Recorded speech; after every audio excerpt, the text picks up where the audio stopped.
Hey guys, Kickassreaction here, and today we are continuing on with Danganronpa 2 Goodbye Despair. Oh boy, with the longest video of the playthrough, I'm pretty sure. Island mode. So, once again, we're going in our mode to go through all of the free time events that I missed in the main game. And same method as last time, same method as school mode, where I'm going to be going in the order of the killers to survivors, with the exception of the people that I already started in the playthrough. So, Sonia was the one that I left off on in DR1, or sorry, in the main game. So she will be first, and then we'll go in the order of the people that died to my choice in the survivors. So the likely method will be Byakuya, Teruteru, Mahiru, Peko. I finished Ibuki, to Hiyoko, to Mikan, to Nekomaru, and I finished Gundam. Okay. One rule about this, I'm going Nagito last. I know he died in chapter 5, and I already finished, the girl, Chiaki, but I want to go Nagito last. So, he will be put at the end, much like how I did Mukuro in DR1, so I guess it is still in the theme. But I think the order next would be Akane, then, who survived? Akane, then Kazuichi, then Fuyuhiko. I think that's everyone. Yeah. So that's the order I'm going in this time around, you know.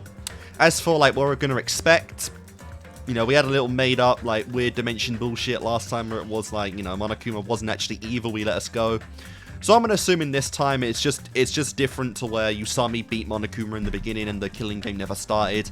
And the Future Foundation's hope, which was to kind of get us all together, you know, in the most magical princess gay kind of way, actually succeeded with the hope fragment. So that's what I'm theorizing in this. So, yeah, let's go. Welcome to Dangan Island. Dangan Island, huh? Alright then, let's do it. Huge panic at the heart-throbbing school trip. Nice. Yes. Ding-a-ding-ding. Cool. Hey. Oh my god, we're really starting from the beginning. Can you hear me? Actually, I think Chirogami Havoc did that as well.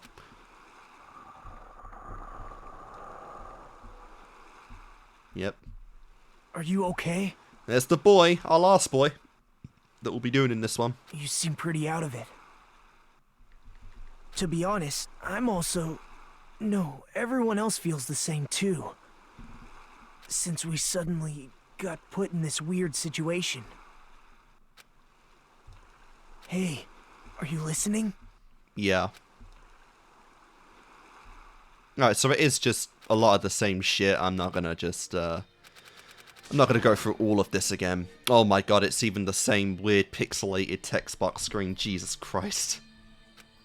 Are you okay? Are you okay? You know who I am, right? I don't know. It has admittedly been a little bit since I did record, just an FYI, it's been a little bit since I recorded episode 20 of the main playthrough, and I haven't even actually done, like, the extra, like, weird artwork bonus video that I usually do, so I'm doing this a little out of order this time around, but I'm pretty sure I got enough gifts and whatnot for as many people as at least this one cut's gonna do, because I'm not doing this all in one for sure. Yeah, you're Nagito, right? I'm glad. I'm so relieved. I thought you forgot about me. How mean. I'm not sure how similar my voice will be to the main playthrough this time, so I do apologize on that if it's not the same. You suddenly started staring into space, and no matter what I said, you wouldn't respond. Sorry, what happened to the others? I see. Oh, that's right, we need to hurry. A weird thing suddenly appeared on the monitor and told us to go to Jabberwock Park. You saw me and the others are already there. I wonder what's going to happen this time. What's going on? A strange uneasiness filled us as we hurried over to Jabberwock Park.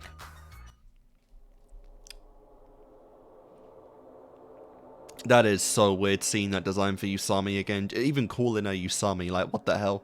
What am I doing with myself? Once we arrived, we heard Usami's scream echo throughout the area. Hiya! Where are you? Where are you hiding? Yeah, so she's the caveat is going to be she's going to win this time. Hey, hey! Where are you? Show yourself! Never get tired of that laugh.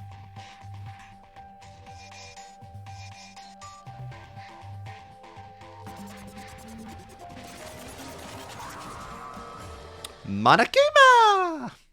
Why, hello there! Thank you all for waiting! I doubt we're gonna see you too much this time around. Long time no see, guys! Indeed. I am... And Cool. I didn't even get to say the line. Take this! Slap, slap, slap, slap, slap, slap, slap! Ouch! Hey you, don't interrupt me till I'm finished talk! Blah! No questions asked! Stop! disappear! And now for the cum de grace! Usami Final Splash Spark!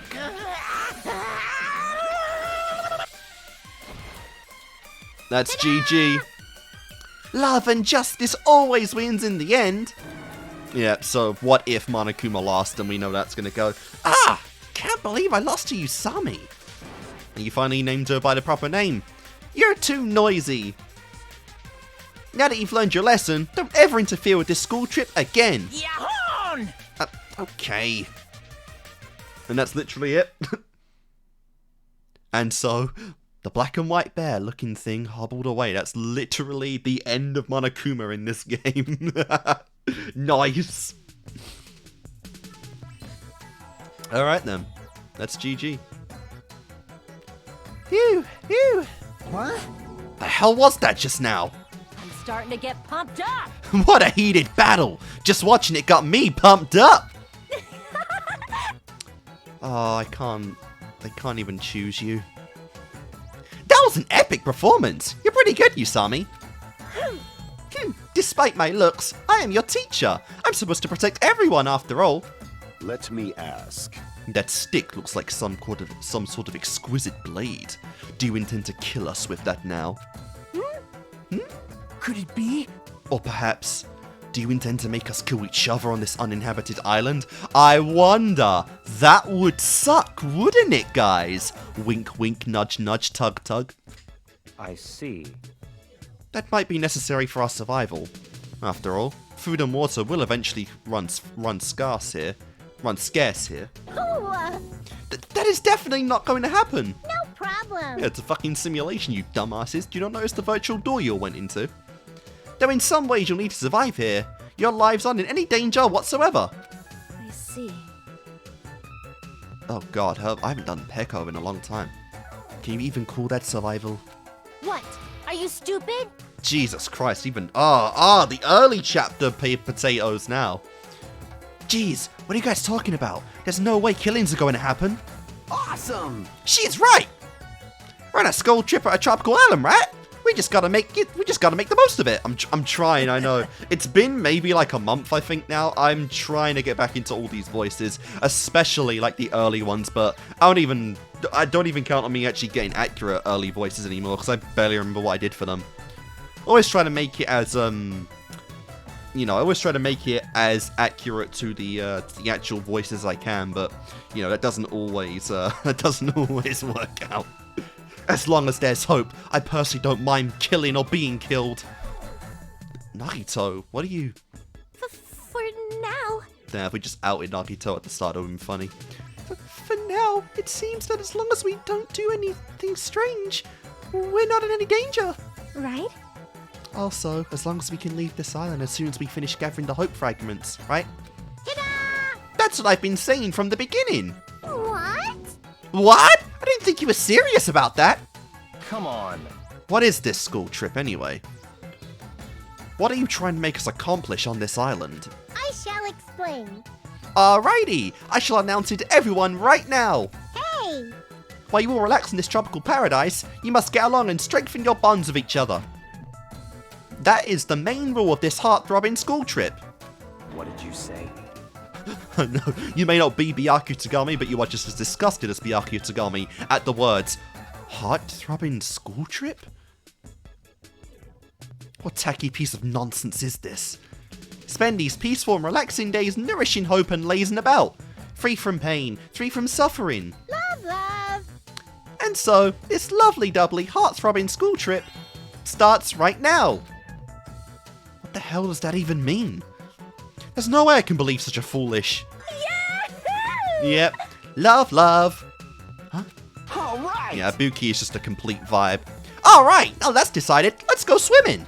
All right. I was about to say, like, Sonia and a couple others haven't even spoken yet. I expected something like this would happen, so I took the liberty of wearing my swimsuit under my clothes. What? Oh. What the fuck? Oh, what a coincidence! I did too! Okay. We got some ultimate sidekicks and profits, I guess. So did I. My loins are always ready to go. Wait, huh? Wait, what? Hold on. Come on. Then it's a race to the ocean. Please wait. Engines revving. I'm trying to remember who didn't go swimming. I think it was Hiyoko. It was definitely Fuyuhiko. Obviously Hajime. I don't think Nagito did. There was a very few. Oh yeah, Akane didn't either because she was just gonna go commando. Yahoo! Seriously? Oh, we literally see it again. Okay. Okay, we are back. Sorry about that. Food arrived unexpectedly, and when that happens, it's already over. My fate is sealed at that point. Anyway, so yeah, we got our whole people again on the beach. Second time I've seen this, I guess. Well, many a time after many playthroughs I've seen in this game now, but let's see. Alright, so we got Gundam having a lot of fun. Dude, with his sound card, with his Davas, that's pretty funny. Mahiru, surprisingly Mikan is actually on the beach as well in a swimsuit, that's pretty cool. I think that's Peko in the water, Kazuichi and Ibuki playing. I guess this is long before Kazuichi got his crush on Sonia, because this is prologue material. Okay, Nagito was there, so Hajime, Akane, Hiyoko, and Fuyuhiko are the missing ones, I believe, because there is, there's 7 there. Okay. No, wait. Yeah, I'm right. Alright, high school students enjoying themselves. This feels like a resort. There's no way to describe it. I don't have any doubt about this. I don't have to doubt this at all. And so, the curtain on our school trip has been raised. And there were no thunderclouds, no bullshit. Oh my god, they're actually giving us the theme song again. The official opening. Oh, that's such a tease in the first prologue. Waifu. Not my cup of tea personally, but I don't blame you if you do have it. Love Gundam. Dude's alright. Actually, I like Kazuichi. Fuck you. Based, and based. Well, very based. I'm not gonna say that about Teruteru or anything. Fat gummy. Oh, man. This is the most magical girl fucking Madoka Magica shit ever.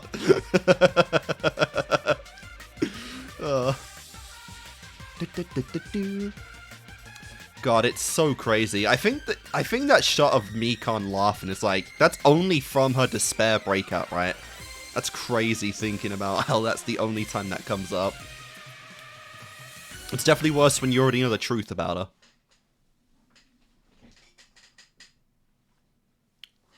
Alright, had a fun day at the beach, and Monokuma never did anything. After we play to our heart's content, we listen to Usami and return to the park once again. I shall explain. Okay, I shall now explain how everyone must spend your time on this... Okay, I shall now explain how everyone must spend your time on this long-awaited school trip. You serious? What the heck does that even mean? Can't we just spend time playing around? So we're finally getting to the point. Okay, and Byakuya, sorry. Byakuya was also not playing around in the ocean and sand. As I recall, you said we had to survive here. What does that mean? That's right. That's right. You have to survive. Everyone's goal is to collect all the hope fragments. So, from this point on, everyone on this island will cooperate and live together for 50 days. Oh my god. I think that's the exact number as last time. Alright, so I'm gonna have to replay this many a time. I think I had to do it like 4 or 5 times last time, and that was... Blech. Crap! 50 days? That's a super long time. It's over double the time the game took, to be honest. That long. Come on. Who cares about the length? More importantly, what do you mean by cooperate? Ta-da! I mean the class goal. Huh? Class goal? Got it? In order to make everyone get along even more, I'll regularly ask you to work together to make things. Oh my god, it's the same shit as last time, isn't it? It's literally the same fucking... Oh my god. Oh. Simply put, you guys will work together to create the item that I ask you for. I don't want any trouble. If we can't do it, are we, going to get punished? That's... Don't be absurd! There's no penalty for failing to make the item. In fact, if you achieve your goal, I'll give you something nice. Alrighties! Alright, let's try making an item now. Now then, the first goal I need is to make Ta-da! a flower pin. Okay, right here, so they're not like Usamis, they're just regular items. A flower pin? What's that? It's a hairpin made from pretty flowers. It's very lovely. Love, love. Please make one. You say that, but what do we have to do? are right. You are right. We do not have any sort of materials. Got it? You need to visit various areas of the island and gather the materials. Ta-da! But there's no need to worry. I've already gathered the materials you need for your first goal. Alrighties! Let's try a practice session first. Yahoo! So, here we go. Alright, a tree vine, knife, and glue. Please make a rope with this. A rope.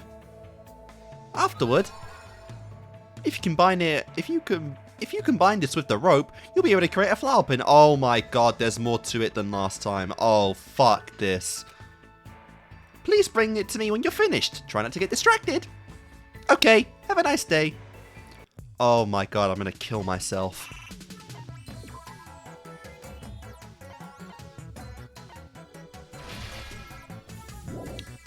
I'm getting flashbacks. Alright.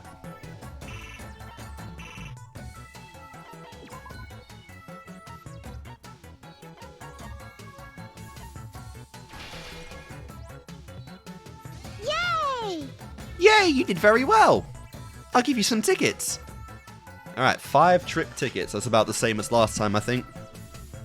I'll carefully explain how they work later, so make sure you don't throw them away. What did I do again? I know I spent a long time on it, but I do not remember I do not remember what I was doing in school mode at all at this point. How is it? Do you understand how to do it now? Kinda. This is too easy. I see. Since it is not too difficult, we might be able to do this. Nice work, everyone. Now then, please do your best to gather materials for next time. Hey! Even if you don't do it well at first, you'll get the hang of it with enough practice. However, please don't overwork yourselves. It's also important that you rest if you get tired. Got it? Also, make sure to keep your rooms clean. If they get too dirty, you'll have to do something unpleasant. Yippee-ki-yay! That has some implications. The main goal of this school trip is to gather all the hope fragments before time runs out. Please don't forget that. Alrighties! Now then, here is your next goal. Here is your next class goal. What is it? The next goal is Ta-da! the same thing. This time, please make it by gathering materials. I'll check in 5 days to see if you finished. Lovely. Oh god, not this again. Alright, what do I need for this thing? Alright, rope. I need for rope, tree vine, knife, and glue. Alright. Oh god, what am I doing again? Alright, glue, seashell, tree vine. No. Ah! Alright, tree vine, glue, and then half the stuff I get is not even shown. Alright, so the ranch... Wait, who? Okay, so the ranch might be the food stuff. Alright, knife.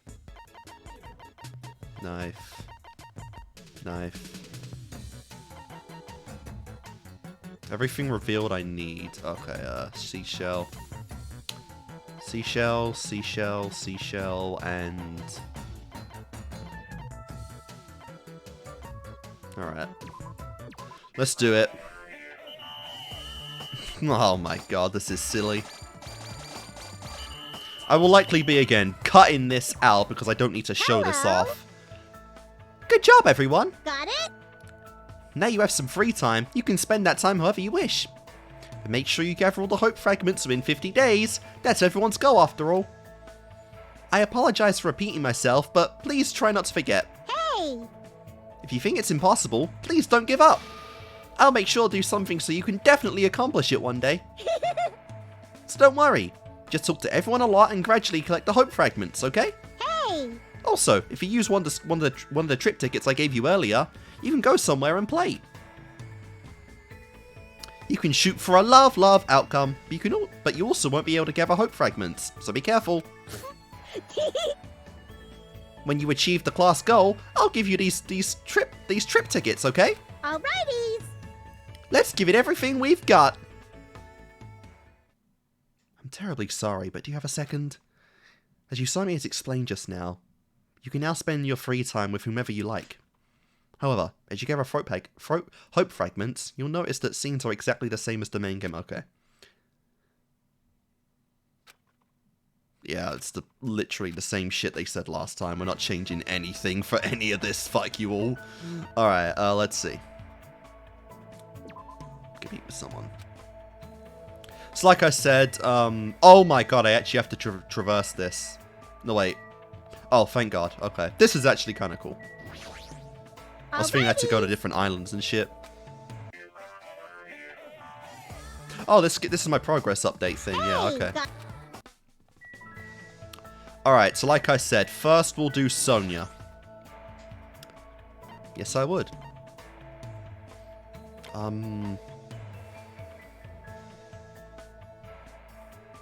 Okay, yeah, I think I'm vaguely starting to remember how this works.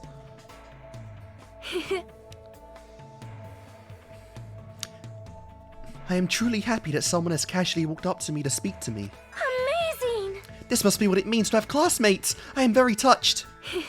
Then would you like to take a walk? I would like to go view the ocean a bit more. Alrighty then. I spent time today walking along the shore with Sonia. That sounds like a lovely day to me. I probably don't deserve it, but it looks like Sonia and I grew a little closer. Alright, so got my list here on what everyone likes. Sonia likes cake. I'm not even going to attempt to say that first word. Surprise! Could this possibly be from the legend that has been passed down generation after generation? Well? Hajime, as I thought, you must be the person that I have been anticipating. Jesus Christ, she really deserves to be with Gundam. Oh my god, the way she speaks in this game, like, yeah, she is definitely Gundam's soulmate in this. I shall gladly take important care of this. It's well? cake. Hajime, there is something I would like to ask you today. Sure, what? Shush! Lower your voice! We do not know who might be listening in. Now, come closer. No need to worry. As Sonia said that, she walked up to me one step at a time. Whoa, she smells nice. Damn. Are you realizing you are in fact not gay? Obviously not. He likes Chiaki and kinda not. Well, would've. Maybe, could've. Maybe. Hajime, do you happen to know a lot about the occult? Huh? Not really. Then what about cults? Not at all. That is... I see. You certainly are deceptive. I am finished talking to you. Let us disperse for now. Aw, that was a complete flop. Hold on a sec. What in the world are you talking about? I am concerned. You are hopeless. Since I have already sailed this far, I shall sink you into the ocean. Damn! That's not how you say that. Though I understand it is a forbidden interest for a princess, I am quite interested in Freemasonry. Freemasonry! Of course, my interest is purely academic. I have no intention of conspiring to overthrow the government. Well? You probably did that, to be honest. But when I think about Freemasonry, my chest begins to hurt. It sounds like she's in love. However... Don't let Kazuichi hear that. However, it seems not many people understand this feeling of mine. And because of that, I feel quite lonely. Sometimes I feel like I could just cry. Sonia's hobbies are pretty intense. Please wait. However, expanding my knowledge like this is a duty of every member of the royal family. And that is why I'm interested in the occult, cults, and popular dramas. That's just your taste, girl. We know it. We got a little into how much of a, like, horror, edgy fan Sonia is in the base game, you know. Another reason that, you know, she'd be drawn to Gundam and whatnot, but unfortunately, like I said, she really didn't get too much attention until, like, chapter 4. So, it wasn't too much to go into with her. Not nearly as much as I would have liked, anyway. But the fact that she is one of the survivors of the game, there's potential there. There's much potential there.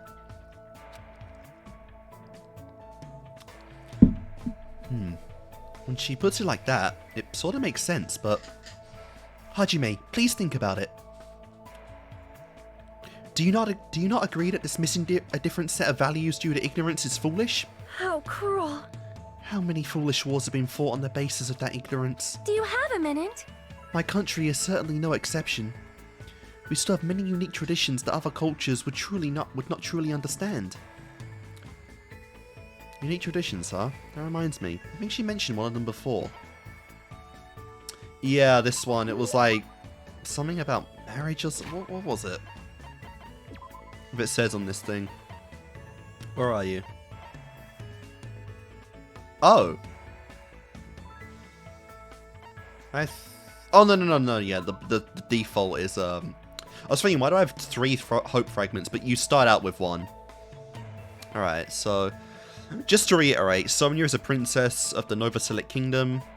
Though she has a regal attitude I expect from a princess, for some reason she's also obsessed with Japanese dramas. In the Novoselic Kingdom, tradition dictates that lovers cannot marry until they show each other their Makengos. It seems Sonia's country is stranger than I thought. Yeah, okay. I knew I recognized that. That word, and it seems like it was the marriage thing. You mean Makengo, right? However... Yes, but that is not the only one. Our country has another tradition in which you are not acknowledged as an adult until you consume a Kong? Is that a silent S? Skong? Assume a Kong. However, I think my generation should be objecting to these traditions. Although it is nice to retain purebred Makengos and Kongs as a symbol of high status, auctioning them to the highest bidder goes against the spirit of animal conservation. Wait, they're animals? Please listen. I'm not gonna lie, I thought it was just a fruit or something. But we do not need to completely end this tradition. I shall simply find new uses for Makengos and Kongs. They grow when they're scared and shrink when they're angered. I plan to harness the energy they release in this state. Using the knowledge of the past, we shall develop an energy source from our old traditions. Hold on.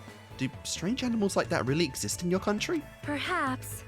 I understand it may be a difficult path. Well? However, I shall accomplish it by any means. Guiding my people along the right path is the duty of a ruler. Her people must believe she's a wonderful princess if she actually thinks of them like that. She definitely cares, and like I said, it's honestly kind of refreshing at this point to have a character who is of noble blood and actually interested in taking like the reins of ruler instead of just, you know, the classic be free, be your own person, all that bullshit. I believe that's true too, but in my eyes, Sonia and the Novoselic Kingdom are just full of mysteries. Maybe we could go there someday, you know? Obviously not, because that place is probably burnt to the ground by now, but it was a nice thought, you know? After somewhat bridging the cultural divide between us, I returned to my room. Alright, that's just weird, not seeing bro in the chair and seeing it in her fucking little cottage thing. Everyone, it's nighttime! Please get plenty of rest so you can do your very best again tomorrow. Good night! Oh boy, it already begins.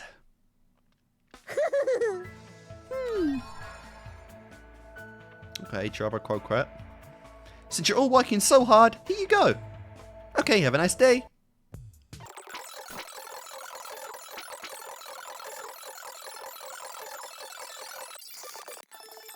Alright, let's keep going.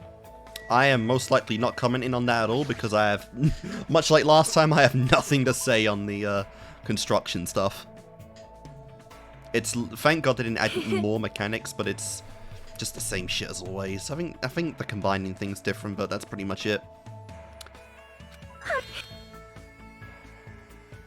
Alright. So we'll go on the show with Sonia. We grew a little closer. What am I giving her today? She likes brightly colored jeans. Okay. God, a lot of these only have one pair off. That kind of sucks, but okay. Why not? Surprise!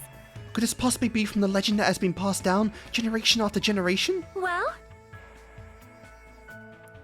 Hajime, just as I thought, you must be the person that I have been anticipating.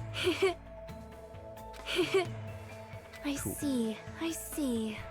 I would like to discuss friendship between men and women as depicted in Light My Heart with Fire. Has something happened?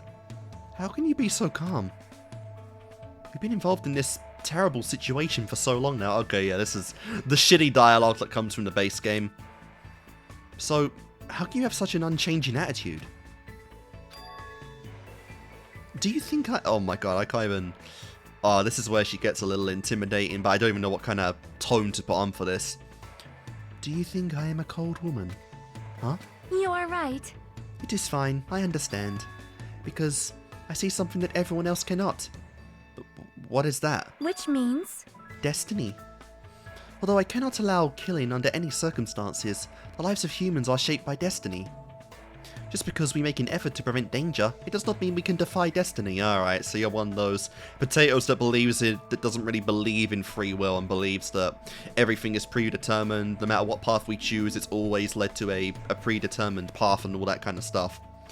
It's an interesting philosophy to you know, it's definitely interesting philosophy to, you know, discuss and whatnot with people, and even in like situations like this, but it's interesting to know where the stance lies with certain characters in terms of like philosophy and whatnot, and this is Sonia's opinion. Please listen. Though I guess for a princess, yeah, that's royal and is kind of destined from birth to be a ruler, that she would have a strong depiction of destiny. Besides, my life belongs to my country and its people. If I were to die, it would be for no other reason than the sake of my country and my people. If I die here, it would be meaningful to my country and my people. Definitely would be interesting lore-wise if Sonia did die. But even then, again, the Nova Select Kingdom is probably, like, again, burnt to the ground by now, so it doesn't really matter too much. So, I do not fear death.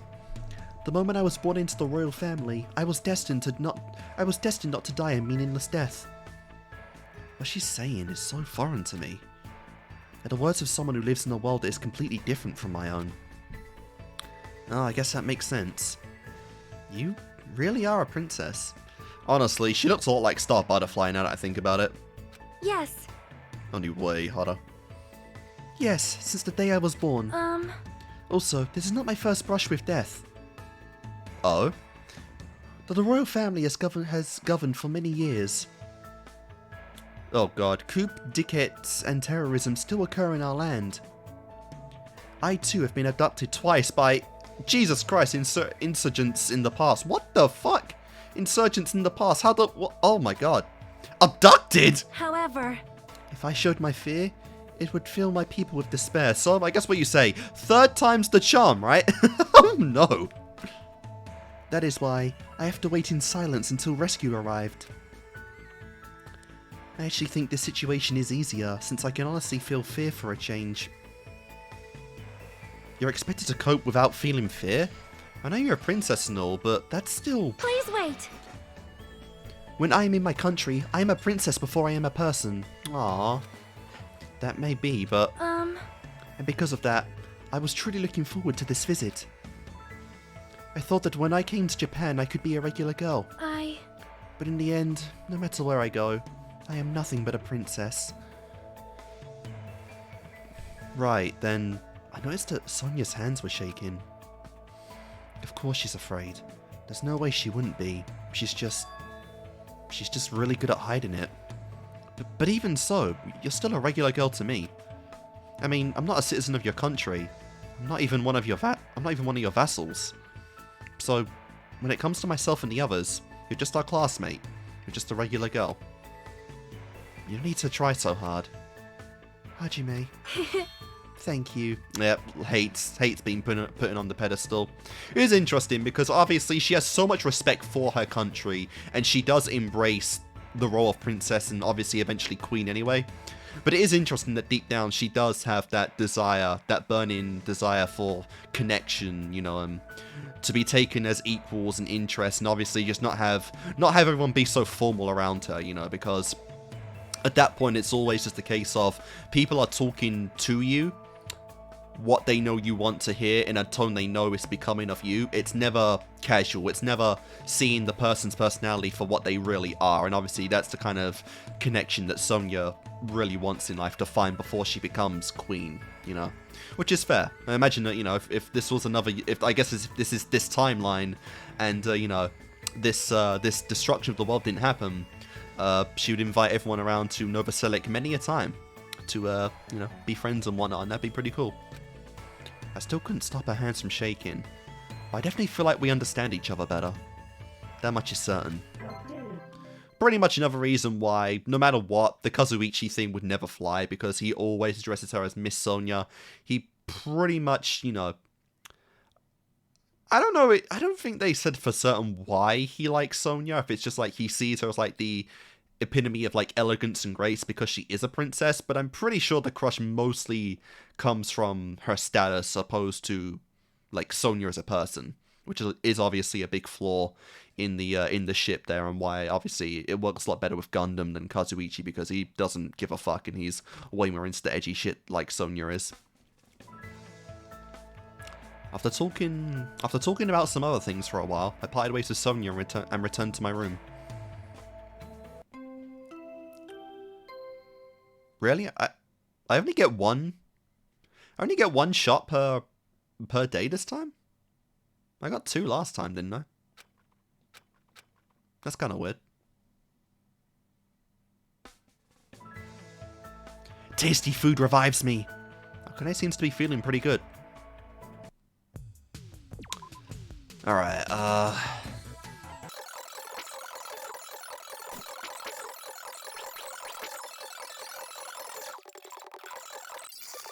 shit. Oh my fucking god. Oh, for fuck's sake.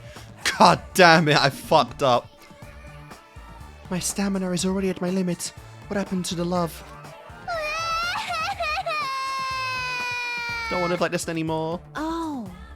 I might have worked a little too hard. Is it alright? Is it alright if you allow me to take a break? Jesus Christ, it just had to be the fucker I was spending time with as well. Oh my god, I ruined that one. Alright, let's see. I hate doing things out of order like this. Oh, I'm 1 away from Sonia's end as well. Oh my god, I am so sorry. Alright, she actually... Have I even gone through these before? She dislikes sour plums. I don't think I've even gone through some of this stuff. Blood type A, which is fair. Alright, the next one... Oh, I did one with Byakuya. Oh shit, I didn't even know I did one with Byakuya. Oh, I guess it didn't matter either way, because I did Sonia and Byakuya back to back anyway, but that's interesting, okay. His presence is overwhelming and he eludes self-confidence. He's very condescending when he talks about taking care of us, but he doesn't seem like a bad person. Alright, I'm gonna need some consumables. I'm gonna need some consumables for waking up Sonia and whatnot soon. Alright, I guess I gotta switch tactics right now. Let's see. Very strange. Who in the world organised this farce? Even if I wanted to think about it, there aren't enough clues. All this thinking is making me hungry. Let's have a small meal. Come. I spent time with Byakuya today watching him eat an obscene amount of food. Looks like Byakuya let me get a little closer to him. Alright, let's see. So he likes chocolate chip jerky, which I do have a good supply of. What did you say? Oh my god, such a common a snack. Bro, you may be the ultimate imposter, but you slip up a lot with Mr. Well, just Master, I should say. Where did you obtain this?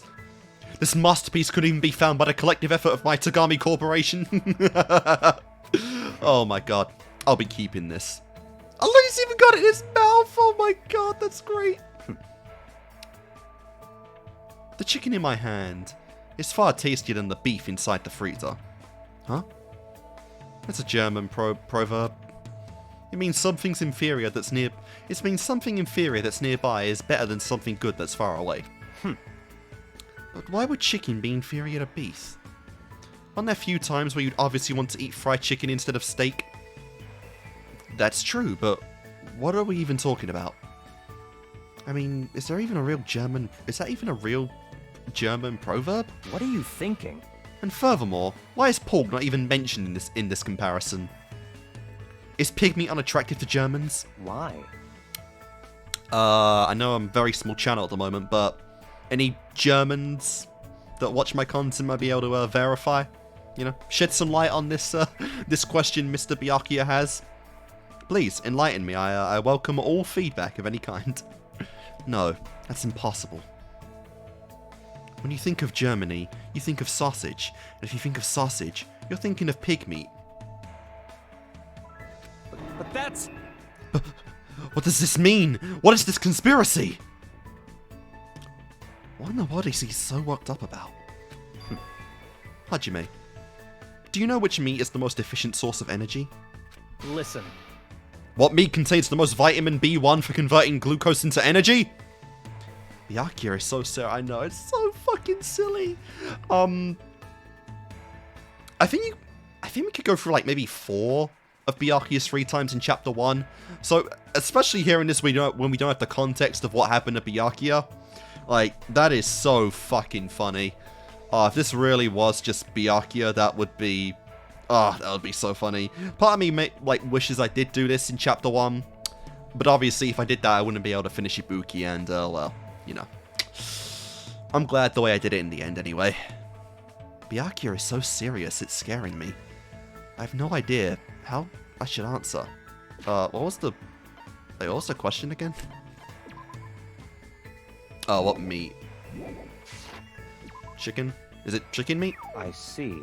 Chicken, huh? It's a splendid, it's a splendid, exceptional meat that's low in calories and lowers your cholesterol. He's really absorbed into talking about it now, but it looks like that was wrong. Alright, let's see. Pork. Is it pork? Correct. The same amount of pork has 10 times the energy efficiency of other meats. Listen. Do you understand? 10 times! I get it already. What's your point anyway? Such ignorance. There's only one thing I want to say to you. Hajime, become my assistant. Nice. Huh? Listen. The situation surrounding us in this island is even more complicated than I thought. Even if it is just a commoner's assistant, it's better than having nobody at all. But I don't even remember that much about myself. Hajime would make a better assistant than Makoto, I can definitely confirm that. Especially knowing his Izuru side of him. We don't even know if I have a talent that would be useful to you, you know? Memory. Who cares about that? Huh? So in other words... Even if you don't have your memories, you're still you, right? You are able to live your own life. That is already enough. All you have to do is be yourself. As you stand before me, I will believe in your potential. Byakuya. Also, what use is the past? I too was powerless in the past, but I'm different now. Yeah, that's the thing. Like, Byakuya would never say that, so that's where you really have to start thinking, like, what is happening with Byakuya? Throw away your past self. It's meaningless, and even more with the whole Izuru reveal, like, this The foreshadowing, even in the free time events, is just, mwah. This game is peak. Powerless? What's he talking about? Was Byakuya really powerless in the past? Anyway, think about my offer. More importantly, Hajime. Listen. Do you like chicken or beef? There is no correct answer there. I love both of them. For some reason, I still ended up discussing meat with Byakuya until I had heartburn. Anyway, what happened to Byakuya in the past? Nice. I parted ways with Byakuya and decided to return to my cottage. So weird how we only get one this time. Shit.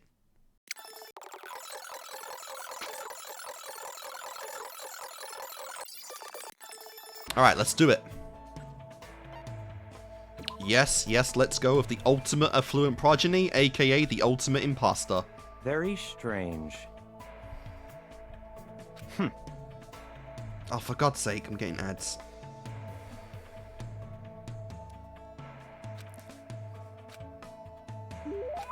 Alright, let's see. So, Byakuya also likes the sweet bun bag. Do I have a sweet bun bag? I do. Alright, let's go. Do you really think I would be happy with something like this? Yes. Listen. Correct. Good work, Hajime. What do you want? And what do you want to talk to me about? Huh? I didn't say anything. I can tell just by looking at your face. You need my power, right? As a member of the Tagami family, I'm in a position to guide weaklings. No need to hold back. Come, try me. If you insist, well... Hold it. There's no need to say it since I already know. I share your dissatisfaction. No, I wasn't really trying to talk about my dissatisfaction. Listen. If I lived like a beast, I would not be dissatisfied living on this island. However, I am a creature of intellect. I'm a modern person who lives in a new era. There's something important missing from this island. You should also know what that is, right? Okay, yeah, why am I being quizzed? Alright, what we got? Family restaurant, convenience store, fast food, damn. Fast food? Could it be, yep, fast food? That's right. Don't you think it's strange too? Despite all these facilities, why didn't they bother to build even one fast food location? It's such a shame that you died before the diner opened up, like that would have satisfied you. That's true, but... And even, yeah, there was like a street food, there was like a food street place in Island 5, wasn't there? I'm surprised. I never figured you would have typed to eat junk food. Such Really? ignorance. You never would have guessed that? Never would have guessed that, huh? This is like the only guy in this multiverse fatter than Hifumi. Like, come on, bro. How foolish. Your shallow beliefs are typical of an ignorant commoner. You don't have to go that far. Listen. Do you know how much the body fat percentage of the upper class increases every year due to fast food? From Hollywood celebrities to presidents of industry. Even Bill Gates is satisfied by the clown with an afro. Also, it is common knowledge that many professional athletes eat an unbalanced diet. Damn, if only this island had some means of communication. How would various fast food companies establish franchises here? Including the Afro Clown. The bespectacled Kentucky Colonel and the red-haired girl with pink tails. Okay, wait, I went a little silly there. So we got KFC, Wendy's, the clown with an afro. Is that Ronald McDonald? That's just McDonald's, I assume, but licensing shit. I don't really understand what, but he's passionate about this. What's making him so driven? You will probably never understand. Huh? You always find the same things waiting for you wherever you go. You'll never know what a relief that truly is. For someone like you who has lived a fortunate life, you'll never understand. Damn. Fortunate, that sounds like it's better off I'm better off compared to Byakuya. Yeah. Obviously, again, with hindsight, we know this is referring to, like, bro just can't live as a normal person. For reasons kind of unknown, but he has to always live in the shadow of someone else. Oh well, if there's anything worrying you, just let me know anytime. He told back. I feel like this would be, like, a character that's better commentated on, obviously without the context of the end of the game, of the reveal. But with it, it's just, you know, it's obvious what they're talking about, so I'm not really sure what to say. Goodbye. Good day. And with that, Byakuya left. But Itoi didn't listen to what I wanted to talk about. More importantly, what did he mean that I'm more fortunate than he is? Nice.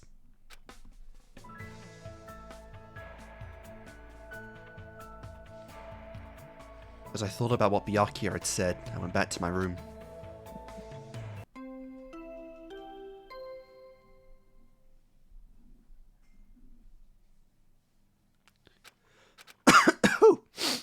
Jesus Christ, I'm slacking so badly on this.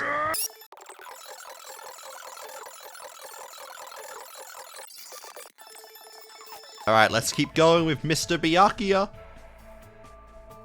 It's about that time again. Very strange. Alright, so, Byakuya's next treat. What do we got? And my guide thing just, like, fucking jizzed out. Coco Shimmy. That is number 17. Okay, alright, you have a couple of these. Oh, shit. I'm not sure why I did that. Sorry about that. Correct! Good work, Hajime. Listen, there are 3 types of affluent progenies in the world. Despite their intellect, there are useless progenies who only have their smarts. Despite their intellect. Okay.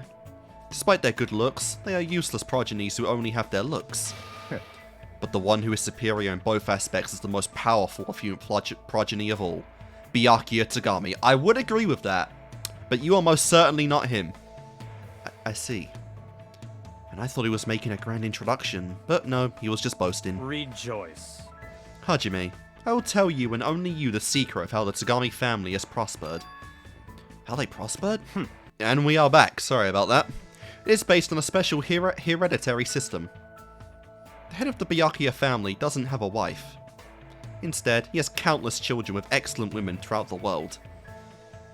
The children are forced to compete with one another, and who remains standing is I think this was literally said, like, word for word, in the free-time events of Byakuya last game. I don't know how the hell the imposter found this out. I guess he is good at his work of research, but, like, even still, hearing this a second time is like, yeah, this is fucked up. Will become the next heir, the next head to the Tagami family. You mean the kids will have to fight each other? That's right. During my time, 108 of us, boys and girls, fought to become the next head of the Tagami family. That is a lot of siblings. 108 people? Were they all your siblings? That's right, and we were ranked based on our strength. The most powerful affluent progeny is gold. The one below that is silver. I was ranked the weakest of all, bronze. Listen. But in the end, I defeated every last one of them. I even defeated the affluent progeny of darkness. Listen. Okay, this seems a little different. I don't remember, like, the whole gold, silver, bronze rank thing. And from there, I finally reached the top. It was the first time in history of the Tagami family that a bronze won their way to the top. This, I believe, is different information. That's amazing. Well, it's not like I know if it's true.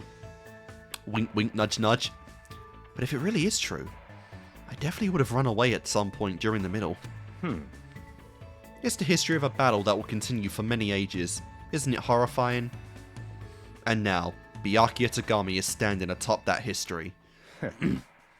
How about it? Isn't it amazing? As expected of the Tagami line, right? As expected of. Byakuya Tagami, you mean? Jesus Christ, you are really sucking a lot of Tagami dick right now, bro, and I don't blame you, because master is master. But Jesus Christ. Compared to any other person, his was the absolute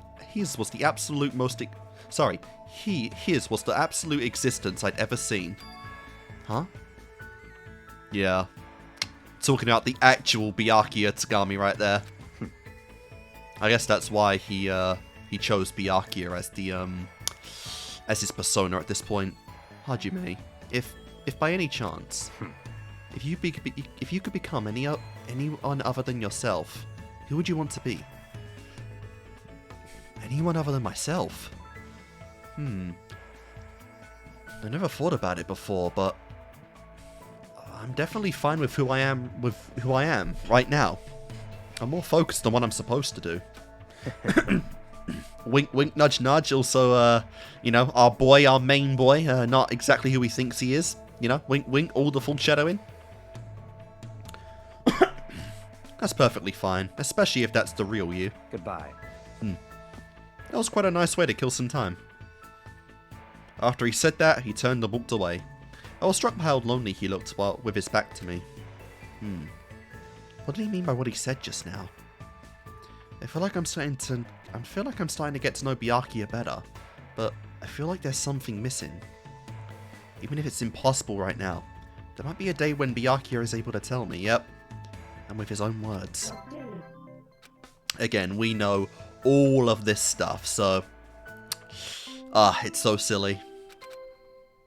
I guess they weren't even... What?! They weren't even really trying to hide it, but...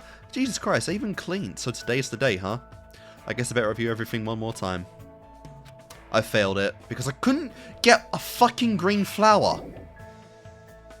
What? Ah! Was it a little difficult? I hate this. I hate this so much. This mode has its very own New Game Plus cycle. What? Okay. Alright, yeah, it's just... Okay. The same stuff as always, you can retry again and again. The next goal is... Ta-da! Gorgeous flower pin. Wow. All right. Today I feel pretty awesome. Nice. So, Sonia seems to be feeling pretty good. Yeah! How stinky! This place reeks! I won't forgive you. There's no way hope will grow in this in all this filth. Come on, everyone. You're gonna spend all day cleaning. Yep. And that doesn't even get me to the top. Can just give me a new bar. Alright then. Everyone. Oh, today's the day off. It's important to rest once in a while, so I decided to give you a day off once a week.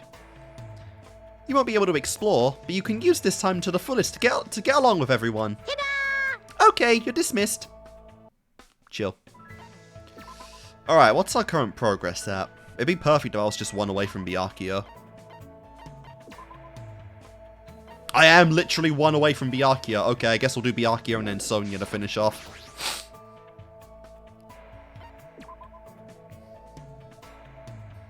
Alright, Black Rabbit Picture Book. Okay. Alright, so I guess I'm giving him the Black Rabbit Picture Book. Bit different. Not food related, which I guess is a nice change. Okay. What did you I would say? never have guessed that in a million years for Byakuya, honestly, even though this isn't Byakuya. This masterpiece couldn't even be found by the collective effort of my Tagami Corporation. I'll be keeping this. Hey, Byakuya. I've been wondering about this for a while now. What you said earlier, what did that mean? That whole bit about the real you. Hajime, what do you think of me? Huh? So, in other words... Do you like me? Whoa, what are you talking about? I know, right? Everyone's bi on this island. Like, that actually has some very scary implications. What? All except Komaeda, you know, he's definitely gay, but, you know, never mind that. I'm just asking if you like me or hate me. It's a simple yes or no question. But I don't really know how to answer that when you sprung it on me so suddenly. Byakuya looks serious. It's as if he's being backed into a corner. It almost feels like he won't forgive me unless I say something.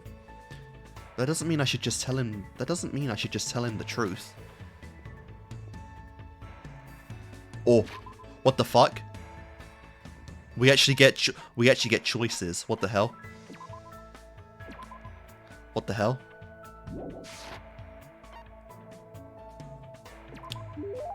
Okay. If I have to choose between liking you and hating you, well then, I don't hate you. I definitely consider you a friend, and there's no way I can ever imitate your leadership. The truth is, I think you're amazing. I see. Byakuya seemed a little relieved. But what's with him? I feel like he's not his usual self. Such a hesitant, no, kind answer. As expected of you. But that's how you feel about Byakuya Tagami, right? What if I wasn't a Tagami? What if I never had any birthright, my name, or my ability? What if I was more handsome and more disagreeable? Would you still feel the same way that you do right now? Literally, what if I was a different person entirely? Would you feel the same way? I don't fucking know, man. You're not that person. I don't know about that, but I feel like Byakuya is speaking differently than usual. What does this mean? In other words... The exterior is very important. From a person's name and appearance, an impression is already being formed. Let me tell you an interesting story about a certain man. Listen. This man was born with nothing. No name, no birth certificate, no family. He had nothing. He was nothing. Absolutely nothing at all. Do you understand? His existence was completely invisible. He was a person whose life had no meaning whatsoever. The only thing he had was a desire to live life. So he did. So what did he have to do in order to live? He did what he had to do. What did he have to do to have his existence acknowledged? To receive that affirmation? There was only one way. His only option was to become someone else. He had to lie to everyone. He had to lie to the entire world. Is he talking about himself? Yep.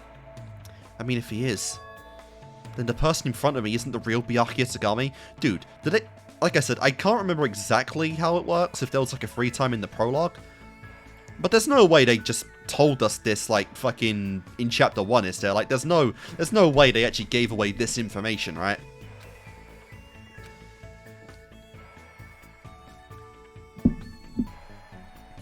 No, even if he's telling the truth, it's not like I know the real Byakuya Tagami. All I know is... Byakuya, I don't know how you're going to take this, but... The only Byakuya Tagami I know is the person standing right in front of me. What did you say? You... Thank you. I've always wanted someone to say that to me. Jesus Christ. I know it's not Byakuya, but even then, hearing his VA in the Tagami voice say thank you, like, with such sincerity, it's almost like a little much to process, to be honest. That is not something I'd ever think I'd hear from that voice at all. I see. So I'm really here. I'm really here. Listen. If by any chance everything that's happening here is resolved safely, there's something I would like to tell you. I no longer want to lie anymore. Not to anyone. Not to anything. Not even to myself. I want to live as myself. The person standing before you right now. And we saw, like, near the end of the game, they actually gave him, like, an official... they gave the imposter, like, an official voice where he was ready to actually do that and just come out to everyone. So that was great to see. I've never told anyone this before, but I want you to hear what I need to say. Yeah, of course. But saying you like that, it's kind of weird. The Byakuya I know always says you in a condescending way, right? What? Huh? You're right. You're absolutely right. I see. The Byakuya you know, huh? For some reason, the expression on Byakuya's face at the moment was different than any I'd seen before. I can finally feel a strong bond between Byakuya and me. All I can do now is wait until Byakuya is ready to tell me everything. In order for that to happen, we need to get off this island soon. I completely lost track of time as I discussed our future course of action with Byakuya. Strangely enough, we were making jokes of each other too. And there we go. So I guess we don't end up entering everyone's room in this game like in DR1, but that's fine. And I got a new skill. Sting. Fun. And a pair of Speedos. Byakuya's undergarments. That's fun and all, but there's another blonde I'm far more interested in that regard than Mr. Fat Tagami, you know.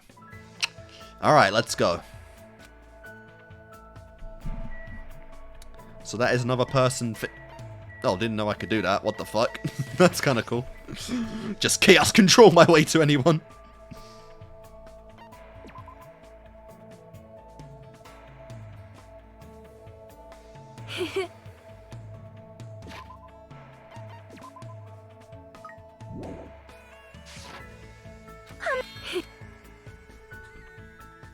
Alright, let's see.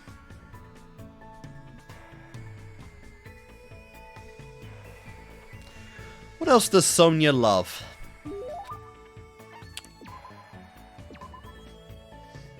Another battle. I'm not even sure what that would be hinting at, but okay. Maybe like a comic or something, a magazine. Item 74. Oh, a series of Yakuza... Oh, okay. A series of Yakuza films. Surprise! God, she really should have had more time with Fuyuhiko. Could this possibly be from the legend that has been passed down generation from generation? Well? Hajime, as I thought, you must be the person that I've been anticipating. I shall gladly take important care of this. Now then, what shall we discuss today? You know... Do you have a minute? Okay, so we are going to, I guess, most people's room, because I think we did go to Ibuki's room, and I believe we went to Chiaki's room, but yeah, I guess, like, Tagami was just a weird one there. But to be fair, canonically in-game, we have to go there anyway, so I guess it doesn't matter. If it pleases you, would you like to come to my room? I am certain we will feel more relaxed there than being outside. All right! Come, let us go. I don't know, man. You don't even understand the implications of a girl inviting you to their room, Miss Sonia. I definitely would not feel relaxed in that situation.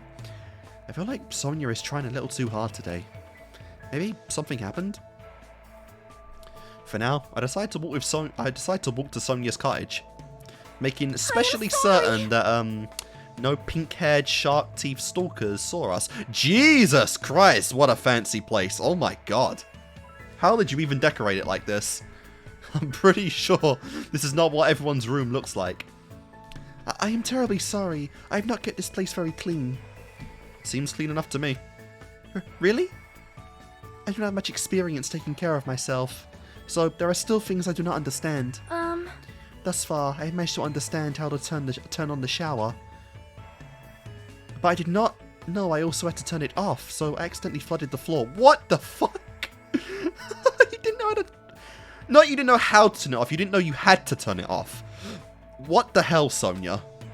I guess that sounds like something a princess would do. I guess she just has, like just censored showers where, you know, like, if you're close enough, they turn on, and when you just step out the shower, they turn off. I don't know if they actually have showers like that, but I'm going to assume that's what they meant here. So, what happened? Huh? Huh? What? Well, something happened, right? You're acting a little different than usual, so... How could you tell? I'm not sure. I could just tell by looking at you. I am concerned. If you can tell, then I guess I cannot hide things from you. She looked a little relieved when she said that, and gave me a relaxed smile. It seems she understands that she doesn't need to try so hard. I had a nightmare. Nightmare? So deadpanned. A nightmare where something dreadful had happened, and I wasn't able to return to my homeland. Is that... Did you get... I'm assuming you got a memory back at complete random. And when I woke up, I felt extremely scared, and I want to go home. I don't want this anymore. I want to go home, right now. I want to go back to my homeland where my family and people are waiting for me. As she shouted, Sonia collapsed and... Whoa, Sonia! I managed to catch her before she hit the ground. She was crying, sobbing and scared out of her wits like a normal girl. Right now, she's finally acting normal. She's been holding it in for so damn long. I held her and patiently waited for her to stop trembling. Are you alright now? Yes, I feel much better thanks to you. My energy seems to have returned somewhat. Though her eyes were still a little red, Sonia finally showed me a smile. Hajime, I finally realized what you are. You completely match the description of the legendary hero passed down in my country. What? Say what? The legend goes like this. The hero wears a white shirt and possesses an antenna that can sense danger! Oh no! Oh my god, the fucking joke on the stupid, like, antenna thing that all like, characters in anime have nowadays. It's become so mainstream, and I hate it so much. I can accept Hajime's though, because it's so, like, dense, and it's made fun of. I can accept that.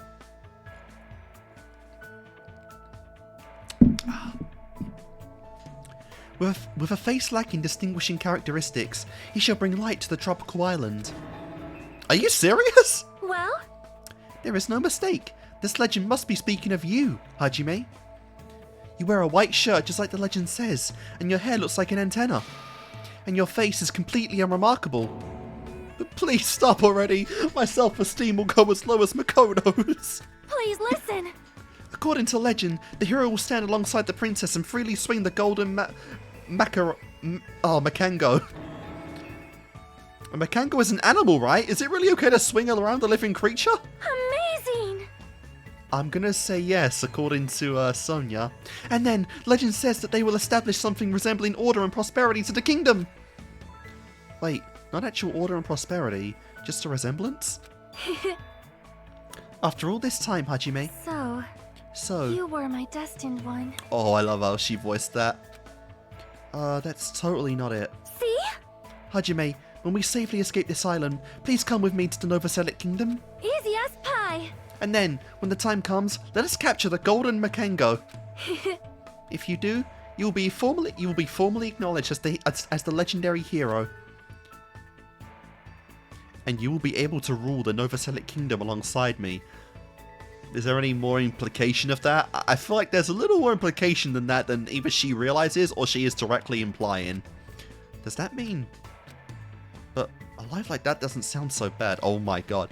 Dude. God, I hate... Okay, I love this specifically, but I hate how he's getting into this idea of being with Sonia. When he pushed away Ibuki at every step. Every fucking step. Listen, I can't disagree. I can't blame people that, like, you know, pick Sonia over Ibuki because she is just gorgeous. But, like, Hajime, man, fuck you. But also, I agree with you here. This is such an oxymoron. I don't even know, like, what to say about it. Now, actually, it sounds awesome. All right. However, you might need to study a bit more before you can become my husband and the king of Novoselic. So she is directly implying marriage. Oh my god. You will need to know 30 foreign languages, economics, international law, diagnostic medicine. How am I supposed to do all that? I'll be an old man by the time I'm finished. Let us do our very best. Well, anyway, I'm glad Sonia feels better now. I'm sure everyone else won't feel like their usual selves if they don't see Sonia smile. I can feel a strong bond with Sonia, and as long as I have this bond, I'll never give up. I swear I'll leave this island with everyone. And there we go. Where's my prize? Envious influence. Nice. And a pair of panties. Sonia probably is the only person, honestly, that would just give the undergarments before the sex. Honestly, I could see that happening. That's cool, though. Again, never let Kazuichi know of this. Like, literally ever. That would just be suicide. After listening to Sonia's plans for the future, I returned to my room. Alright, so we got a little out of order there, but next we will be doing Teruteru.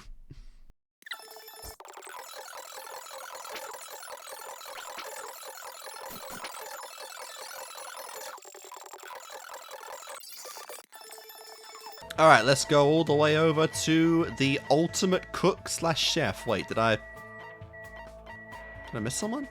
Oh, this way. There you are. Alright, let's spend some time with Teruteru. It's kind of silly that it's all in the same area in Jabberwock Park, but I guess it is what it is. Are you interested in me? I could gobble you up. Then how about we learn about each other first? If you like, we can get to know each other with our bodies. If Why don't you come back to my cottage? Okay, I guess he is bi. I declined Teruteru's offer with all my might, and we chatted over tea at a restaurant instead. Honestly, if that happened, Nagito would kill him. Like, girls would be disappointed for sure, but Nagito would actually kill him. Let's take a look here. Might as well get some more info on Teruteru. Where are you? There you are. Alright. He dislikes junk food. Interesting. I guess a chef would dislike, like, processed shit, but still. And he likes Mama. Aw, that's heartwarming. What is Sonia like again? Okay, occult Japan. Alright, so, gifts. Passionate glasses.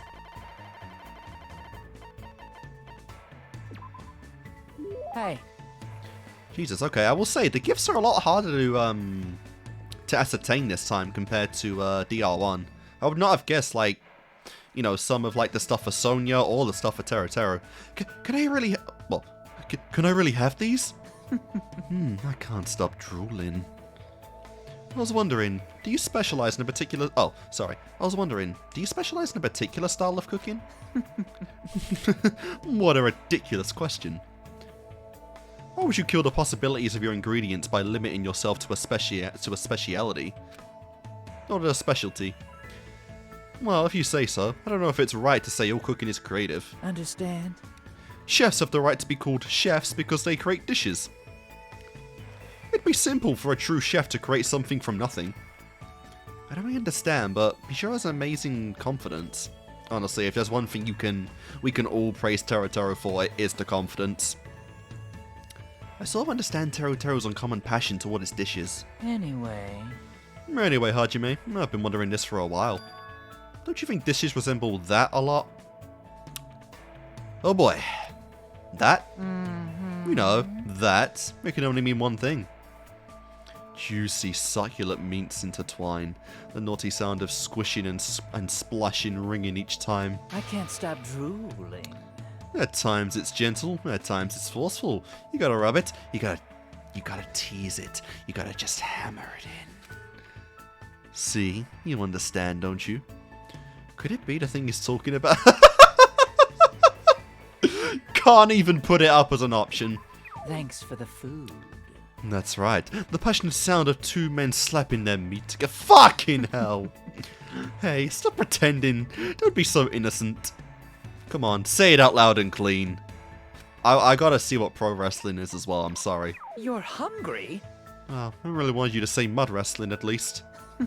Geez, you're so naughty. Come on, say it again. He is gonna make me say it no matter what. Whew, I guess it's unavoidable. At least I know that your body is pure. Teruteru's mumbling gibberish to himself. I should just let him be. It'd be too annoying to deal with him. Well, if you ever decide to cook, you should know some simple advice. They say there's a fine line between cooking and screwing. Who in the hell has ever said that? I don't really want to talk about it, but don't tell me that that's the reason you started cooking. I see. That sounds plausible.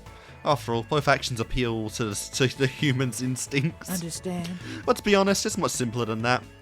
I was destined to become a chef the day I was born. Another thing with a destiny situation like with Sonia. Well, guess that's about it. After all, my family's restaurant back home is a diner. I mean, a fancy, upscale restaurant, nice. Ah, I see. So you decided to become a chef as you were helping out your family's business? Eh? Helping out? It wasn't something that easy. Did he just use an accent? The rise of family restaurants, constant attacks by cheap chain joints, the bullying from a viral store.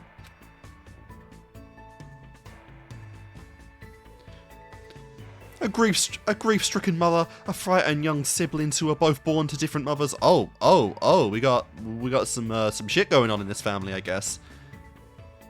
To stop that crisis, I ventured alone and completed a cooking deathmatch hosted by the Shogun of Taste. Just kidding. A dirty tale of hardship like that doesn't suit an attractive urbanant like me. You'd rather hear me talk about my splendid and glorious life as a first-rate chef, right? Right. I kind of want to know more about that cook-off. Chill. Alright then. So, Mama, he has siblings, and apparently some different combinations of parents mixed in there. That's very interesting. After listening to Teruteru's stories for a while, I returned to my cottage feeling extremely tired.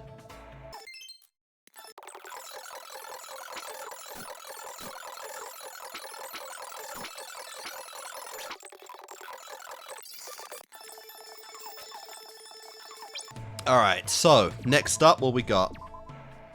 The Kiss Note. The Kiss Note, okay. You're kidding, right? Is that the legendary... Don't tell me you're really giving me that! Thank you, Hajime. I'll return the favor with my body. Damn, that reminds me. Your place back home is a that reminds me. Your place back home is a restaurant, right? As I recall, you said it was a diner. Well, guess that's about it. What? What happened? If you're looking for Robuchon, he's sleeping beside me. I'm... Robuchon? Whatever. Understand? Or are you talking about this apron? Ah, just as I thought. You noticed it. Alright guys, and we are back. It's actually been quite a while now since I did this. I think the last time I logged on to this was like right around Christmas time of last year. It's been a while. But we're back now. Probably going to record for about an hour or so. And yeah, and I'll take a break. But I'm locked in to finally finishing this. The playthrough itself is actually all on YouTube right now, which is kind of crazy with how long it's been. But yeah, we'll continue this now. I'm only on fucking Teruteru. Oh, that's memes. A Chinese acquaintance of mine told me that he's karaoke buddies with a Versace designer. I don't know. Versace designer. So he had this specially made for me. Plus, it was the low price of only $490. Well, guess that's about it. Ultimate money, right? Ultimate talent money. And by the way, he also got me this shirt. It was designed by Gaultier. If I remember right, I paid him back with a barrel of Shoaxin rice wine, I think. What the fuck are these words? Stop. I feel like he totally changed the subject. But I guess he doesn't really want to talk about the diner. Understand? Oh, that place is long gone. If I'm going to serve first-rate customers in a first-rate restaurant, I need to be mindful of my appearance. To tell you the truth... I've discussed this with my siblings, and they agree with me. Ah, you've got siblings. Interesting. But they're also, you know, people who've made mistakes due to the folly of youth. Geez, it has to be a mistake for them to admire a job like that. A job like that? Mm-hmm. I haven't seen them for a while, so I don't really know, but it sounds like they're being scouted by restaurants. Wow. Not very close to the family either.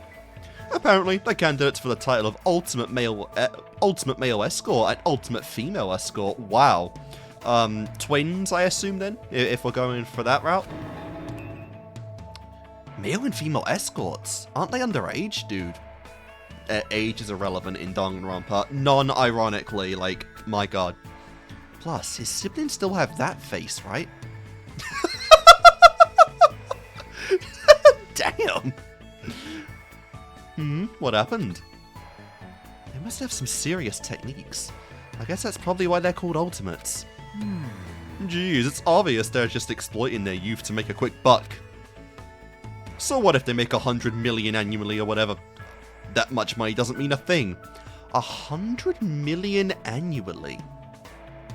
Jesus Christ, I'm gonna say the things I do for a tenth of that. That's right, money isn't everything. You gotta think about the bigger picture. They think they're doing so great earning more money than me. I don't know if he's worried about them or just jealous of them. It's difficult to tell. But still, didn't you become... Oh, wrong voice, but still, didn't you become a chef just to make money? No. Wow, don't ruin himself like that, man. It's not just for money. My dream is... That's right, I want to own my own restaurant, of course. That's not all. You also want a woman on your jock as well. And obviously, I want to appear in a lot of TV shows, and it'd be nice to put on a diner show too. Well, Guess that's about it. Dinner show, my bad. Maybe partner up with some convenience stores and fast food places too, don't you think? Okay, local stuff, I can respect that. Doesn't that mean, in the end, you only want fame and fortune? No way, no way, no way! You're wrong. My real dream is, you know. Obviously, having a cute, sommelier wife, maybe. Looks like he confused himself somehow. I don't know why, but I feel like he wants to hide his true intentions. But I don't know what that is yet. Alright, fair enough. After parting ways with Teruteru, I decided to return to my cottage.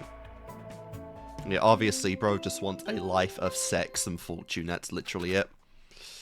Can't blame him. That does sound like a good life, obviously.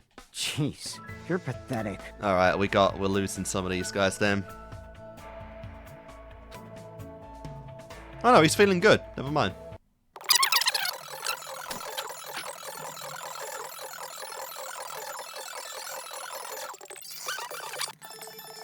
Alright, chaos control! No, how did I do it? There we go. There we go. Alright, let's see here. Spend some time together, of course.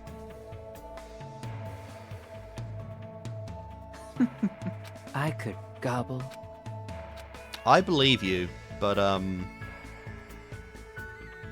wow. Yeah, we are not going to that cottage in a million lifetimes. Let's see.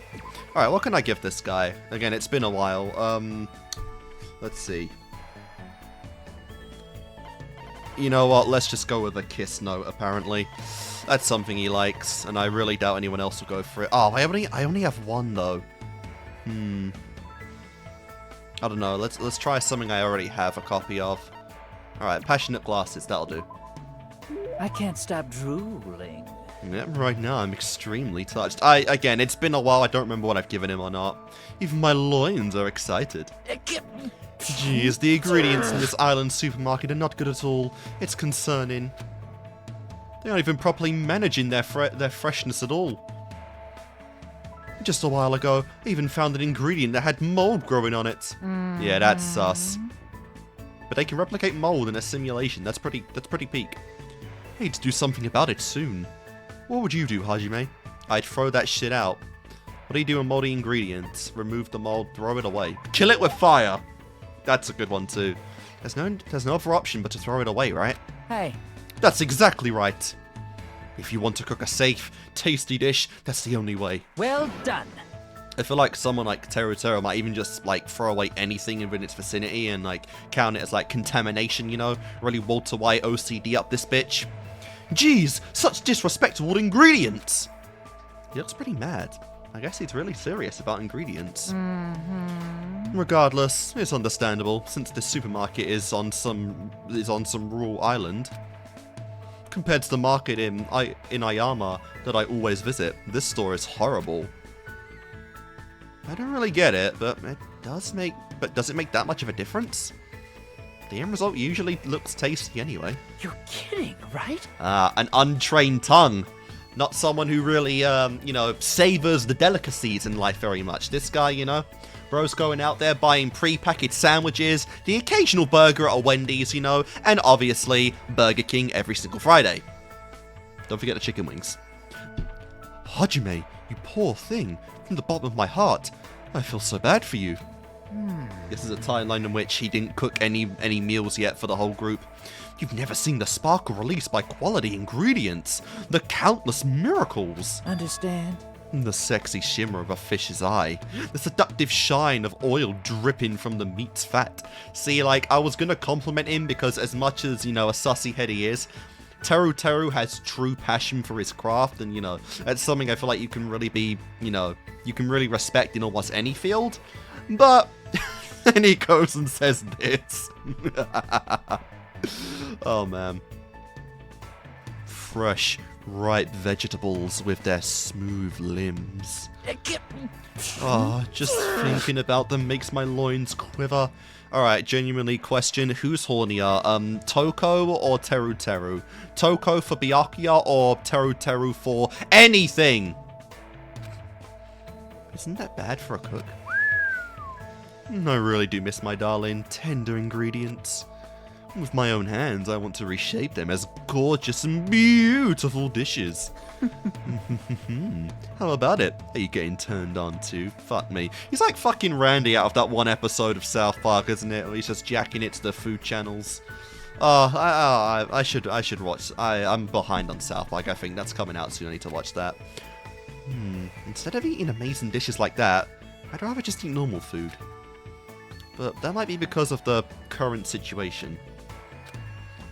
Then that's what I'll make for you the next time I feel like cooking for you. Hey! Huh? It's okay if I make an obviously clicked meat and potato stew with no fun flavors at all, right?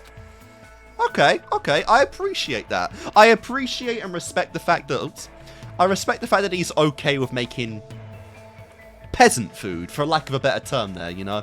He's not so preppy that he will, you know, that he'll demean you for just enjoying the simpler dishes in life, the common dish, you know? No caviar or any of that stuff. I think it's a perfect dish for you, since sort of like a potato yourself. But I'm like one of the skinniest people on the island. Guess that's about it. Well, that all depends if I feel like making it, so you just wait patiently and look forward to it. I feel like he slipped in a snide comment about me just now, but a meat and potato stew made by the ultimate chef. I'm looking forward to seeing the end result, honestly, yeah. Alright, bro, how many of you would eat with your worst enemy if you could have Gordon Ramsay food? Like, that's basically the equivalent of this. I parted ways to Teruteru, who seemed to be in a strangely good mood, and returned to my cottage.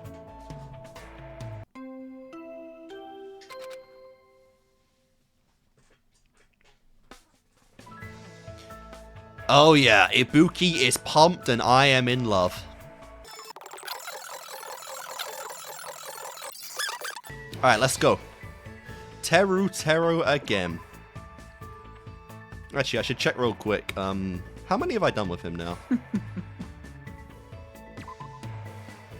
Wait, what? Oh, it's been so long. Gobble you. How do I... There we go. Oh. I should say right now, for the first time actually, I'm actually playing this on an Xbox controller. I've done the entire playthrough of DR1 and 2. I've done the entire thing with PlayStation 5 controller. So now that I'm doing it with this, I'm like, I'm so completely out of my element right now. But let's see, what was I doing? Yeah, report card. Okay, we got 2 more to go with Teru. Okay. If you'd like, we can get to know each other with our bodies. Why don't you come to my cottage? God, I'm scared because we always go to like some place with everyone at the final, like, at the final one, you know? Where can we possibly go with him? Yeah, let's give you a present. And it will not be a dildo. Let's see what we got. Alright, I got 2 of these. Why not? Huh? That was Jabba Nut Salt. Huh? You're giving this to me? Or Jabba's Natural Salt? Thank you, Hajime, my bestest best friend. Hey.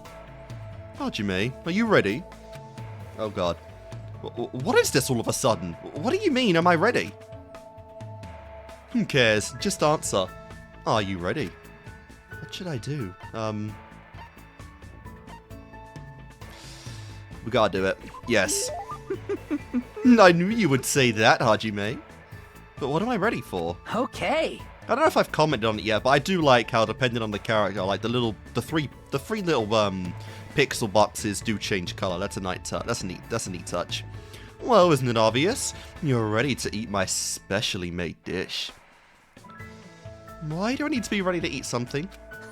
Well, you know what they say, right? When food is so tasty that it melts your mouth and tongue. Try imagining that realistically. Whoa!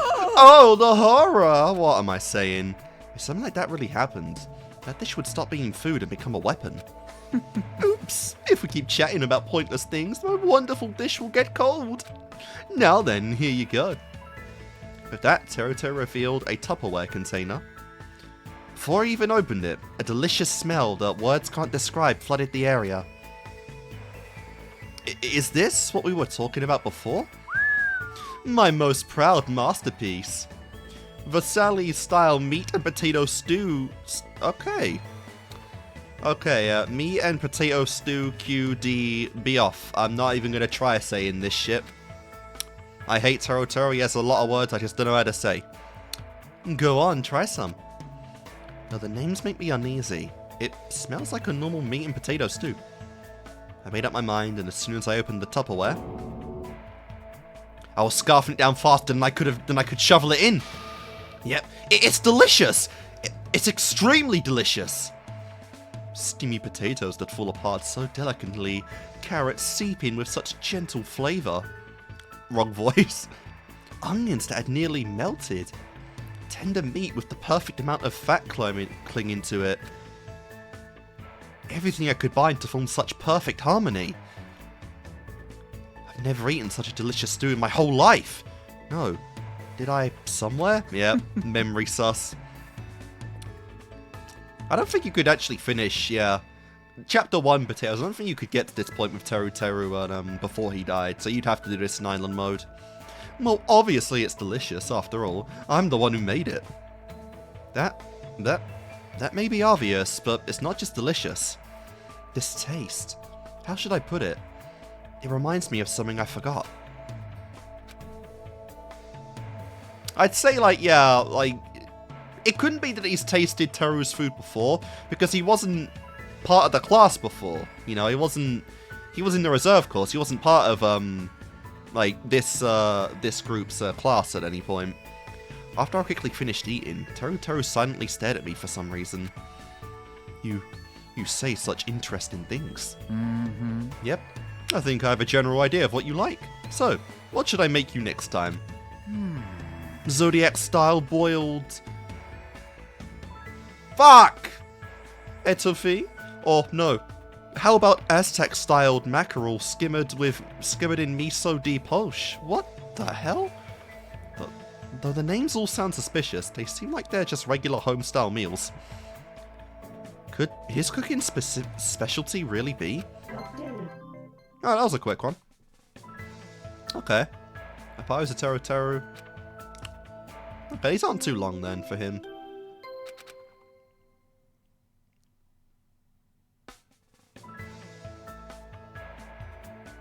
I'm gonna do that twice as much today. Okay. Oh god, is it the day? Alright, yep. Since you're all working so hard, here you go! Okay, have a nice day!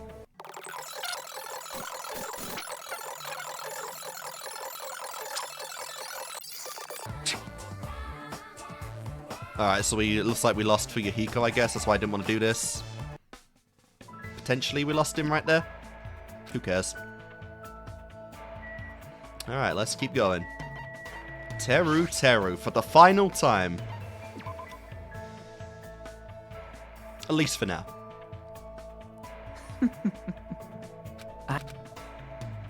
Alright. So, the final present for Teruteru, what should we go with? We can make it simple. We can give him a coconut, it looks like. But I only have one. Crap. Like, I do want to try and keep a majority of what I have, but I don't know. A male cylinder. I don't even know what that means. Okay, oh wow, I got 4 of these. Huh? Hold on, are you seriously giving me that? Man, you really understand me well, Hajime. What happened to him? He's strangely quiet. It's like he's thinking about something. Mm-hmm. What's up? Why are you looking at me with such passion? Oh, I get it. You finally awakened. Then let's go right ahead and start planning our future together. Tonight's... All through the night, of course. And in bed, obviously, ma'am. Of all the people I would like to do that with, and there's a few on this island, you know, I'm going to have to reject the plump chump. Why do you always do that? Well, it's just a little joke. I've actually been thinking a little. What you said about being reminded of something you forgot. That meat and potato stew I made for you was actually my mum's recipe. either this is alluding to, like, he's met Teruteru prior, or he's, like, been to their restaurant before. I don't know. I don't know. I really don't know. That's probably it. It felt really nostalgic so much. Because I gotta imagine, like, we're gonna learn more about these guys anyway, because, you know, a majority of the island crew did survive, you know, and potentially we can get all of them out of the pods. So you gotta imagine, like, be it, you know, the anime, or at some point, you know, we're gonna get more from Hajime and the whole crew minus Chiaki. So we'll see one day, maybe. It's sort of like the taste of a mother's home-cooked meal. And that's right, a pure, nostalgic taste. For me, it's the taste of my mom's cooking. The flavour she'd always been cooking in the kitchen of our run-down country diner. Seeing you eat and enjoy it so much made me remember too why I started cooking. Hey. Just because a dish is gorgeous and uses first-rate ingredients doesn't mean everyone will like it. Fair?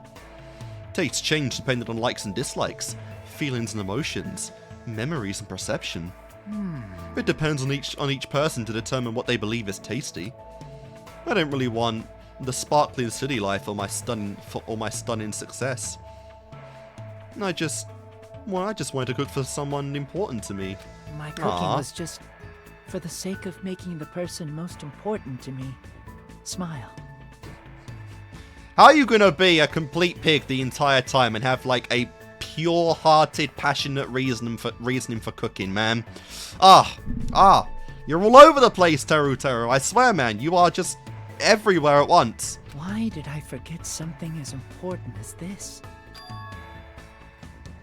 But you remember, right? So all you have to do now is never forget that again. That's probably your dream or something, don't you think? Well, it's not like it's my place to say that. Hajime. I see. Just as I thought. You're quite interesting. It'd be great if you'd let me thoroughly inspect you just once. I could gobble you. And of course, I'd like to thoroughly inspect you while you're naked as the day you were born. Fucking hell, man. You're the same as ever, making such vulgar remarks, but you're getting used to them now. And whether you like that or not, it's a fact. I know. Thank you for everything. I made something to make you happy. Try eating this. And Teruteru took out a white rice ball. The glossy white rice perfectly matched my refreshed state of mind, which sharpened my appetite. And then I won't hold back. Thank you for the meal. I bit into it, and the sweetness of the rice spread throughout my mouth, and then I passed out. It seemed unseasoned at first, but when I bit into it, I could tell it was slightly seasoned with something. Something different from what's normally used to bring out flavor. Did he actually spike it? What in the world is this? It's no use! I can't stop stuffing this rice ball into my mouth! Oh god, it's so good! It's so good! Did he put like some fucking weed or something in there? Like a pop rice ball? Is that a thing? Well, guess that's about it. Well, obviously I gave my all when I made it. More importantly, how was it? Are you feeling it already? Are you starting to feel a little weird? Or maybe you feel your core getting strangely warm? Hey, what is this season? Well, obviously. That's a trade secret. Oh my god, I wouldn't. I don't want to know. I don't want to know. Ignoring that for now, I feel like I got to understand Teruteru a little better. I can feel a strong bond forming with Teruteru. As long as we have this bond, I won't give up. That's what I think. Okay, that's cool. Alright, there we go. Teruteru's report card is done. The skill tasting, that's pretty nice. Oh, didn't need that, but it comes with everyone. His undergarments are. I was expecting a thong, but I guess not. Maybe I can consider myself lucky it wasn't a thong. Alright, day 13. Here we go. So today's the day, huh? I guess I better review everything once more time. We got it.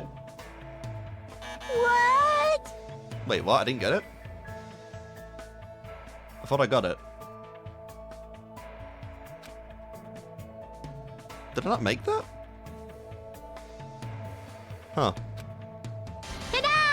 A Usami strap. That's weird. I thought I made that. Tasty food revives me. Alright then. God, it's been so long. I don't remember how to play this game anymore.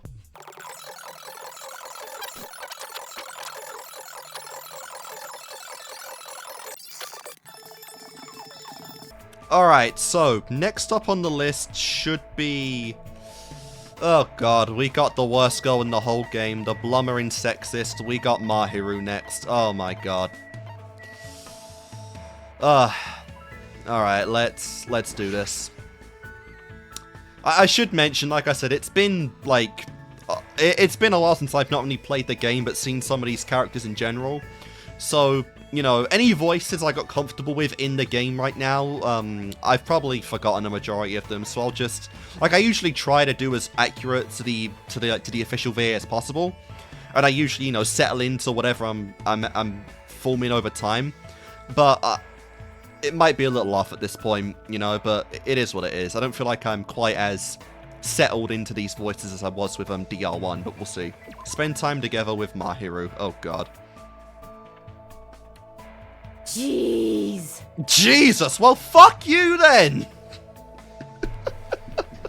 Oh my god. Like, really?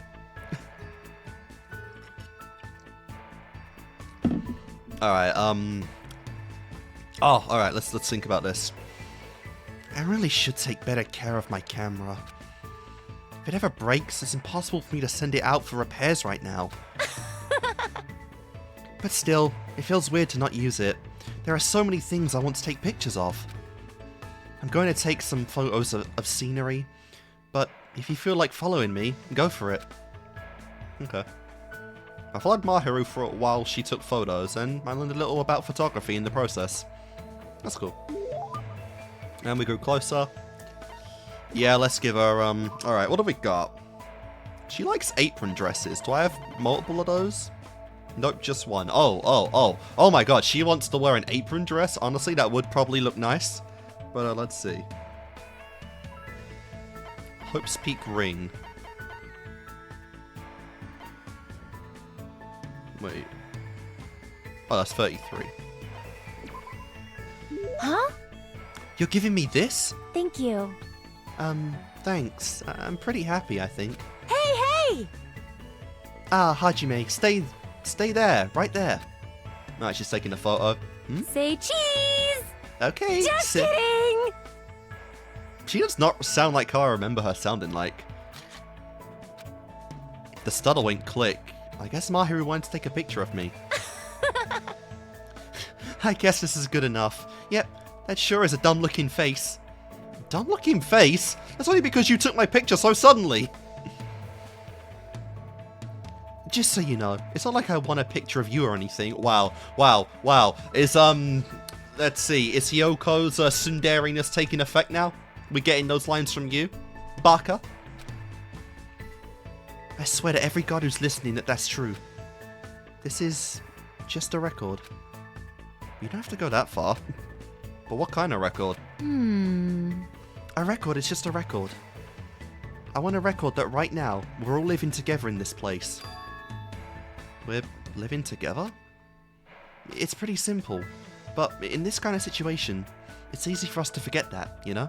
Come on! So I decided to make a record of everyone each day so we won't forget. That's pretty much the only thing I can do right now. I see. That's a good idea. I seriously wouldn't have thought to do something like that. Mahiru seems like a pretty solid person. Yeah, she's solid. She's just fucking rude. But taking pictures of guys isn't fun. So I guess it'll be fine if I only do that once every 3 days. Wow! You're already contradicting what you just said. Well, aren't you commendable? So it's so awesome that you prioritize, that your priorities are in check. What's going on? What does that mean? Aww. More importantly, we've got this blue sea and white beach, but that weird stuffed animal just ruins it. No matter how beautiful the scenery is, it's the subject's face that doesn't stand out. Hey! Ah, I know. If you ever see Monokuma again, capture him. I can take pictures of Monami just fine, but he sees what I'm trying to do every day. One day, I'll definitely capture him with my viewfinder. And I'll be world famous for landing such a huge scoop. Really? A picture of Monokuma is the scoop of the lifetime here? Fair enough. Well then, I'm busy, so I guess I'll see you later. That got us nowhere. After controlling so much of the conversation, Mahiru suddenly changed the subject and walked away. Was she angry or something? Did I say something weird? This is bad. I have no idea what's going on. Sure. Alright, well that's the first of Mahiru's snaps. I should return to my room once. Alright. I think I've already got everything I need for this actual Usami thing. Alright, today's the day off. Sweet. And I think everyone's in good health right now, so I shouldn't lose track of Mahiru right now. She shouldn't be sleeping anytime soon. There we go.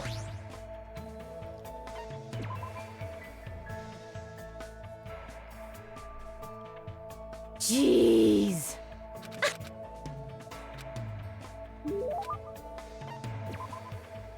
Let's go. Alright, so alright, we got a photography thing here. So that's right up our alley. Let's see, 54. No, I don't have it. Alright. Never mind, a Chinese teacup will do. Oh, sorry, a Japanese teacup. I'm about to say, if I didn't have that as well... Is it really okay for me to accept something like this when it's not even my birthday? What should I do? I'm really, really happy. You know, I've been wondering about this for a while. Mahiru's been taking lots of pictures. I wonder if any of those pictures might contain some sort of clue. How much film has this girl got? Hey, Mahiru, about the pictures you've been taking. Yeah. I don't really mind showing them to you, but I'm pretty sure you won't find much. Huh? Damn, she knew right away. Nice. You're wondering if they have any clues, right? Unfortunately, I don't take photos like that. What does that mean? You know, if you see one, here. She handed me a camera, and when I looked at the screen, I saw a bunch of smiles. Didn't I tell you? These are the kind of photos I take. People at their happiest, I guess. I've never seen anyone smile like this before. But does she not take pictures of boys? Does she not take many pictures of boys because she doesn't let her guard down around them? Yeah, probably. Anyway, it definitely looks like everyone's having so much fun that they've forgotten the situation we're in. Jeez. Alright, I know I said it, but honestly, that jeez is so passionate, it's actually incredible voice acting. Like, we never heard that in the game, I don't think, but that is a very good, like, I'm so done with every situation I'm in right now kind of jeez. Well, at least tell me how you feel about it. Oh, yeah. It's amazing. Hey. Oh. Well, you're cool then. Words like awesome and amazing aren't words of praise at all. Oh. They're half-assed and insincere. I really hate when people say stuff like that. Sorry. That reminds me, she did get a little angry when I said that before. Maybe she's right. Maybe it's rude not to evaluate her work properly. Maybe. Well, I can't really say it well, but it makes my heart feel warm and stuff. Wow, you must really like taking pictures. Aww. She's the ultimate photographer, I'd assume so. You thought about it for that long and that's all you've got to say? Girl, I'm about to just like leave these free-time events and go right on to Peko if you keep on like this. I mean, it's so obvious. If I didn't like taking photos, I wouldn't be snapping shots in a situation like this. You're right. Hey. Photos depict everything, whether it's beautiful or horrible. That's the truth contained in these images. That's why no matter the situation we're in, it's a photographer's duty to keep taking photos. That's basically what my mum taught me. Cool. Your mum took photos too, huh? My mum was a pretty famous war photographer. A war photographer, let's go! But I just take lots of photos of smiling people at normal places. But because the theme of my work is too conventional, people don't really care to judge it. They just say stuff like, you should take more amazing pictures. I don't really know much about photography, so I can't really give any good feedback, but I really like photos like these. I mean, yeah, they capture, like I said, they capture what's real. They capture the truth of the situation, and, you know, moments like that, as some say, you know, those are moments caught in time forever. You know, can never take them back, and those remind you of a time, whether, you know, it be a discerning time frame or a happy one. They're memories that maybe, you know, that may blur in the future. How should I put it? It makes me realize the importance of what's right in front of you. Yep, exactly that. Jeez. That was it. You made a good comment. Huh? I guess. So tsundere. I can show you my photos again next time. But bye. Mahiru quickly walked away. Feels like she's opening up to me a little bit. Alright. Cool, I guess. Like, fun. Alright, we're going right back into this because it's our time off.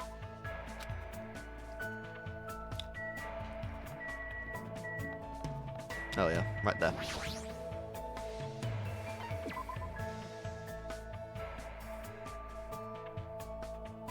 Jeez. I love hearing that. Jeez. Alright, that's starting to grow on me. I'm liking hearing that. It's getting funnier. Do I have a silver ring? I already gave her one ring, but do I have another one? Oh, I have so many of these things.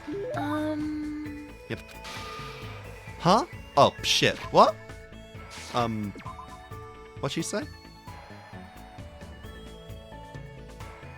Ah, Hajime! Huh? What? She looks like she's mad. Did I do something? Hey. Your sleeve. It's dirty. Jeez. Have you been doing your laundry properly? There's a washer and dryer in the shower room of your cottage, right? I'm not saying you need to wash your clothes every day, but you gotta wash them once in a while. Yeah, you're right. Aww. I mean, like, we all don't have a single pair of clothing in this entire island. What the fuck? That idiot Kazuichi was saying he'd never once washed his jumpsuit. That is disgusting. Why are boys always so lazy? Stop generalizing! Please! Jeez. You're hopeless. Just take it off. I'll wash it for you. Okay. It's fine. I'll do it myself later. You say that, but you're not going to do it, right? That's why I'm telling you I'll wash it for you. Seriously, I'll make sure I wash it later, so it's fine. Fine. Got it. But if I see you next time and your sleeves are still dirty, I'm gonna be really mad, okay? Why not? Seriously, I got it. It's like I'm being yelled at by my mum or something, honestly. Jeez. Who could put up with this? Gosh, if I worry about you even a little bit, you make that annoyed face. It's not like I'm doing this because I want to. It's not what you're doing, it's how you're saying it. It's because you're being lazy like my no-good dad. Look, girl, your home problems aren't me problems. Don't project them on me. You piss me off. Oh, I'm sorry. Ah, jeez, that's why I hate boys. Okay, now that you mention it, you said this earlier. As I recall, Mahiru's mum was a war photographer. Your mum was a war photographer, right? So is she gone a lot? Yeah, she's overseas most of the year. Then, do you do all your housework while she's gone? I have no choice. There's no one else who'll do it for me. But it's fine. I like my mum best when she's out taking photos. Hey. See, she can do that. Oh, I'll definitely say, like, Mahiru's VA can definitely do that projection. Like, you get the G's and then you just get, like, the cute, hey. It feels almost like a different voice at that point. Like, she is good at projecting different emotions, I'll definitely say. Ever since I was little, the first thing she'd do when she came home was show me all the photos she took. Photos filled with people's smiles. A war photographer filled with smiling photos, huh? Something isn't adding up here. I'm sure she probably took a lot of horrifying photos too. But even so, she only showed me ones where people were smiling and looked happy. How many of those would come though? So that's why you like photos of people smiling. But Actually, I don't know what to do. Is it really okay for me to just keep taking photos of the world I live in? I want to visit different worlds and take pictures of people's sparkling smiles there, just like my mum. But I guess life isn't so simple. I mean, if I go overseas, my dad's gonna be all alone. Even though she complains about it, she's really good at taking care of people. Well, she'd have to be, otherwise there's no way she'd be able to take so many smiling pictures. hey, What? What are you staring at me? Why are you staring at me like that? Anyway, make sure you do your laundry. If you can't, I guess I can help you out and stuff. Just let me know right away when that happens. After talking to me in a gentler tone than usual, Mahiru walked away with her head down. Alright, so I guess Daddy is just a lazy, no good piece of shit that's unfortunately skewed this girl's worldview of just males are lazy, lying dogs, I guess, and that's why she is far more harsh a critic than she has any business being. I guess that helps a little bit to the case, but still, no, okay? Your home problems are not me problems. Stop being rude. Was she blushing just now, or am I overthinking it? Alright, there we go.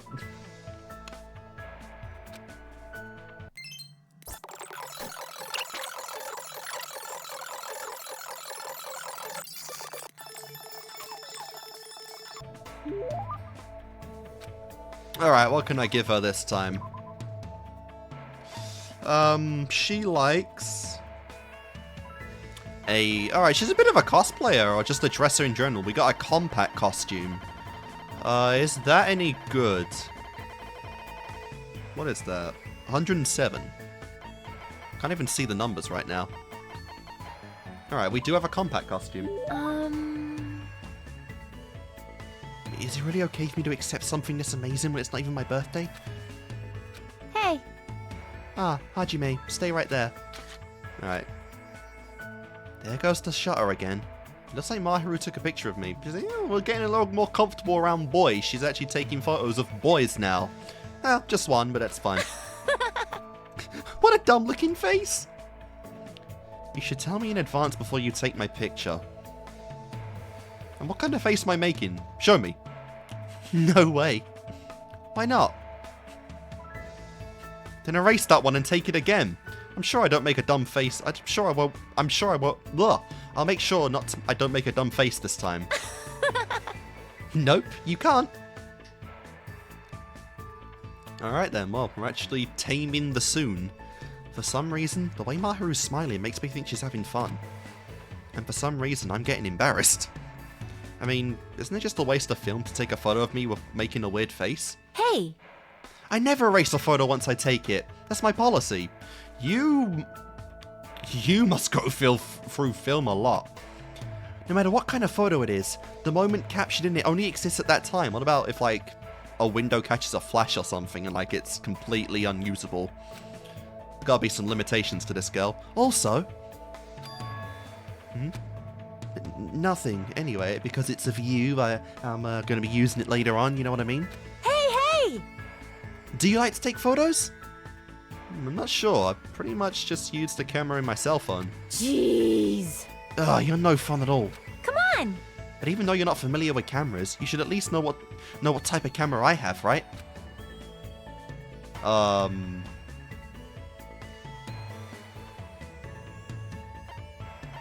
Don't really know my cameras very well. SLR? Alright, got it. Was it called an SLR camera? You don't sound very confident. Well, I know the sound effect went off there. I know I'm right. I can't help it. I don't really know cameras that much. But I'm definitely more interested than I was before. I see. Then... Actually, never mind. There's somewhere I need to be. Wow. Alright, that was pretty quick. What was she going to say after then? There we go. Alright, I believe that's just one more. The fourth ones are pretty short, I guess. With everyone. Mahiru's attitude made me feel a little nervous, so I decided to go back to my room.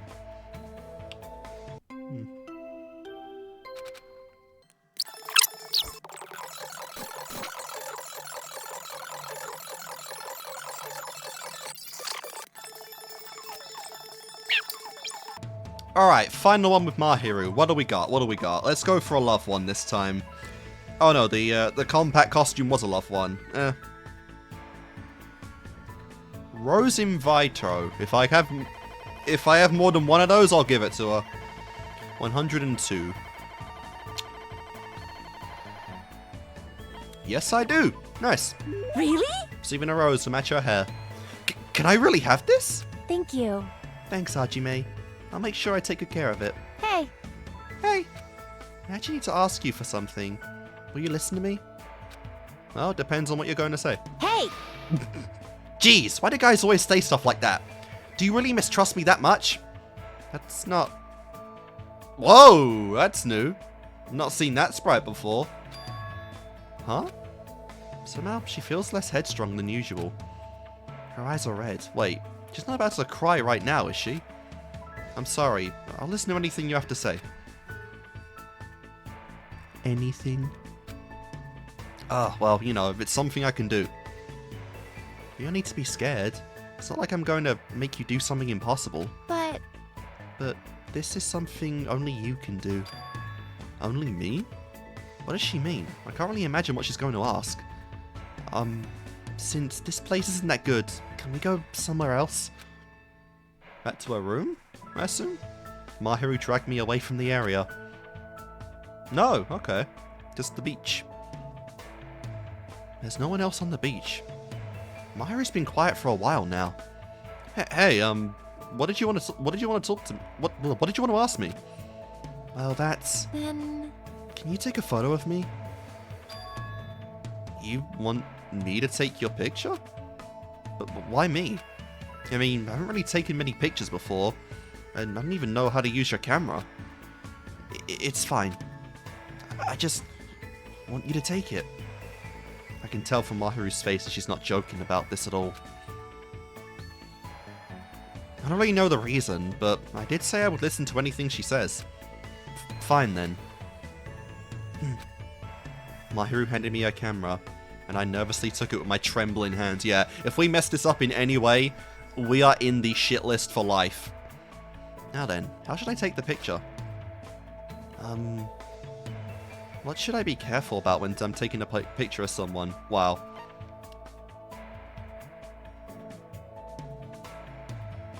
Take it as fast as I can. Don't talk to the subject. One step forward. Alright. I guess it's better to take one step forward. Yep. We didn't talk about this at all. Yep. When you're not used to taking photos, you somehow always end up taking one step back. When you're taking shots of people, the photo comes out better if you're closer to them. But... But you don't have to do that right now.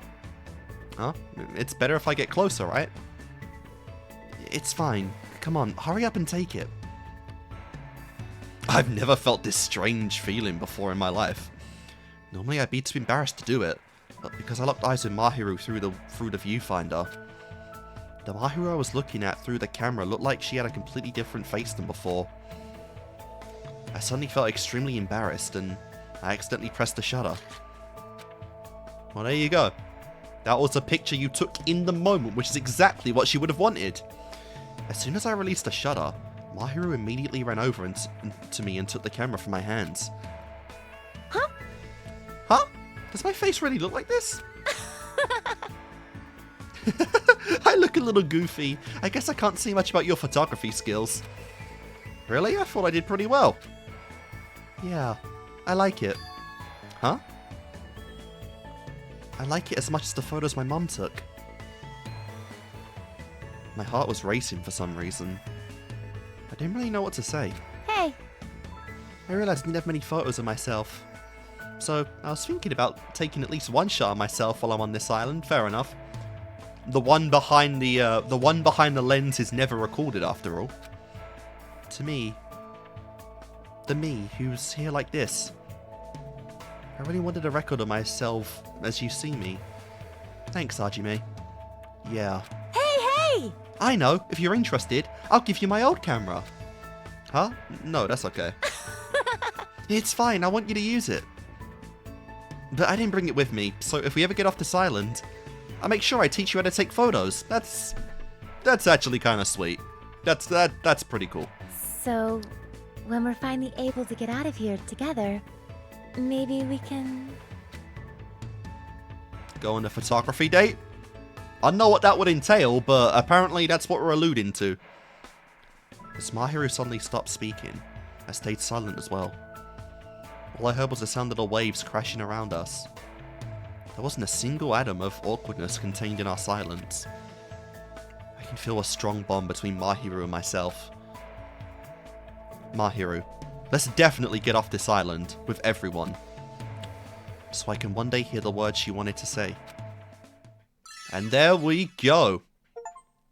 I'd definitely say helped a little bit. It helped a little bit with Mahiru's case, you know.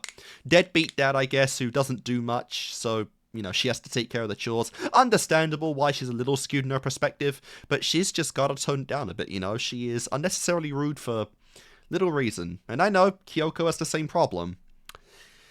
But the worst thing about Hiyoko is that, again, she was on a path of, like, redemption, and they just cut it short. Eesh. But we'll get to her pretty soon, you know. Actually, yeah, after Peko, she's like the next one, because I've already done Ibuki. But yeah, that was Mahiru stuff. That was pretty fun. You know, I can definitely appreciate photography and all that good stuff. And it did seem like she did genuinely open up a little bit more right there. So, yeah, good stuff for Mahiru, I'd say. Ooh, autofocus. That's a nice skill title. Whoa! So, she goes for the black panties, eh? I dig it. I dig it. Good stuff, good stuff. I'll be taking care of those. After staring at the ocean for a while, I went back to my room. See, alright. I'll definitely say the one disappointing thing about the island mode is that we don't actually go to the cottages at all of the different characters. Like in DR1, you go to all the rooms and it gives you a pretty interesting take of like how these people decorate their rooms, you know, like completely goth for Celeste, you know, like all like computers and tech for Chihiro, you know, manga galore for Hifumi. Like we don't actually see the cottages much in Island mode, so we don't really see how they, you know, how they like decorate their rooms for their own little personal space. We don't see the kind of people they are behind like their own face, which is a little disappointing for island mode in this game. Like I really wish we could actually see like the full-on the sprites of the rooms here, you know. Because I think in game we only saw like I think we saw Chiaki, we saw Nagito, of course. We might have seen Byakuya as well, but outside of that, I don't recall if we ever saw anyone else's. So that's kind of disappointing, honestly.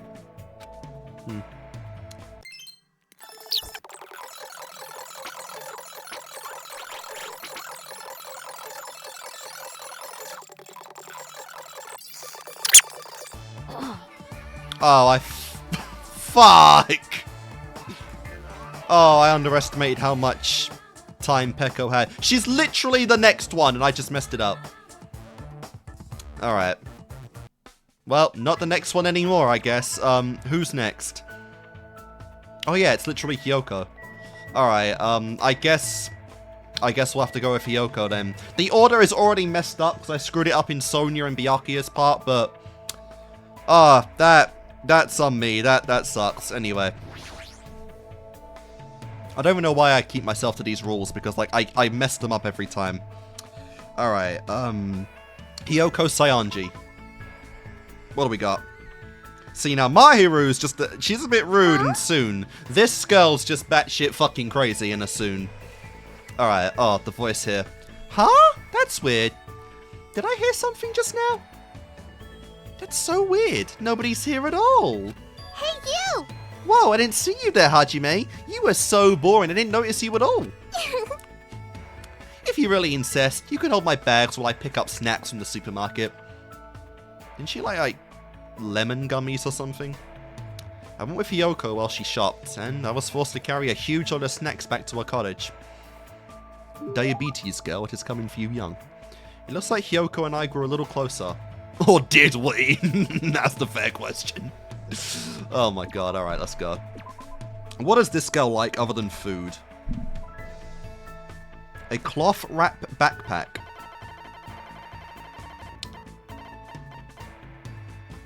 Alright. Yay! Whoa, what is this? It's amazing!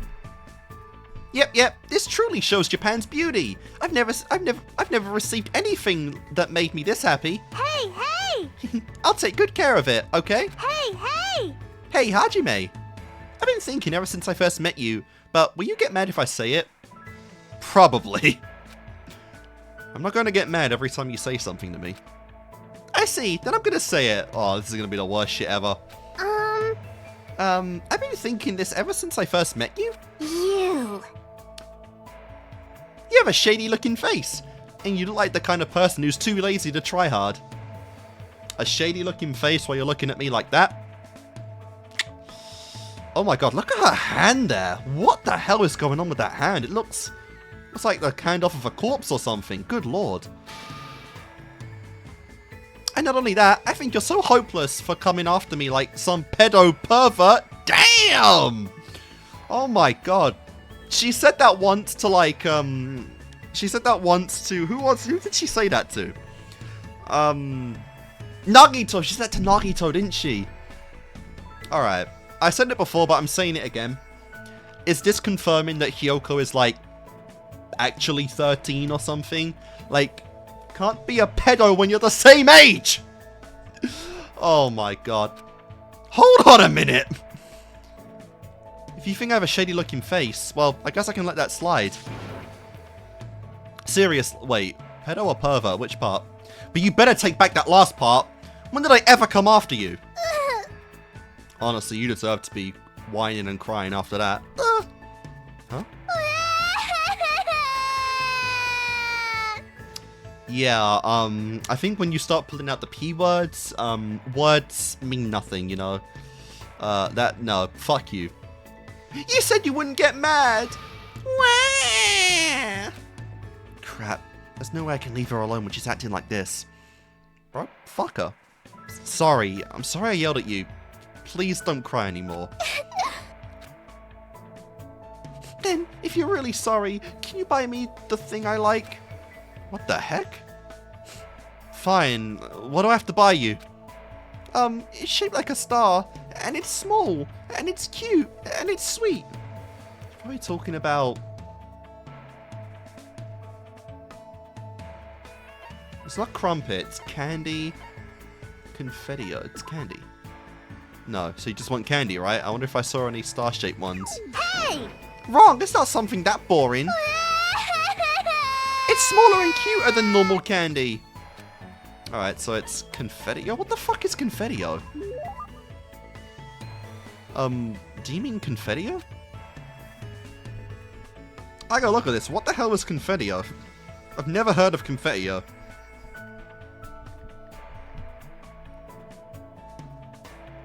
it's like a... No. What? Like a flower thing? Hiyoko nodded silently. Well, at least she stopped crying. Then, do you want me to go buy it right now? Jeez!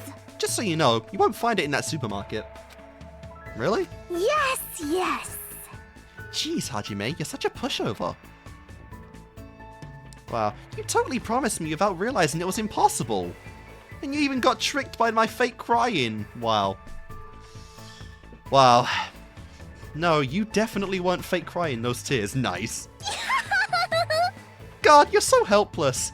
I guess I'll go easy on you and make you bring me something else. Let's see. Go steal Sonia's panties for me. Actually, I already have those in my pocket.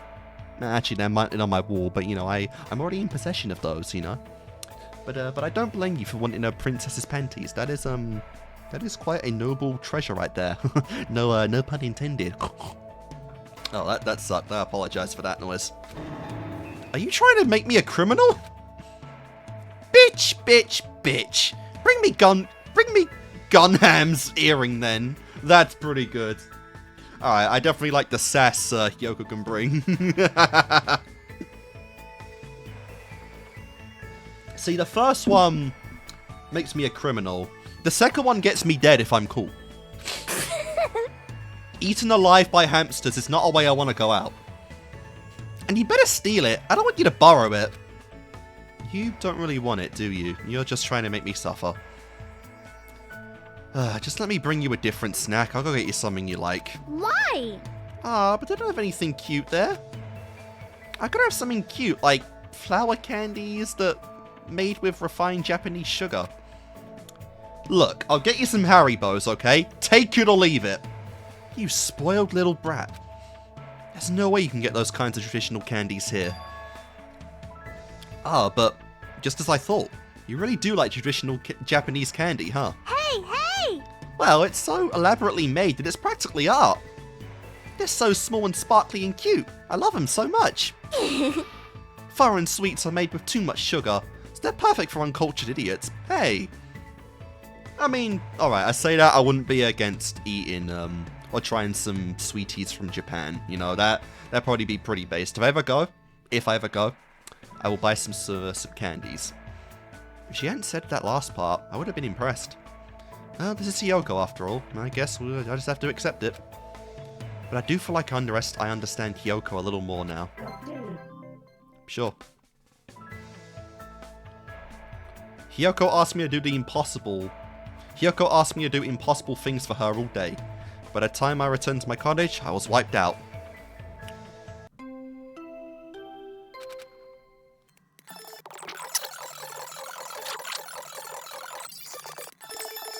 Alright, let's keep going on. Who've we got? Hiyoko, there she is. That fucking weird twin tail lolly girl.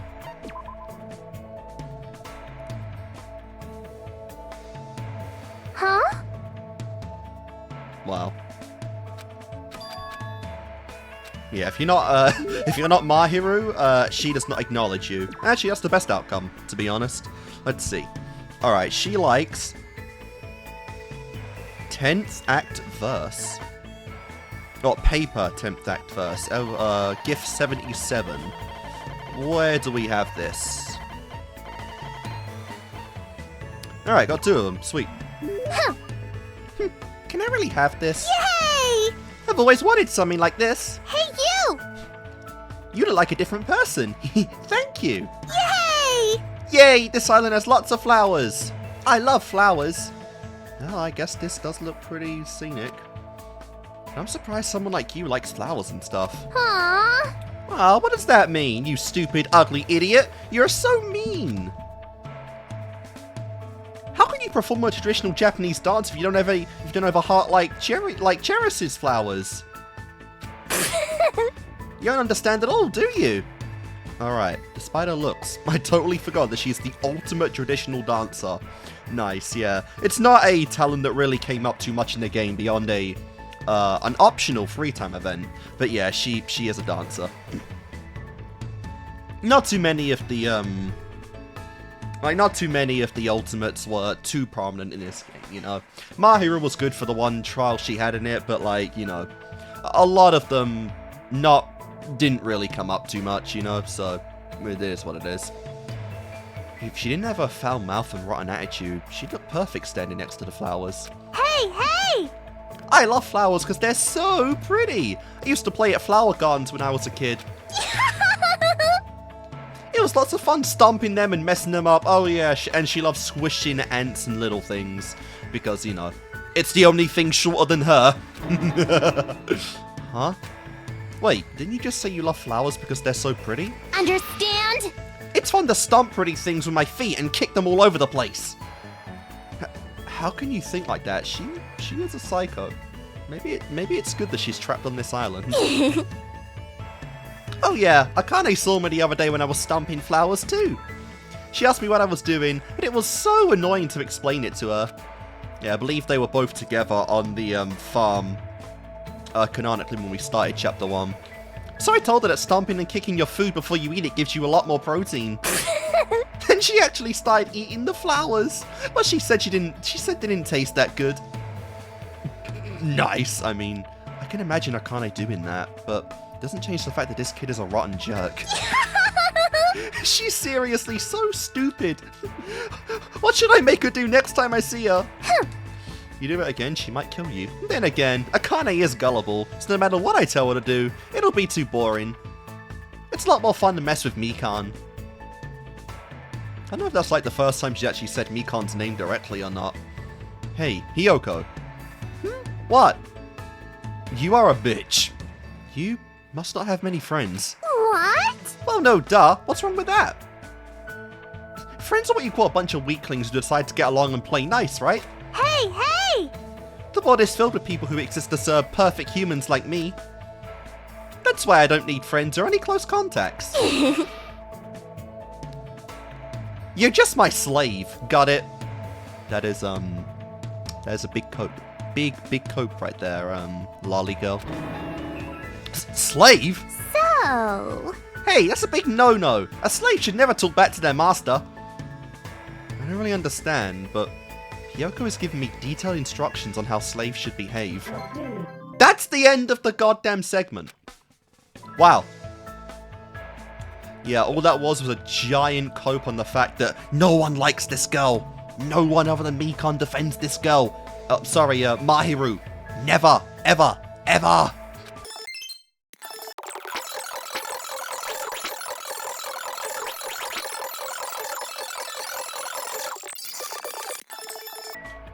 Alright, here we go. Actually, let me just take a quick update. I don't think I've looked at this yet. No, wait, what? No, I meant to talk to the goddamn bunny. Alrighties! Alright, how much everyone loves each other. Absolutely nothing. Alright, fair. Oh yeah, I forgot I have to give them the cards, don't I? That's right. Yeah, do that a lot off screen just to get those endings. Huh? Oh, that's gonna be such a pain. Alright, what we got?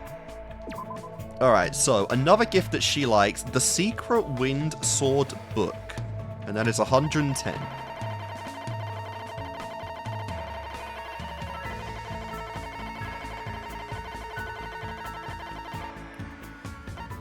Alright, I do have a lot of those. Well, it'd be too pathetic to put such high expectations on you anyway. Hey, you! But yeah, we got her in the end. Oh yeah, let's see. How far am I in Saionji? Oh wow, I'm halfway. Damn. By the way, about your last name, Saionji. Good! Did they... What? Why is the sprite gone when you're given such a fierce look? What the hell was that look for? I feel like someone punched me in the stomach. Alright, did they just forget to put that there, or did they not have a sprite that could convey such unbridled rage or whatever? I had a real bad dream today. The next time you casually say my last name, I'll kill you.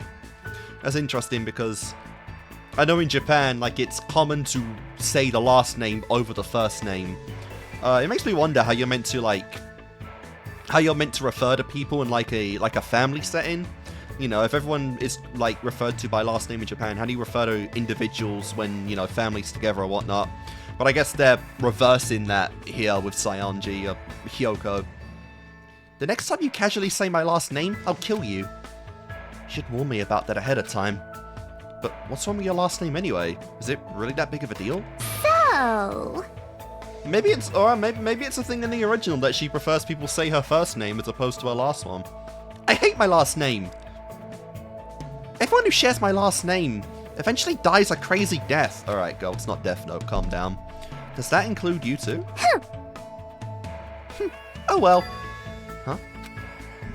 It can't be helped because chosen bloodlines are always targeted by conspiracies and assassinations and stuff. When I'm the head of my family, I'll probably do similar stuff too. Well, since my dad only married into the family, I guess I can let him off easy. Ah, okay. Interesting bit of lore. Some more daddy stuff going on. Another little connection right there to Mahiru. Conspiracies? Assassinations? Which cockroach said that? Those people are just the worst. They'll put pins in kids' shoes or scatter dead mice all over your bed. They're the type of people who drop stage lights on you on purpose, or poison your food. Hey! So they totally deserve to die, right? There's nothing lamer than being envied by people who have no talent at all. Did all those things actually happen to Hiyoko? Yeah, stage lights because she's a dancer.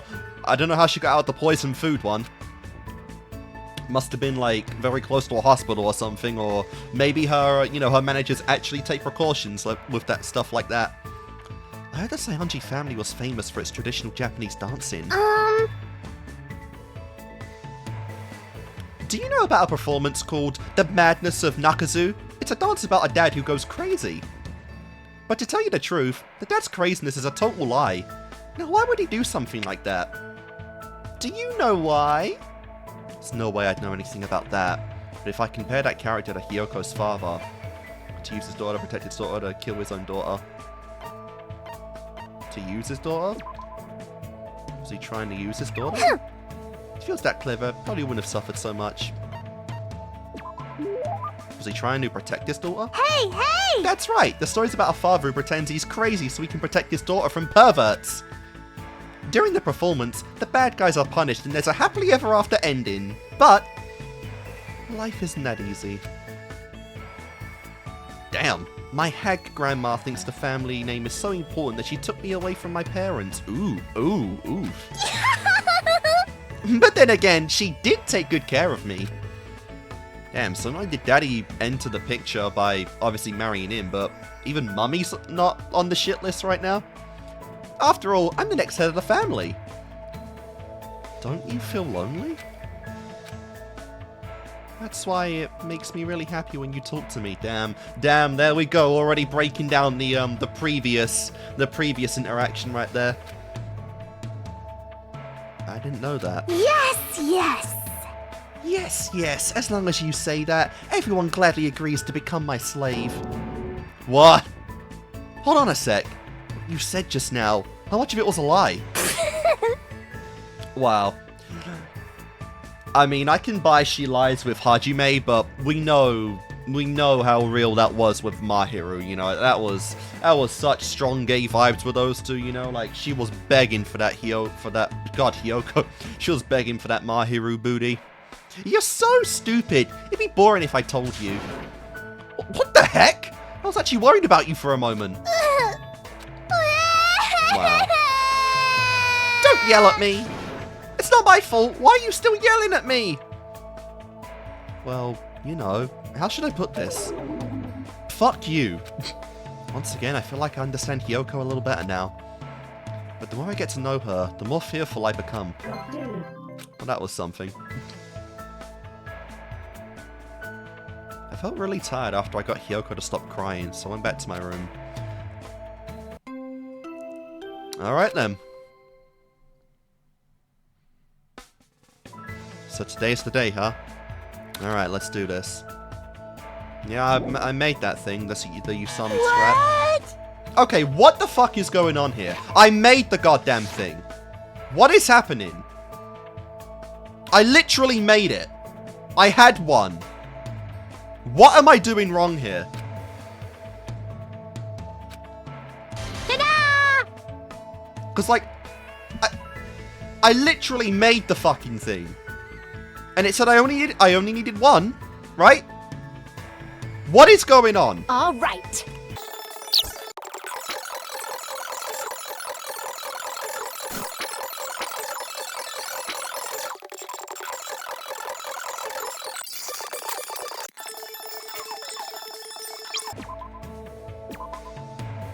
Alright, up next, God, I don't have much water left, which is kind of crazy. What do we got here? Alright, so she likes Biggest Phantom. That is 38. Let's try that. Yeah, I've only got one, but screw it. I don't imagine anyone else would want that. Yo, where's this? It's amazing! Yep, this truly shows Japan's beauty. I've never received anything that made me this happy. Hey, hey! I'll take good care of it, okay? Jeez! Man, this place has awful food. I want to eat proper Japanese food.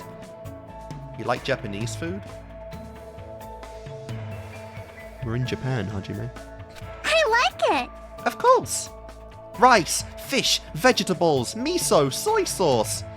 I could totally live on that stuff alone. I don't think I've ever had miso before. I seriously can't stand smelly, oily people who eat tons of meat. They think and act like stupid animals. As usual, your attitude is terrible. Besides, Japan has a lot of delicate, refined, high-quality things.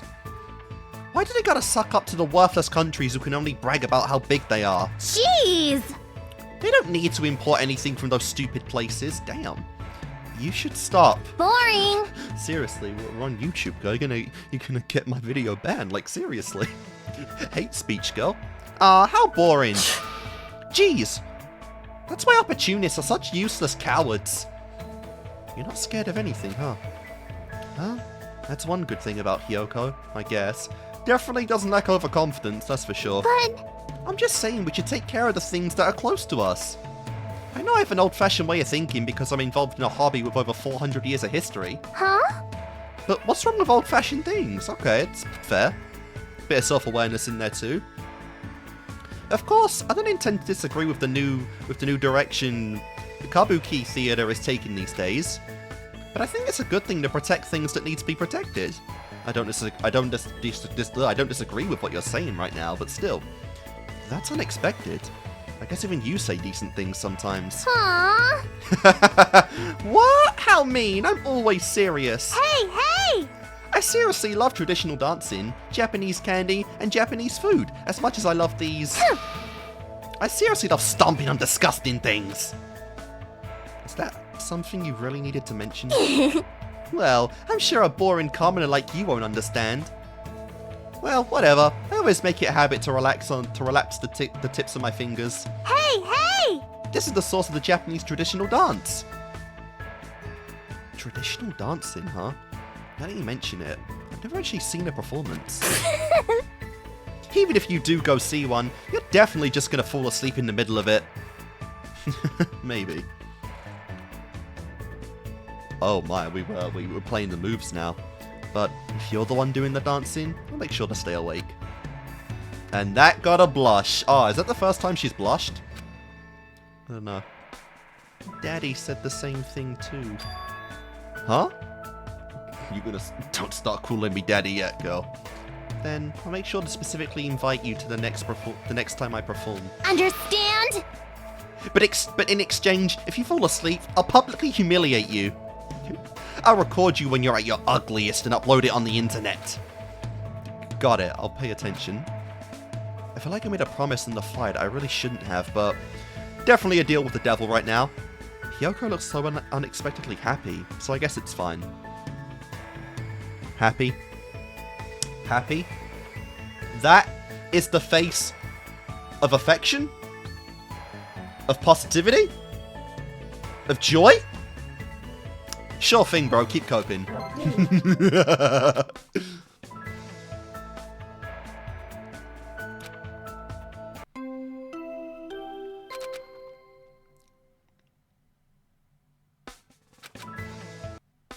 Alright, cool. Free day. Let's go. I only have one more to go with Hiyoko, I believe, and hopefully, Jesus Christ, hopefully, Peko wakes up, because she is still out somehow.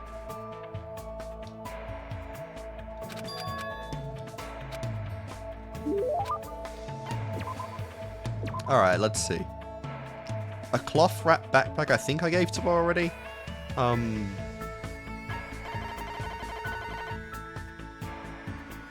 A century potpourri.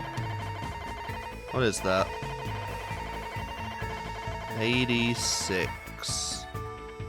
Oh my god, I've got loads of these things. Let's go then. Yay!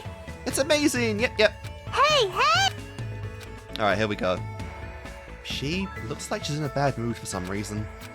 I've been stewing over it for a while now, but they seriously piss me off. Right? Who are you talking about? You! Damn! Who cares? You gotta agree with me first. Aren't you on my side? I'm so mean. You're totally gawking at that bitch while I'm this pissed off. What? What? I'm assuming she means Mikan?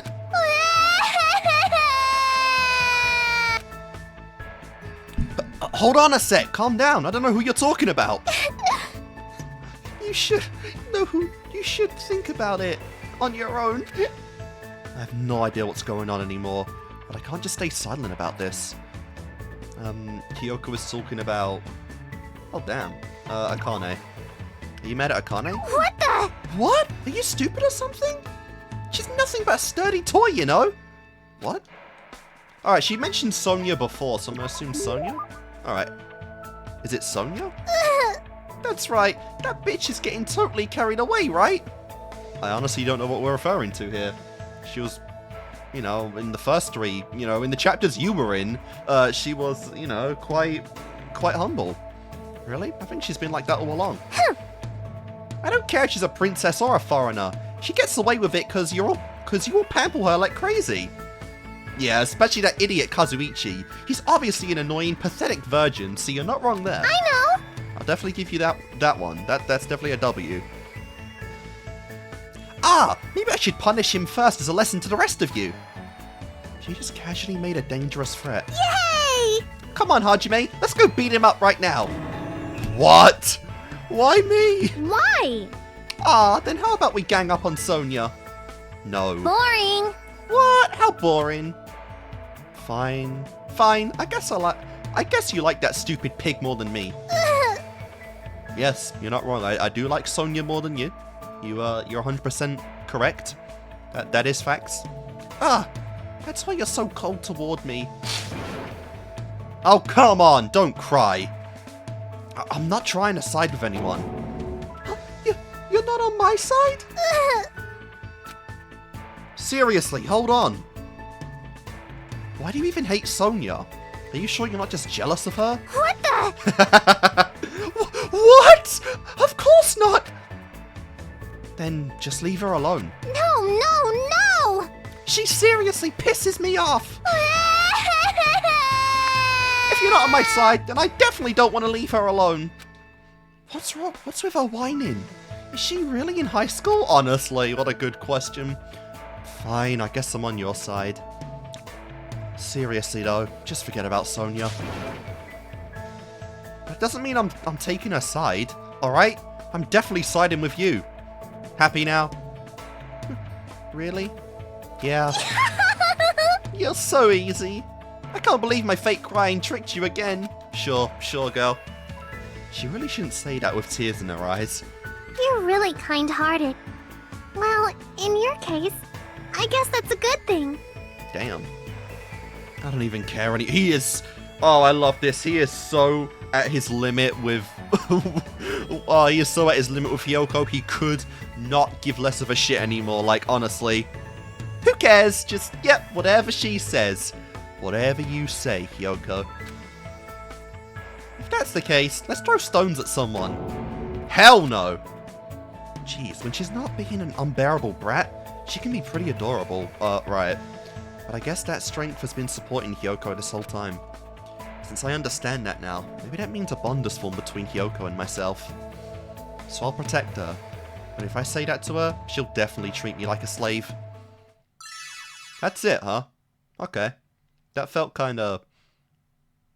The Lolita oh my god!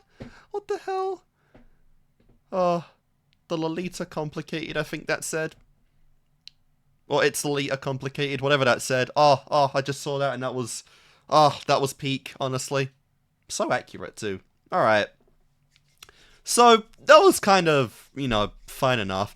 I kind of get it, right? Like, when you have a character so mean-spirited as Hiyoko, they don't want to break that kind of, like, status quo with her too much, even in the free time events, but it does kind of make the root cause of her, like, kind of unchangeable.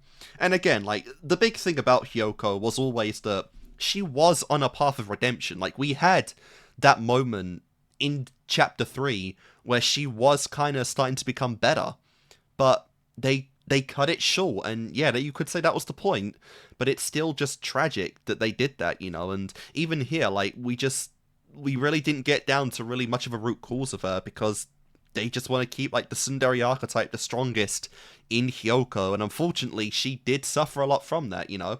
Like, I thought she was a fun character, but she's not my favorite or anything, you know, so it's like, it is a big shame just the kind of direction Hyoko's character unfortunately led, you know. But like I said, it's so weird saying these kind of things about DR2 in general, because, like, I just have the expectation I'm going to see them again in the future, right? Like, it's not DR1's case where it's pretty set in stone that, like, yeah, everyone I saw there, that is probably the only time I'm ever going to see them. You know, like, they died, legitimately. In this game, you know, there is the chance of them coming back, so it's like, this doesn't even feel like it's the finale of their characters, so I don't know, it's a very different feeling from when I was doing the free time events from DR1, because, you know, there might be a light at the end of the tunnel for Hiyoko, you know, so I don't know what to say, but yeah, we made some progress here, but unfortunately, not too much for her. I'll definitely say it was interesting that they kind of used her as like you know, a mouthpiece to go on about Japanese culture and whatnot. That was kind of interesting.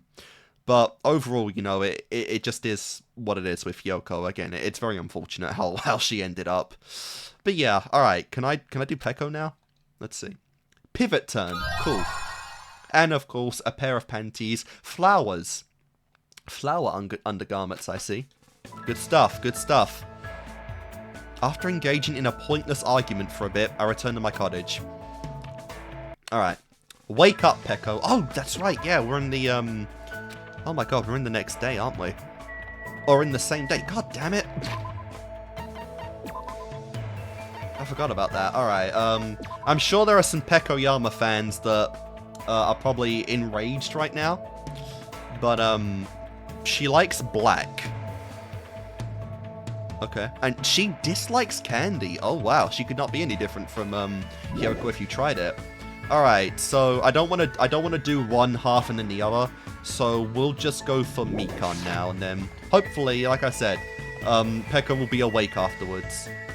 No, wait, she's right here. What? Wait, can I do it now?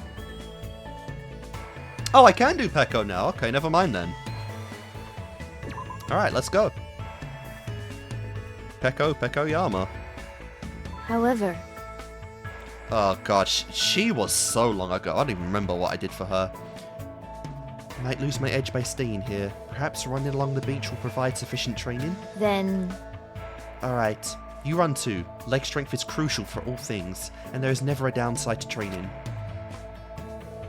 Alright, I spent today running countless laps along the beach with Peko. Rip bro.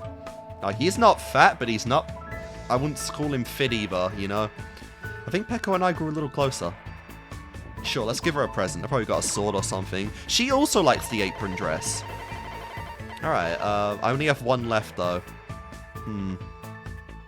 Antique doll. Let's go for an antique doll and see if I can get that. What the hell just happened there? Alright, that's 71. Alright, I do have the antique doll. No way. Is it really acceptable for me to receive this? No. No, I will not question your sincerity. Thank you, Hajime. It's cool that we're hanging out, but we're not really talking about anything. Damn, who talks less? Her or Chiaki? Hey, Peko, do you like kendo? Yes. This conversation isn't progressing. Is your house a kendo dojo? Sort of. Sort of? However... Is there something wrong with that? Oof. Elaborate. No, I was just wondering. Peko's stare is really intense. It might be best if I change the subject. Let's see, a topic that probably won't offend her too much. Ah, I know, Peko. What level are you? Could it be... Are you talking about my kendo level? I don't have one. Huh? Dojo trainees typically earn levels corresponding to their years of training. However, I have no need for that. Why? Don't people normally aim for that kind of advancement? No. I have no such aim. My destination has already been decided. Yep. Protect who I must protect. Cut who I must cut, and we already know all about this now. That alone is the original purpose of the sword. Wielding a blade in its truest sense is my aim. And so? That is my reason for existing. To achieve that, I have no use whatsoever for meaningless levels determined by arbitrary rules. I see. Peko isn't just a typical kendo athlete. She truly is the ultimate swordswoman. I would love for her to meet, like, you know... I would love for her to meet, like, Sakura and, you know, meet Mukuro, because, That would have been a hell of a interaction right there, you know. Different forms of fighting style, you know, just coming together in a conversation. Maybe even some training as well, you know. Like I said, I just love an anime or something about the slice of life they had before Junko did her thing, you know?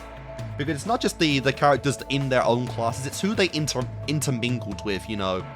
Like, with from the other classes, right? Like, Sakura and Mukuro were part of the same group, but did they ever mingle with Peko or, you know, anyone else in class this, you know? Like, that would have been so good to see! How could I ask such a foolish question about levels? I don't really know much about Kendo, but I think you're really cool. You're kind of like a samurai. What? Really cool? You say such strange things. That got her though. That cracked her. No one has ever said that to me before. Well, never mind. Oof. Oh man, we're pulling the moves right away. She seems very awkward. Is she blushing? However, because of the path I've chosen, there are things I've lost as well. Warm, irreplaceable things. What did you lose? Fluffiness. What? Fluffiness? Yes. There are things that are warm, fluffy, and soft. The cat that came to visit the dojo, my childhood friend's dog, and even the finch I had as a pet. Why? But all animals can sense my menacing presence and run away from me. So you like cute things. That is not something I expected. I just wanted to touch their soft fur and fluffy feathers to my heart's content. I see, that's really painful. You know, it's funny because we actually have some soft, fluffy animals on the island, but you and Gundam never once interacted. Again, another missed opportunity, and another potential dynamic for an anime. I'm really surprised. I thought she was going to talk about an event from her past or something. Oh, then what about asking Gundam? Yes! What about asking Gundam if you can touch his hamsters the next time you see him? And that's fair, because you might actually be able to speak Gundam's language, because you're the ultimate swordswoman. You are a fierce warrior. In his mind, maybe you could tame the Dark Devas of Destruction. He might be able to help you out. He probably knows a way to keep animals from running away from you. I see. You do have a point. Also, since his hamsters are called the 4 Dark Devas of Destruction. Oh, my favourite face from Peko. They might not get scared of me and run away. That is such a twisted face, and I love it. I should look for Gundam right now. Her eyes look scary. I think Gundam's hamsters might actually freak out. Hey. Hajime, thank you for your advice. If you'd like, please come talk to me again. Goodbye. I think we just got a better better suited with Gundam right now than myself. How does Sonia feel about that? Peko walked off in a hurry. She must really be desperate to touch something fluffy. But based on this, I feel like I was able to significantly close the distance between me and Peko. Next time, I might be able to talk to her normally. That was something. Alright then, she's got a weak spot for fluffiness. Very interesting. All the strongest and most menacing people have a weak spot. And typically, it's always the purest of things.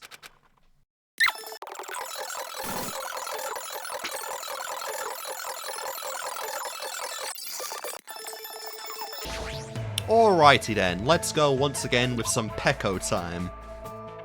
She likes non-alcoholic wine. However... Yeah, I can see someone like her not really appreciating alcohol and the effects it has. Far too sharp of a mind, and obviously would distract from her day job of protecting Fuyuhiko. Alright, it's only number 7 as well. Cool. Don't like a chicken leg. I see. This is quite an item. You're a high caliber man if you're giving away such an astounding item for free. Hey. It's just non-alcoholic wine. I mentioned earlier that you don't know much about swords, right? Yeah, I've never held a bamboo sword before. However... People cannot be judged by their appearances. So you've held an actual sword. Just not a bamboo sword. Of course not. I've only ever held toy swords, not bamboo or real swords. I see. So you're saying you have no use for a sword? Then are you a striker? Or maybe you're a grappler? No. None of the above, no. Perhaps you are well versed in firearms. Wait, hold on, what are you talking about? We are some kind of elite to her. Let me explain it more clearly. I completely suck at all those things. I'm not saying I have poor reflexes, but I already know I'm not the warrior type. I see. Given your strangely perceptive way of seeing things, I assumed that you were, but... However... As you just said, you do not have the presence of a warrior. Even if you lose your actual memories, you would not easily lose your muscle memory. That is a fair point. So basically... Which means you are not suited for battle in the slightest. Oh, I would have loved to see her interact with Mukuro. Oh, that would have been cum-inducing. Peko gave me a terse stare, and I couldn't help feeling a tingle run up my spine. Is she trying to figure out my talent? Does she want to know what it is just in case I pose a threat? I don't intend to fight my friends at all. I definitely don't want to do that. Understood. I see. If that's the case, then we must be extremely cautious of those two. Anyway... They know the difference between weakness and strength, and they can compensate for each other's weaknesses. And they both have impressive offensive capabilities. If those two formed an alliance, they could truly pose an unimaginable threat. I'm assuming she's talking about Nekomaru and Akane? Yeah. A dangerous alliance. Are you talking about Akane and Nekomaru? Yes. A 2-on-1 between those two and Peko would be interesting though. Even if she had the blade, though they would only fight in self-defense, they are both perfectly at ease doing it.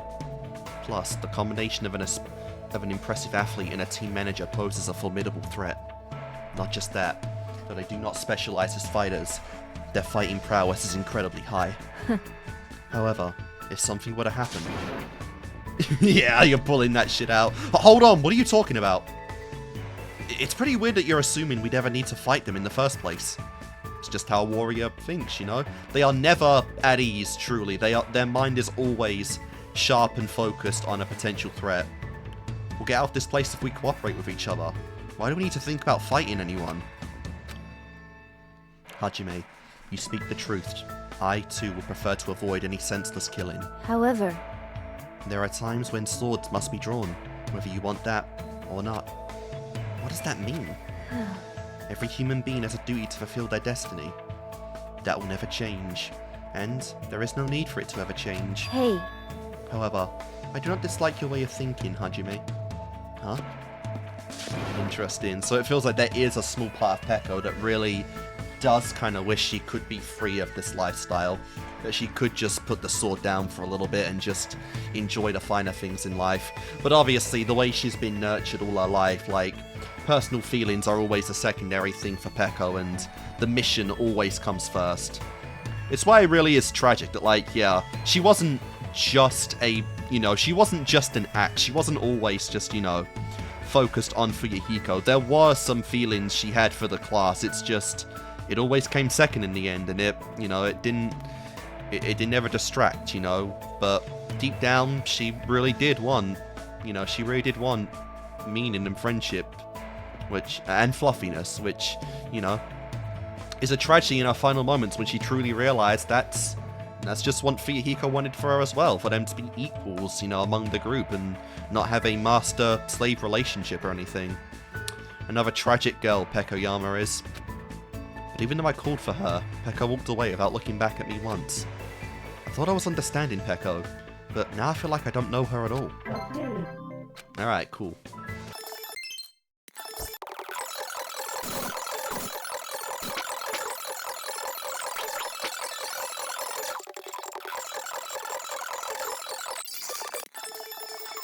Okay, so up next for Pekoyama, she likes fresh bindings.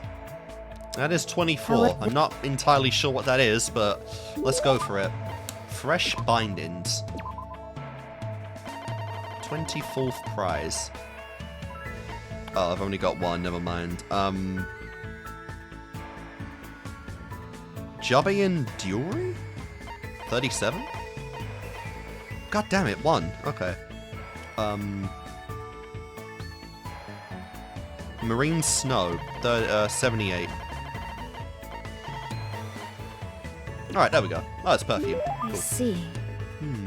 What an interesting item. Yeah, you definitely need some perfume with how much you sweat, girl. Thank you, Hajime. I shall use it well. Feels like she's making an even more intense face than usual. Is she worried about something? I can't tell if I should ask or not. Very worried.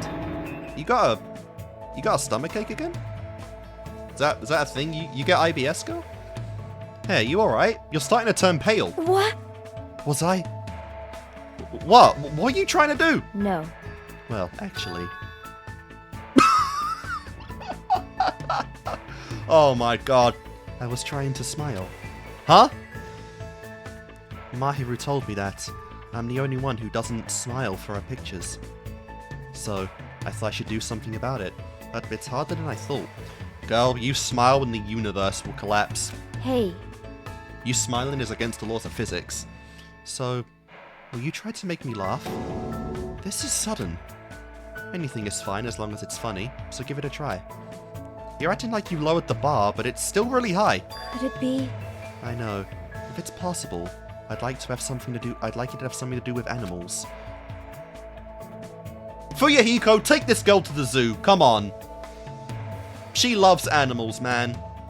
Give her a reward. Make it a date, you know? That might be something that stirs warm feelings inside me. There may be, but, then... Wow, elephant panda. A panda walks into a restaurant, eats, shoots, and leaves. Yes. I already know they do that. Crap, I botched the delivery, and it's not even that clever of a joke. Hey, we got it. However, pandas are nice. Their white and black fur is very adorable and fluffy. Someday, I would like to try and touch one. I wouldn't recommend that, but we'll see. She probably have the reflexes to avoid any danger. Peko's face seemed to soften a little when she said that. Even though my joke completely failed to land. Well, I guess this'll do. I apologize. You helped me, Hajime. I can't really smile that well, but I've been like this ever since I was young. The childhood friend I always played with used to cry and say my face was scary. Fuyuhiko. There was also a time when my first love coldly told me that too. What? First love? Say what? Even so, I never really needed to smile, so I never thought about it that much. And because I completely neglected it, I forgot how to do it entirely. That is just tragic. It's not normal for someone to forget how to smile. Was she subjected to an outrageous amount of harsh training? Or is there some other reason? Both of those, Hey. really. Hajime, what's wrong? Nothing. Anyway, I'd like to make sure I'll make sure to tell you a funnier joke next time. That would be wonderful. I'll be looking forward to it. I kept chatting with Peko for a while and spent time thinking of ideas for funny jokes. Well, there you go then. Just bring up something fluffy and cutesy and we're all good.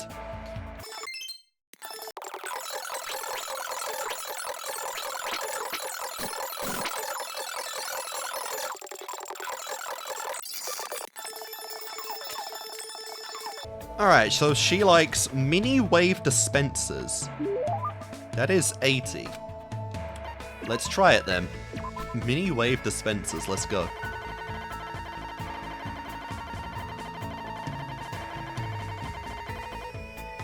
And I only have one, so I will not be using that. We got bamboo dolls though, let's go. Wait, where is that? Oh, only one. Nice. What is this? 101. Last Setsu... whatever. This thing. I see. Cool. Hey, Listen to me, Hajime. I've discovered a revolutionary technique. Revolutionary technique? Are you talking about how to smile? yes. Hiyoko taught it to me. What? What? Of all people. I have a bad feeling about this. I have not attempted it yet, but I have properly memorized how to do it. I wish we could get like an exclusive sprite for this. First, I must hook my fingers to both sides of my mouth. And if I pull them to the side and up a little, I will resemble smiling. That's just for show though. However, That is not all. Apparently, there is a magic spell you can use in this state that make yourself and anyone else laugh. Magic spell? So basically, Apparently, I must pull both sides of my mouth with my fingers and chant, "I was born in a pirate ship." Oh my god, girl, you are too naive! Oh. If Fuyuhiko finds out about this, he might unironically have Hiyoko assassinated, especially with what apparently her family fucking luck is like. Good lord. I know he doesn't like using his family connections, but you fuck with his Peko? All the gloves are off. Though I'm skeptical, I shall attempt it. No, stop. This is a prank little kids play on each other. A magic spell? Really? Hiyoko, you do a lot of screwed up things. you. Hajime, why did you stop me? It's nothing you've done wrong, but I don't really think you can call that a smile. I think it'll be better. I think it'll be more like a smirk or something similar to that. I see. So, just as I thought, there is no way for me to make someone smile since I'm incapable of smiling. No, I didn't mean it like that. Mahiru showed me her photos the other day. They were filled with images of smiling faces. I don't know how else to say this, but they were very nice photos. I learned that smile gives people power. And I remembered when I was a kid. There was a time when my childhood friend and I nearly got lost in the mountains. I gotta assume, yeah, she's only talking about, like, Fuyuhiko right now. Lost in the mountains? Did you wander away from your parents? No. No. We were forced into someone's car. Isn't that kidnapping? Well, it was fine until I saw a chance for us to escape. Afterward, we got lost in the mountains. You're being really calm about this, but that's an intense situation. I desperately tried to cheer up my friend, but I was also scared and worried. My friend could sense that as well. So in the end, I ended up making him cry. If I'd been able to smile and tell him that everything was going to be okay, even if it was a lie, I might have been able to take away his fear. I haven't grown at all since then. So what happened? Were you both saved? Well, Of obviously. course. Well, obviously. My sword is a tool to protect people. It made sure I protected my friend. Protect, huh? Peko became strong for that sake, but because she became too strong. Hey Peko, I want to help out too if you don't mind. Let me help you until you can finally smile on your own. Isn't it too early to give up now? I see. Hajime, to tell you the truth, there is one more thing I would like you to do. Me? I need, No, wait, hold on. I need to prepare myself a bit more. When the time comes, I'll tell you. So until then, please forget what I said. We must practice making out. Do it, Hajime. Do me. Excuse me. I don't really understand, but Peko quickly vanished. Why were her cheeks red? Could it be? No, that's impossible.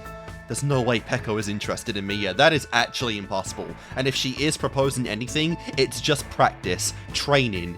It's a form of training for the one true master. There's no way, right? But what would your answer be, you know? Gotta say. Alright then. As I went back to my room, I kept telling myself over and over that there's no way. Nice. Not much of a harem king, but there's 2 people at least you'd get with, I believe.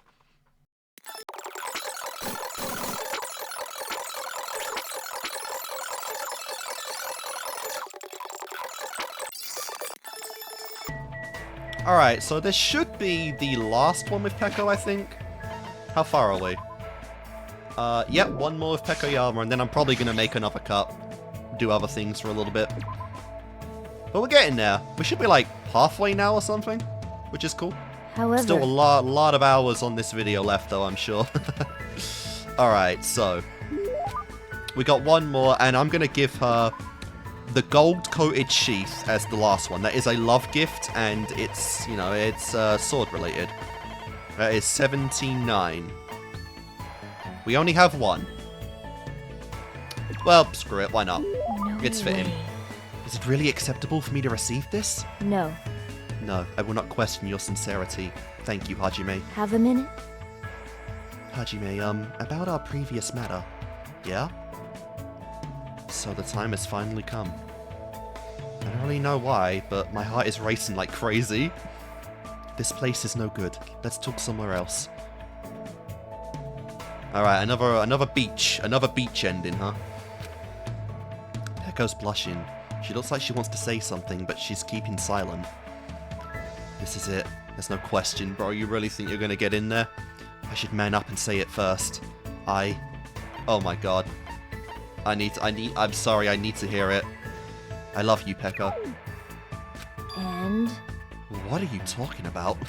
Huh? What do you mean, love? I don't understand. Anyway.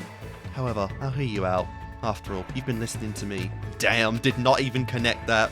Crap, I think it's something different.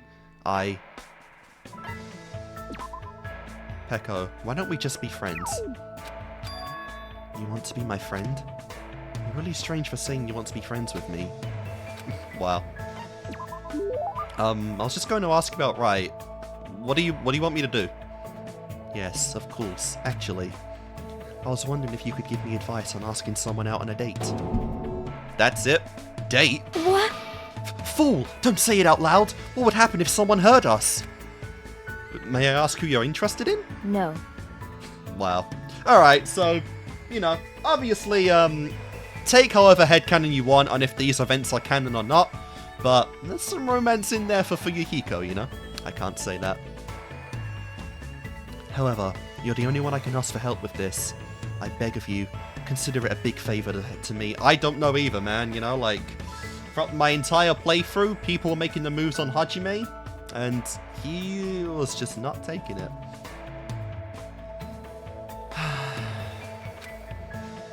The only thing I know for certain is, the person she wants to ask out isn't me. Well, that's obvious. I knew it. Even if we were getting along, there's no way someone like Peko would ask me out. If we're able to escape this island, I'm thinking about asking him out. And when I do, I want him to see me smiling. I want him to see my smiling face this time. This time? Do you mean your childhood friend? Right now, he's been forced to fight a lonely battle. A battle against himself. See, I'll definitely say, the good thing about this game is that they really didn't make it obvious there was a connection between, Fuyuhiko and Peko. Like, I think they did interact a little bit before, Chapter 2's trial came up, but you really didn't get the vibes they were that intertwined with each other, which is good build-up, even for this, you know? Like, I do appreciate this. A battle against himself. A battle against himself? Is he sick or something? Maybe that's why Peko wants me to see her smile. Maybe that's why Peko wants him to see her smile. Fine, I got it. I'm not all that experienced myself, but I think it's fine if you don't overthink it and just casually ask him, let's do something together. You want him to smile, right? You just have to make him feel like smiling. However, it'd be great if I could do that, but I don't know if I can. Then why don't you imagine his smiling face? His smiling face? The master doesn't smile for anyone. I see. Now you mention it, I remember this one incident. At the time, he had this really handsome smile. Jeez, I guess Peko does know how to smile. That's it. As long as you make that face when you ask him out, there's no way he'll say no to you. I see. Hajime, even though it's only a little, I feel like I understand now. Smiling is not something you have to force. When your heart gets warm, smiles come to you naturally. I was too desperate to protect something, so I had completely forgotten something as simple as that. Thank you. Thank you. Thank you for making me remember that which is most important to me. And it's so sad because you died so early on, you know? God.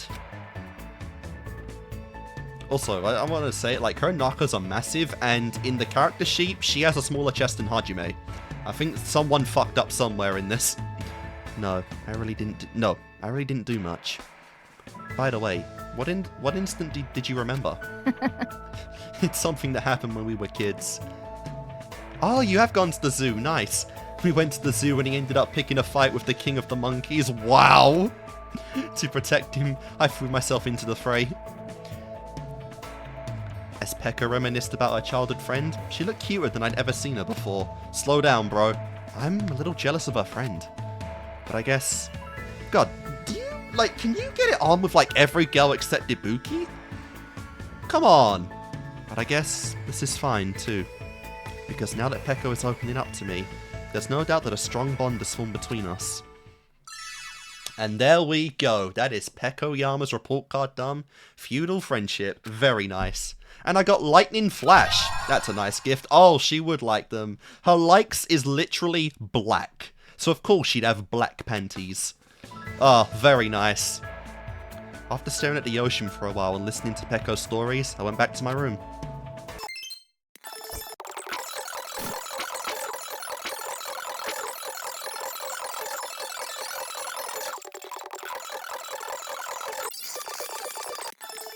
Ding ding ding ding ding ding ding ba ba ba ba ba boo ba.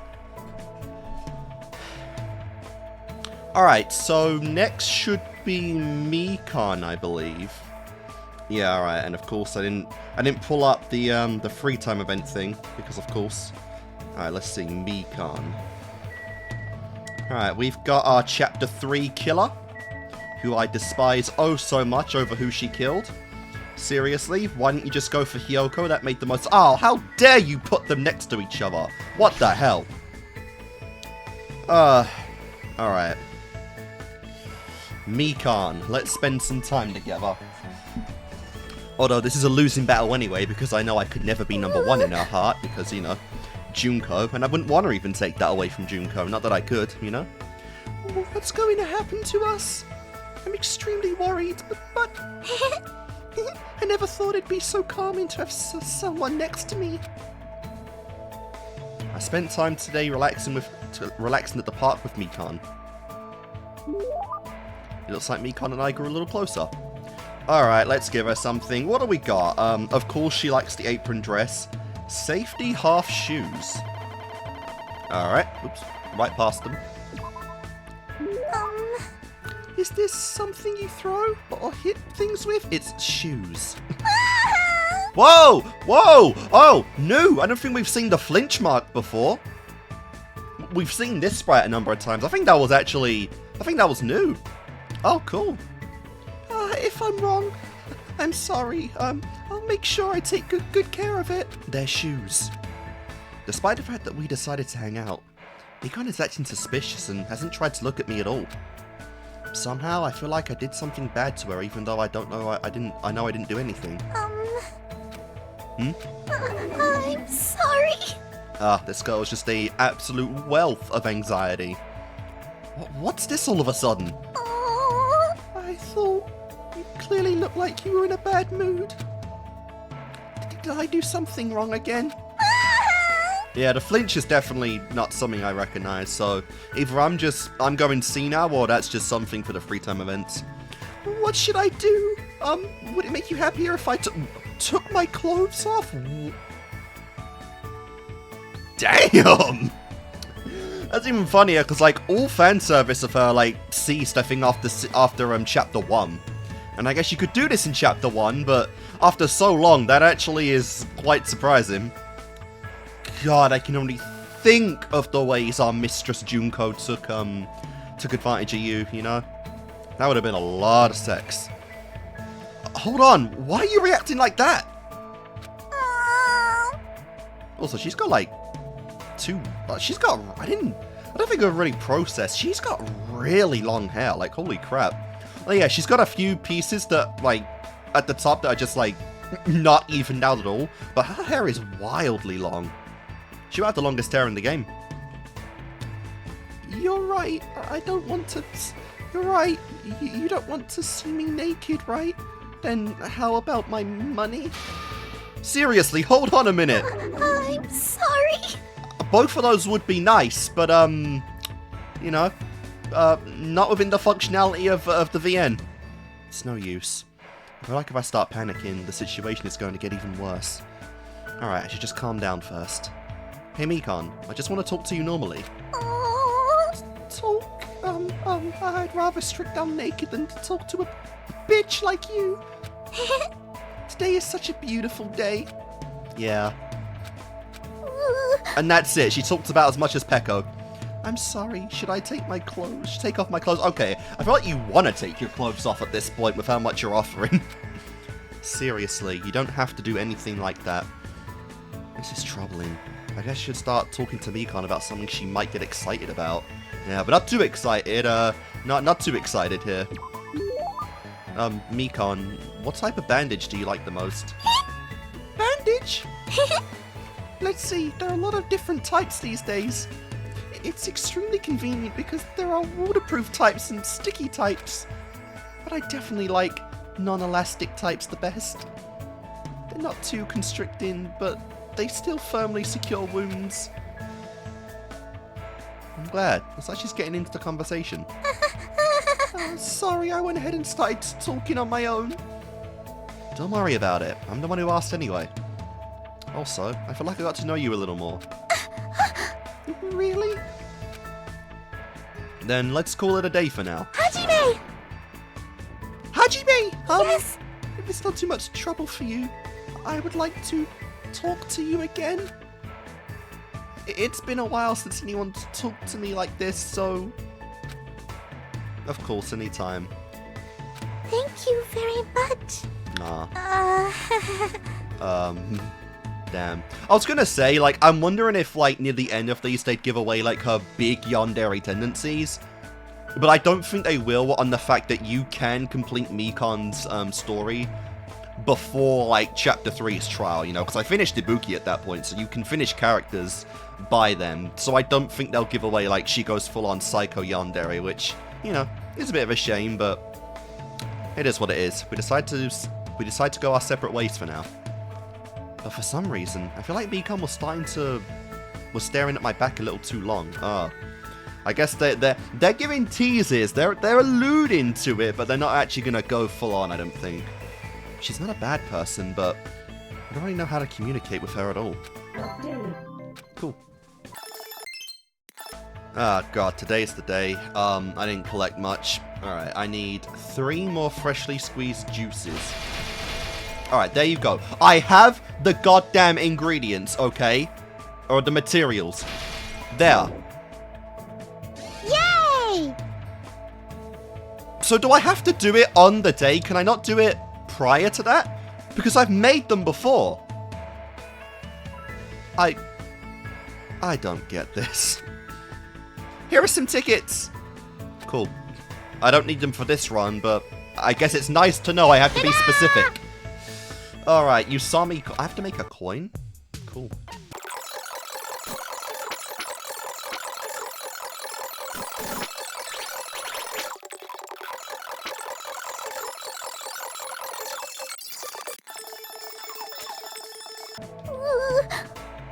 What's going to happen to us? I'm extremely worried, but... I never thought it'd be so calming to have someone next to me. Chill.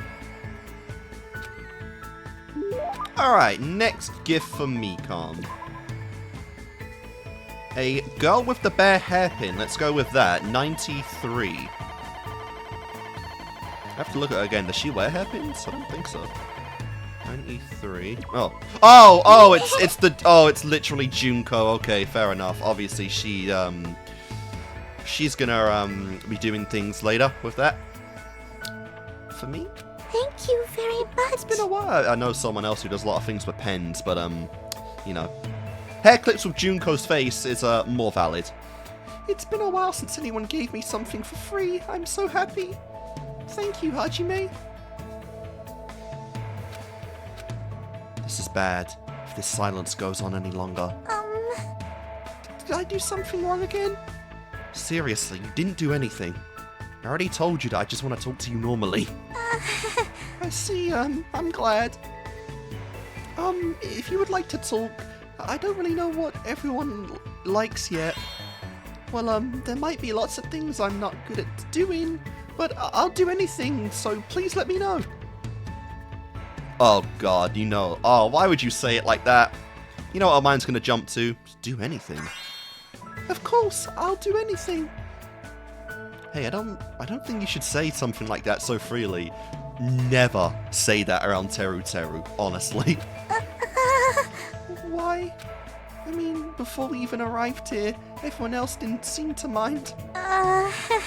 For fun, I tried eating strange bugs and I let them use my body when there wasn't anything else to write. What? What? Anything else to write on? Alright, so obviously Hiyoko. I don't even know who the writing one's for. That's not Teruteru. Also, I had to be responsible for debts and be the target for dark games. What the fuck? Be the target for dark games? So, I'm pretty useful, you know? That is genuine insanity. What the fuck? This girl was a slave! And nothing more! Hey, that doesn't sound like a joke at all. How? How can you be smiling when you were forced to do stuff like that? Did you actually enjoy it? Obviously, I don't want to do that stuff at all. But if it makes everyone not hate me and smile at me, then it's much better. For some reason, I feel this profound concern. Yeah, why is she like this? Hajime? Would you like to try it out too? Doodling is very fun. Please draw me wherever you like. Well... Also, I'm good at pretending to be a pig. Girl, what the fuck? I'm starting to see how Junko manipulated you, and she didn't have to be Junko to do it. I'll do it right now. No! Just please don't look at me like that. Sorry. For now, let's talk again later. You need to calm down. I'm sorry, I'm terribly sorry. I'll make sure to get it right. I'll make sure to get it right the next time. So please talk to me again. Eek, I beg of you. Sure, I promise. So I'll see you later, alright? Yes, I'll be waiting forever. It's like I ran away or something, but I should definitely try to talk to her properly next time around. Jesus Christ, they're definitely really trying to just represent the absolute root of anxiety, fear, and acceptance with Mikan, you know? She just has like the most extreme cases of insecurity, self-loathing, anxiety, and it shows just how desperate some people can be for approval. Even if they know deep down it's not really approval, it's just, you know, belittling and using for amusement. If people spend time with her at all, she's okay with it. God. They really are going down, like, all the routes with Mikan. And, like, yeah. Honestly, the girl is one of the most, if not the most tragic character in Danganronpa thus far, because, like, she was always like this. And from what we've learned, like, being used as a dartboard target, like, what? It's fucking insane with Mikan. And they made it clear, like, how she was to the group, like, in Chapter 1, like I said.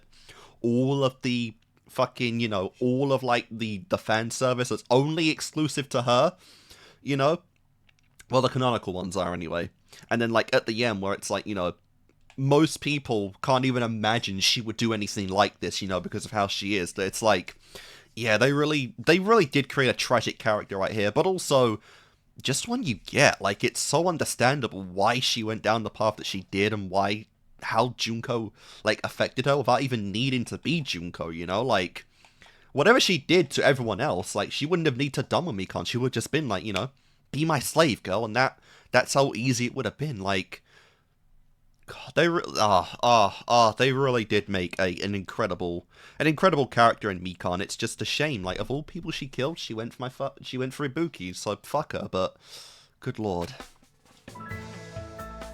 I wonder how much more we can learn from her in this. Like, what? We're only in like the second Freedom event. What more can you add to this? Honestly.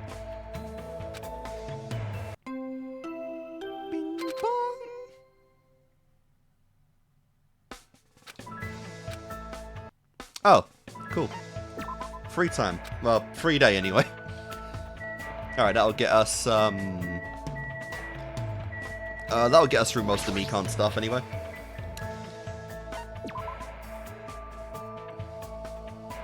She likes a queen straitjacket, or she loves A queen straitjacket. Interesting. Alright, should I give that to her? Oh, a bandage wrap, of course. Let's see. Do we have a queen straitjacket?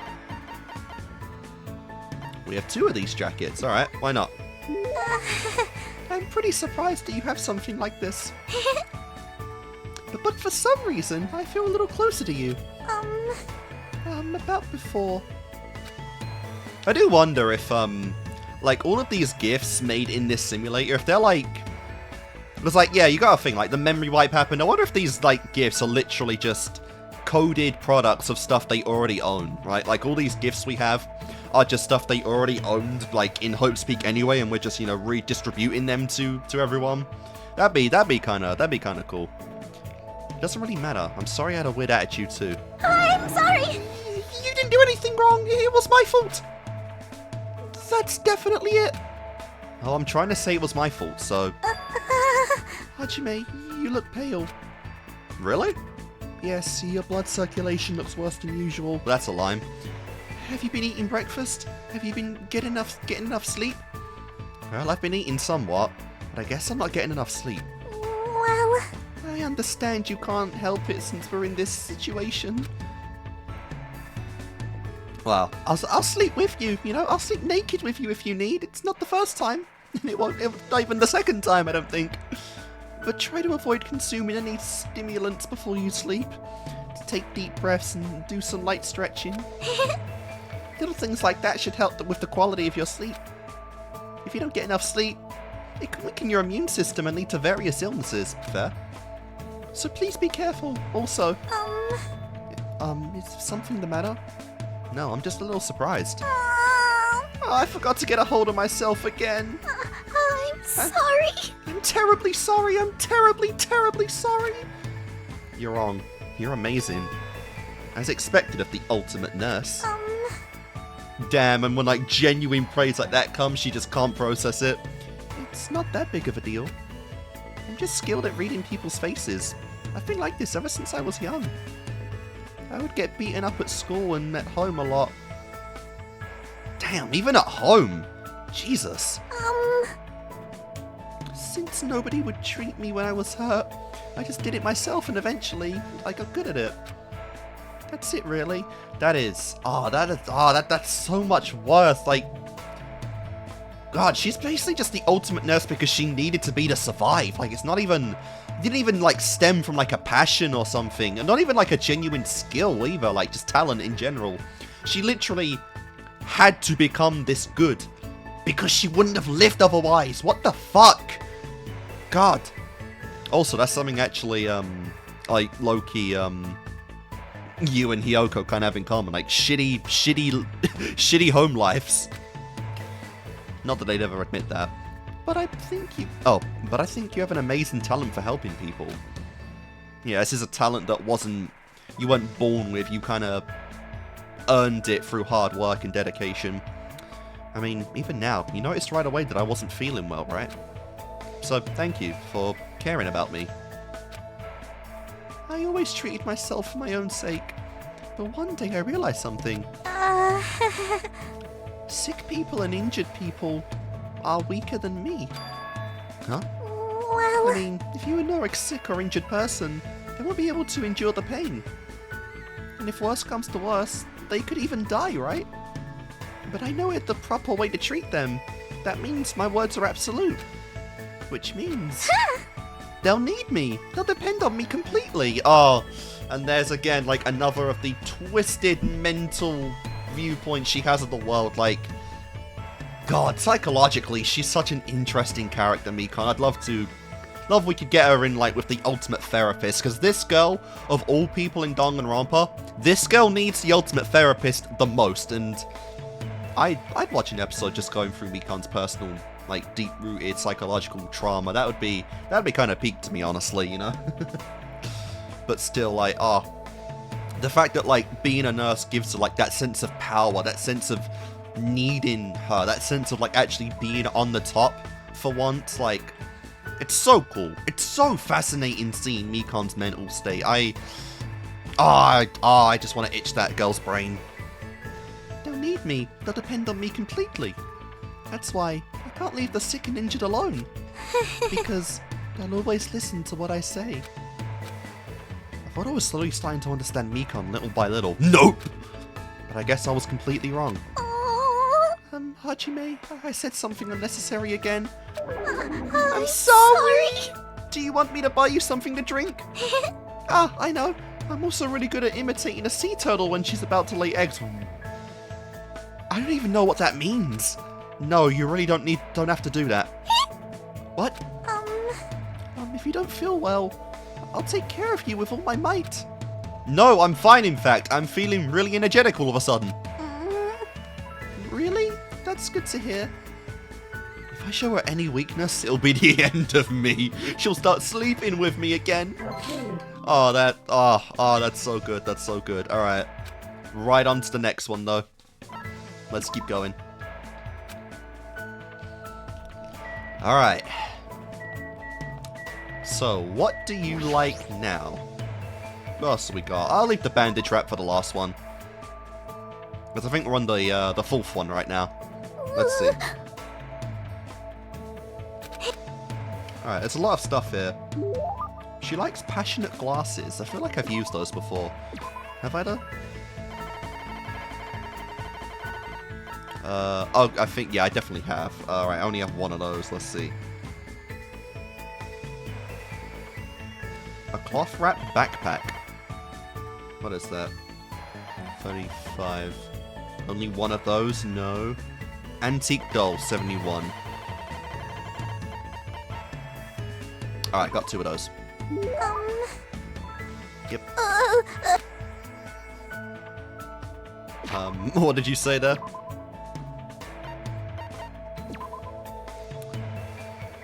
Other than dying, I can pretty much do anything. Please order me around whenever you want. God, again, never let Teruteru, at this girl. Good thing you went out first, honestly, for that. Are you going to talk to me again? Mikan must be slowly opening up to me if she's actually asking me that. Regardless, I still feel nervous trying to think of something to talk to her about. I'm sorry. I lost control of myself and said whatever I wanted.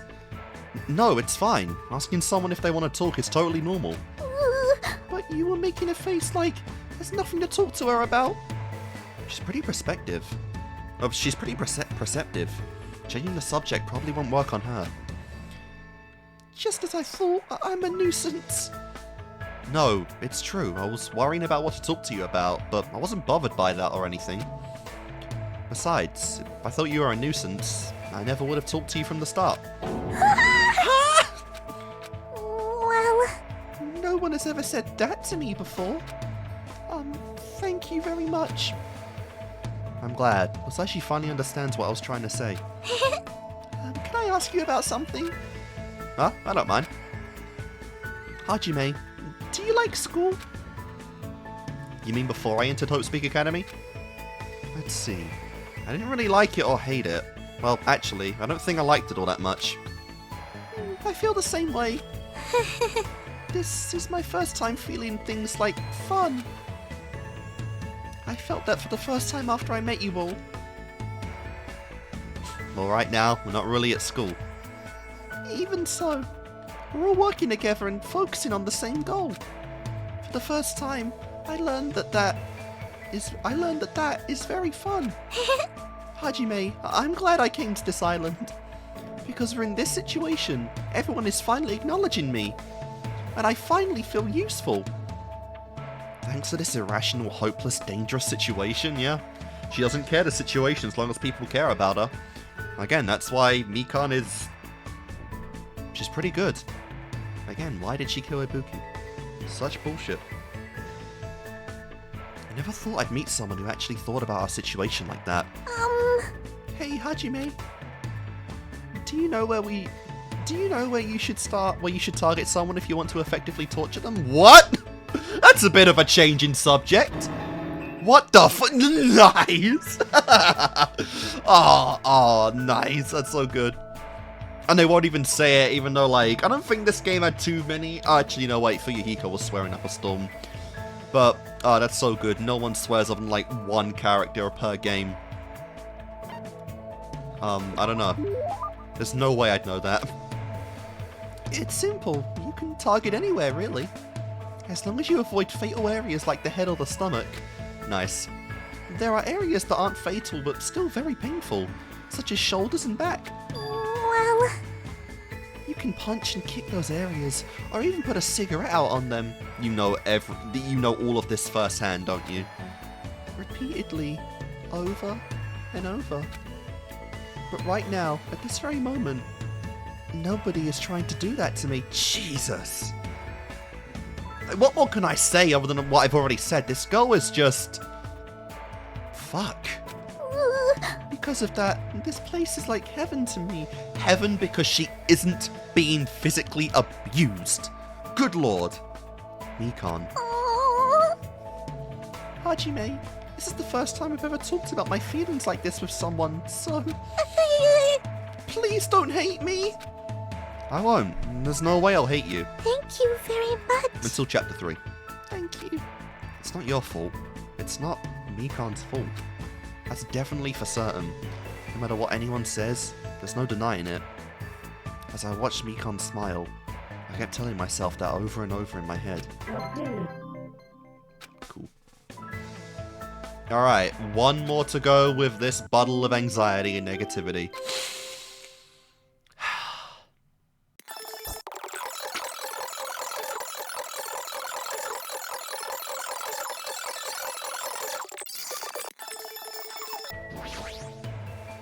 Alright, last one for Mikan. What have we got? Let's give her that bandage wrap. Definitely nothing could be more fitting for her, for sure. Let's see.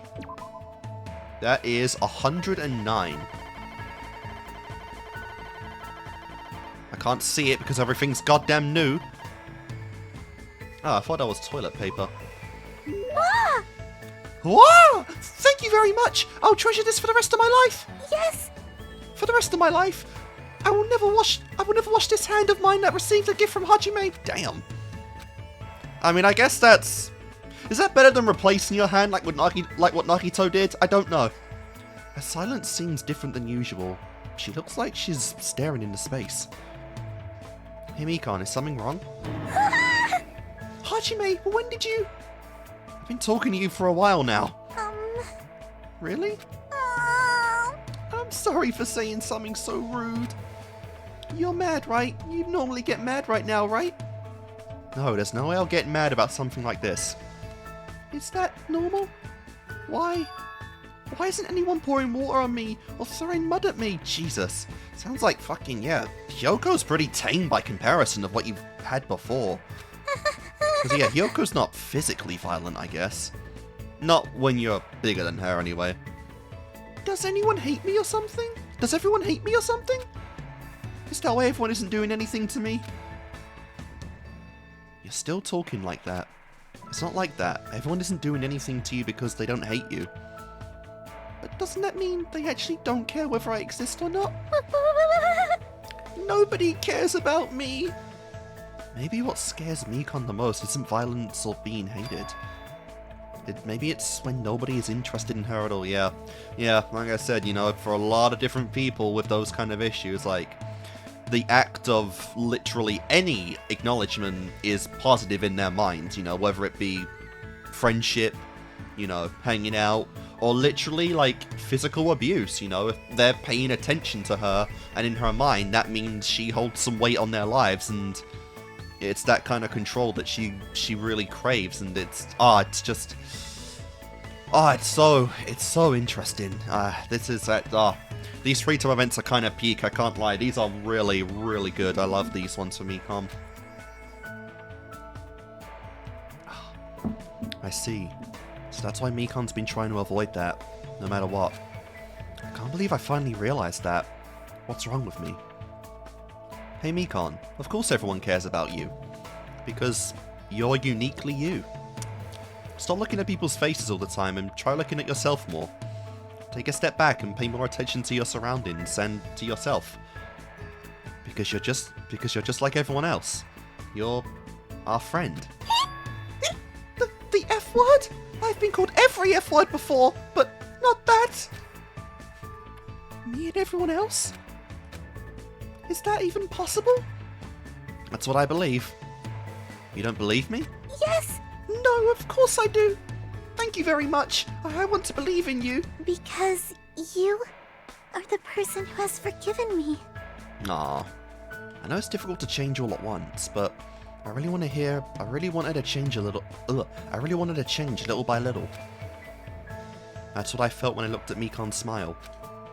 I can feel a strong bond between Mikan and myself. If possible, I want to watch over her just a little longer, even after we leave this island, because it's not Mikan's fault at all. And there we go. Now, hand over the panties. Hello, nurse. Nice, let's go. I got silent massage. Nice. And a very pure white pair of panties. Nice.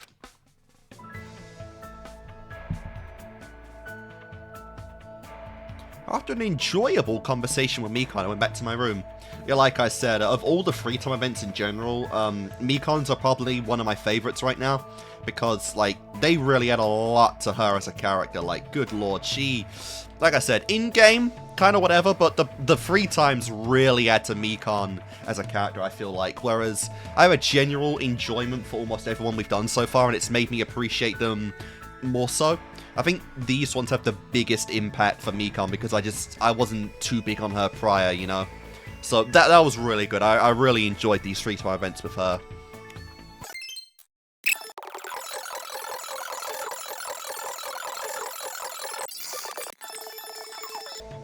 Oh, God have mercy on my voice box. Now we have Nekomaru.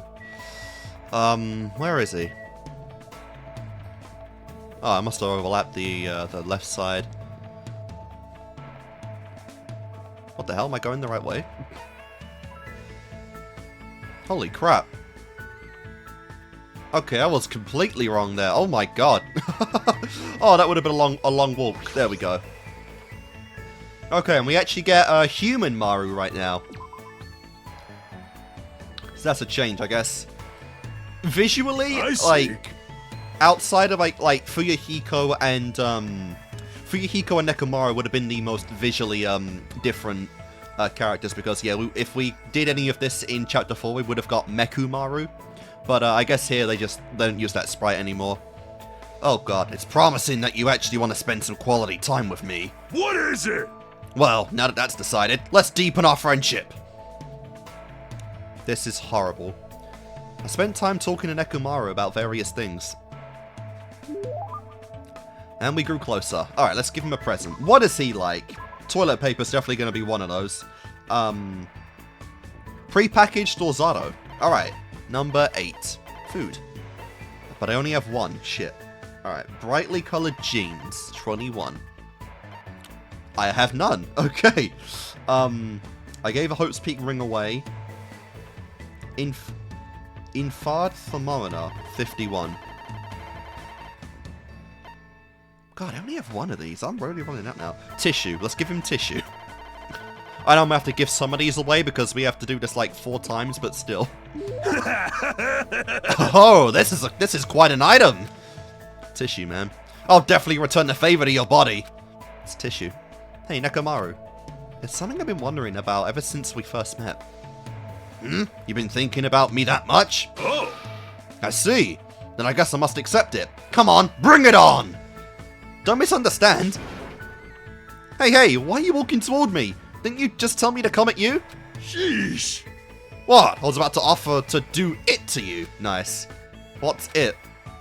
I sort of want to know. Wait, I definitely don't want to find out. Actually, because of that one episode, you know, a long time ago, we actually know. He's the ultimate masseuse, and I'd take a massage from Nekomaru.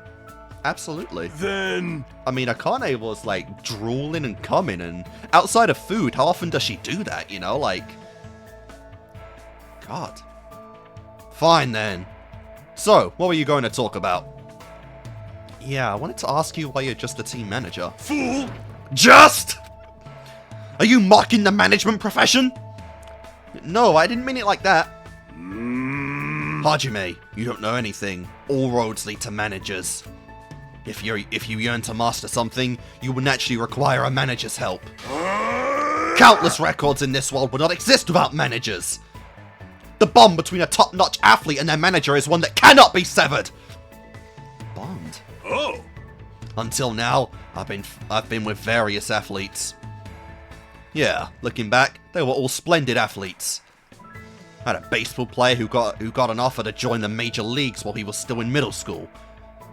A figure skater who performed 6.5 spins. And a tennis player who managed to win a 36 hour-long match. There's no way that actually happens, right? 36 hours for a tennis match? Is that real? Huh? They were all people who surpassed me. Do people like that really exist? I don't know much about tennis, but Jesus Christ, if so. Sheesh. Now that you understand, don't mock managers. As long as you never do that, I'll lead you to victory, no matter the match. I'm not much of a sports guy anyway, but more important, he's got a lot of confidence. And I can understand how proud he must be to be a team manager. Just as I thought, Nekomaru is an amazing guy. Did you just praise me in your heart? How did you know? Hold on. When you and I face each other like this, we are one in body and mind. I can easily see what you're thinking. My voice is already starting to hurt. One in body and mind? I don't really want that. Nice. Hey, there's nothing to be embarrassed about. I'm used to being showered with praise. Definitely a contrast to Mikan right now. I'm so popular that there were teams all over the place fighting for me. That's crazy in so many ways, but there's no denying that he's an amazing guy. I feel like I got to know Nekomaru a little better. Cool. Alright, let's keep going. Yeah, managers are the root cause of all, all professions and all victories. I don't deny that. He's definitely a base guy for that alone, you know?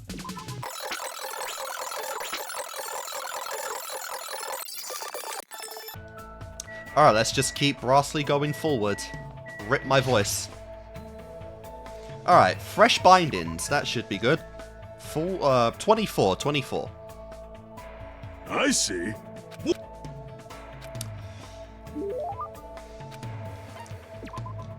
Alright, please tell me I got more than one of these.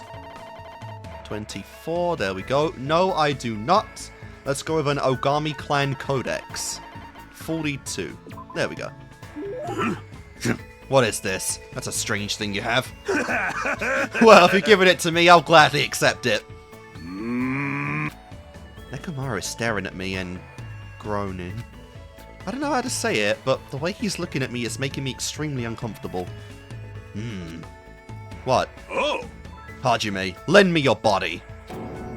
And I don't think that's in the same way other people would mean it. Hey, what, huh? Oh no, if Nagito said that, I'd get a very different message. Nekomaru felt me all over my body before I quickly broke free. Damn. I guess both him and Sakura have that habit. What the heck? What's going on? Just as I thought, I wasn't wrong. You will become an amazing athlete if you train yourself. Damn. Huh? You must have been born with good bone structure. We'll need to change your diet, bulk up your muscle mass. Wait, hold on, what are you talking about? You're calling me an athlete, but what are you talking about? Huh? I'm talking about you, obviously. Huh? Sheesh. I'm a manager, you know. It's my job to help athletes figure out what they want to become. I don't mind which athlete you want to become, but it's wrong for me to decide that for you. Whether or not he decides, he's treating me like an athlete for some reason, but it doesn't matter at all. Then... Let's see. For example, how about that? Oh. Using your entire body to fight over a ball? A sport that is truly the manliest of men's sports. Basketball or football, I guess? Oh, rugby, I guess, too. I don't really want to think about it, though. Nekomaru's probably talking about, yeah, rugby. Is it rugby? You got it right! Bullseye!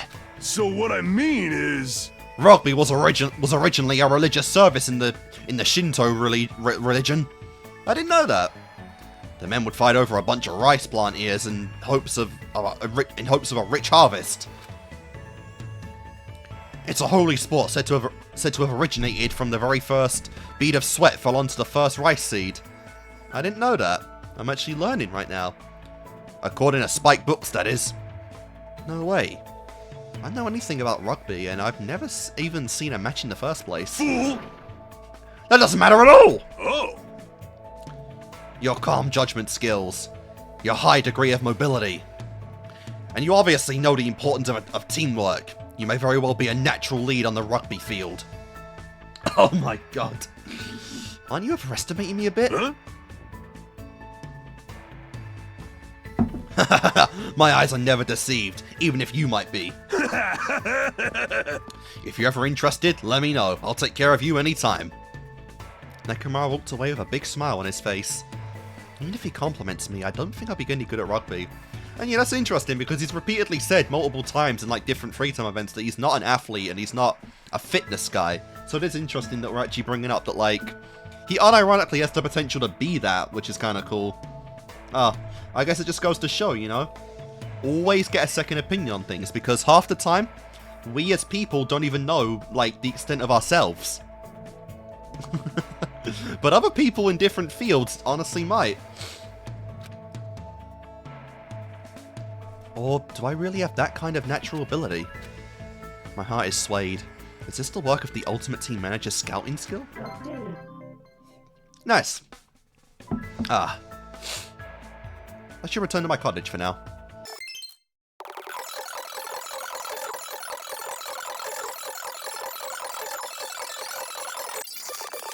I actually like on this, it implies that Nekomaru doesn't even sleep in a bed. He just kind of sits on the edge of a bed. That's kind of funny.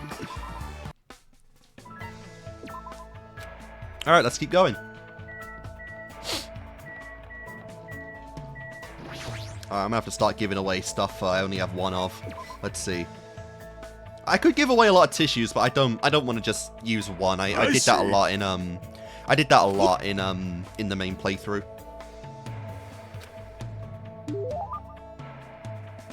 Let's see, what do you like? Right, how many Hope's Peak rings do I have? Because I've given one of those away already. I think I might have given 2 away. I only have 1. Shit.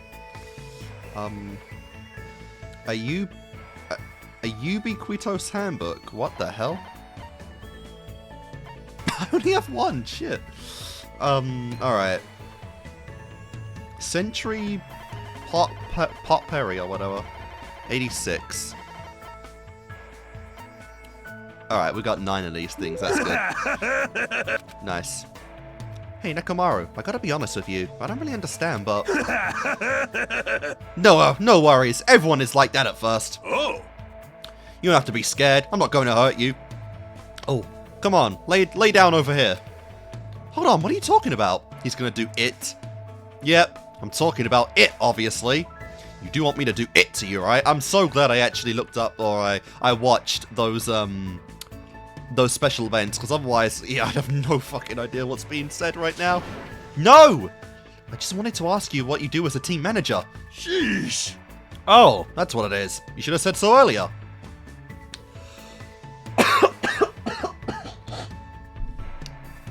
You didn't let me. So what I mean is... Basically. It's my job to take care of athletes so they can give it their all. The technique varies for each sport, but every top athlete needs 3 essential things. Huh? Physical fitness, visual acuity, and willpower. If an athlete wishes to strengthen these three essentials, then it's my job to prepare a solid and effective training regimen for them. A lot of the science behind the training is based off principles of sports medicine. It's a real challenge to bring out the maximum potential of each individual athlete. I would love to have a Nekomaru IRL, like, seriously, I would love to get in shape, you know, be fit. And if it was Nekomaru giving me a, giving me the coach regimen, I would follow it to the absolute maximum. Hold on! You know, my own well-being be damned, I would do this at any point. Do whatever this man tells me to do. Any kind of training. Any kind. What? You look surprised. No, it's nothing. He gave such a serious answer. I don't really know what to say. However...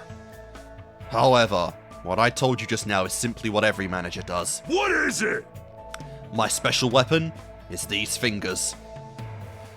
What's up with your fingers?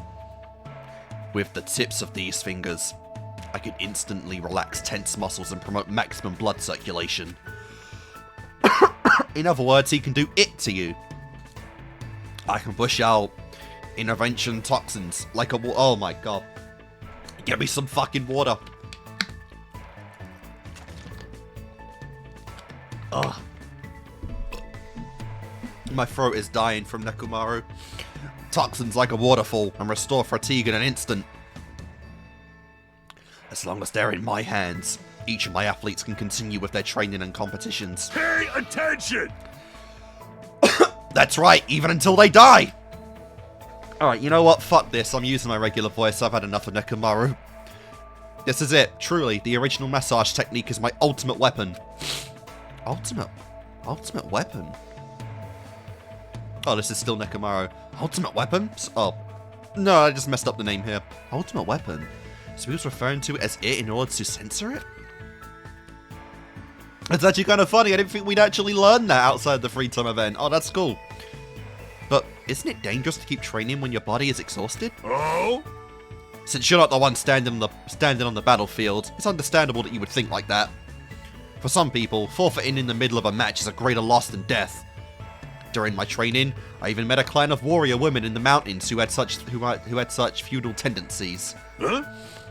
I'm trying to think, was the dojo in the mountain for Sakura? Did he meet Sakura in the mountain potentially? Ah, how nostalgic. Like you said, it may be a world that I don't really understand. But at least now I understand how important you are to your athletes. I see. Hey, Hajime. Oh. You know just what to say to put me in a good mood, man. How about I give you a super version of it right now? A super version? No thanks. Why would you not want that, man? That sounds peak! It's peak! Afterwards, though we kept getting a little too close to my personal space, I spent time with Nekomaru for a bit.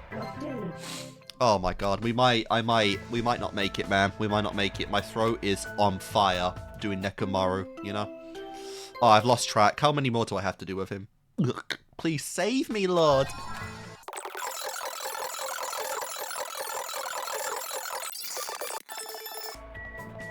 Alright, let's see. How close am I to ending this?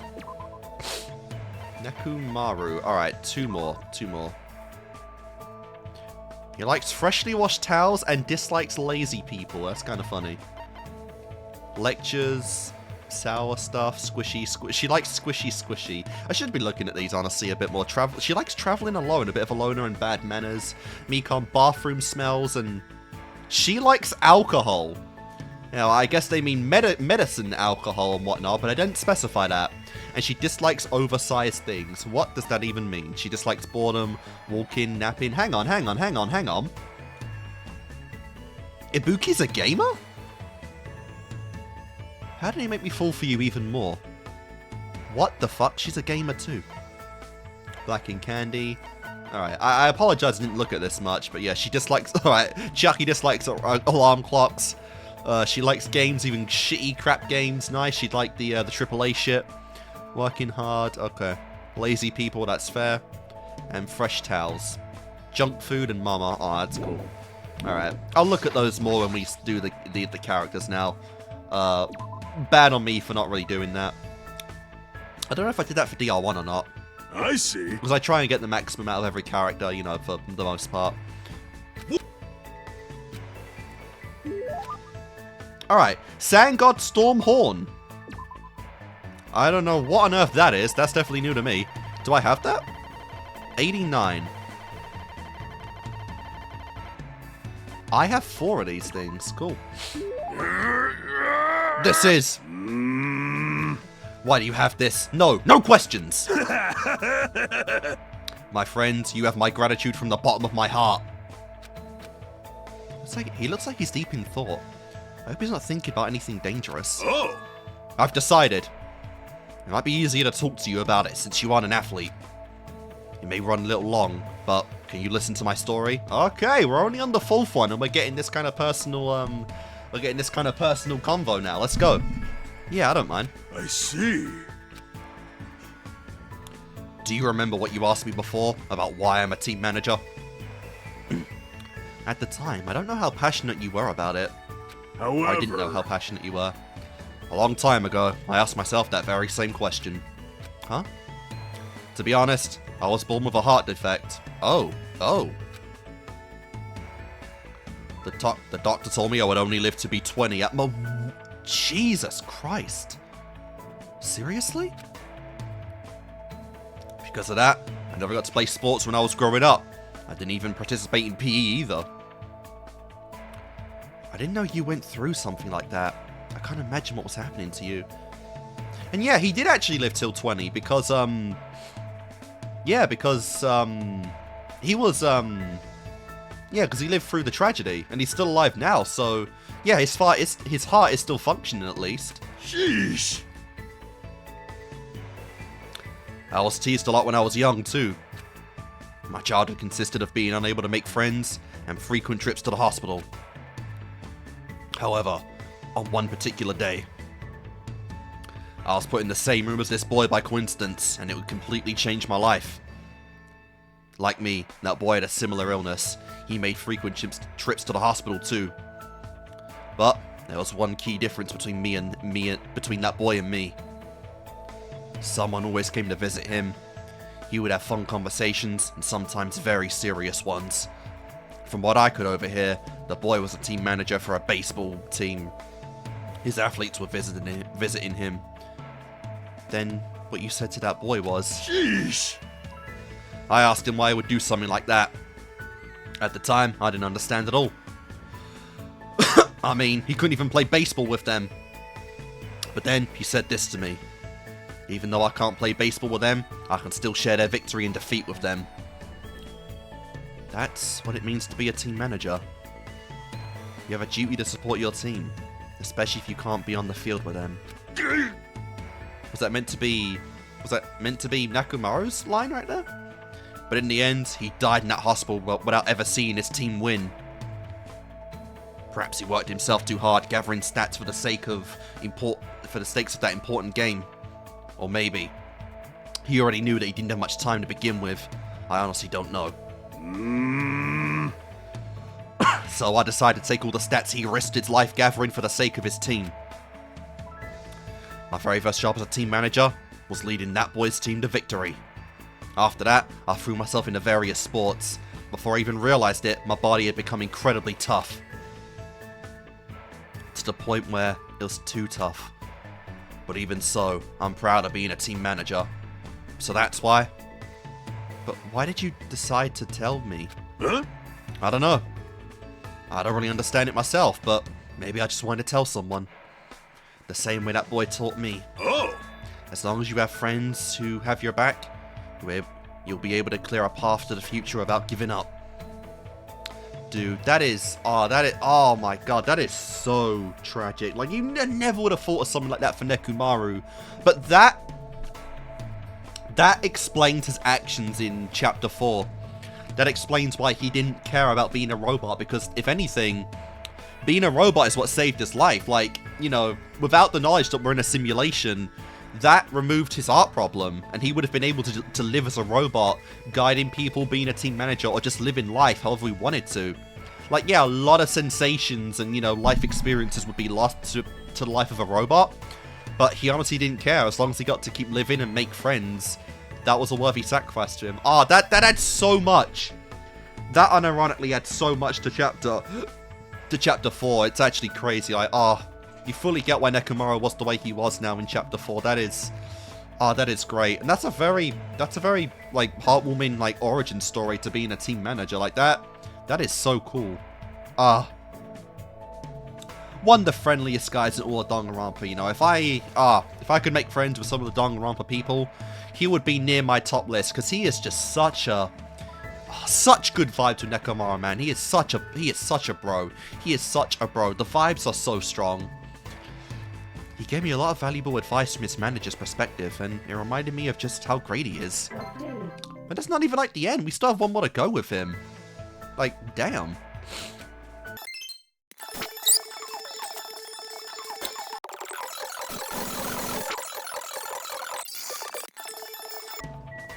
Alright, thank goodness. The final trip with Nekomaru. Thank goodness. Oh boy. I see. Alright, coconut. Something so simple, but so good at the same time. Coconut. He likes coconut. I don't care if it's the last one, we're giving it to him. Congrats, you win the coconut.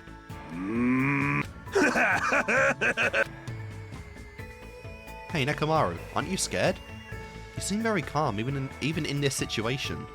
It's like you have this unwavering presence of mind. Meaningless. Well, it's my duty to support my athletes, after all. There's no way a manager should be more concerned than his athletes. I see. You're amazing. I'm no good at all. It's like I'm thinking about way too many things. And the more I think about it, I still don't know what to do. He's going to tell you, like, shut up, man, and just embrace life. Alright, I've decided. Huh? Decided what? Hey, that's cool. From this point on, I will be the official manager for all of you. If we win this match by working together to leave this island, then I'll give it my all to support each and every one of you. Nekomaru. Training! Alright, now it's decided, let's begin the special training.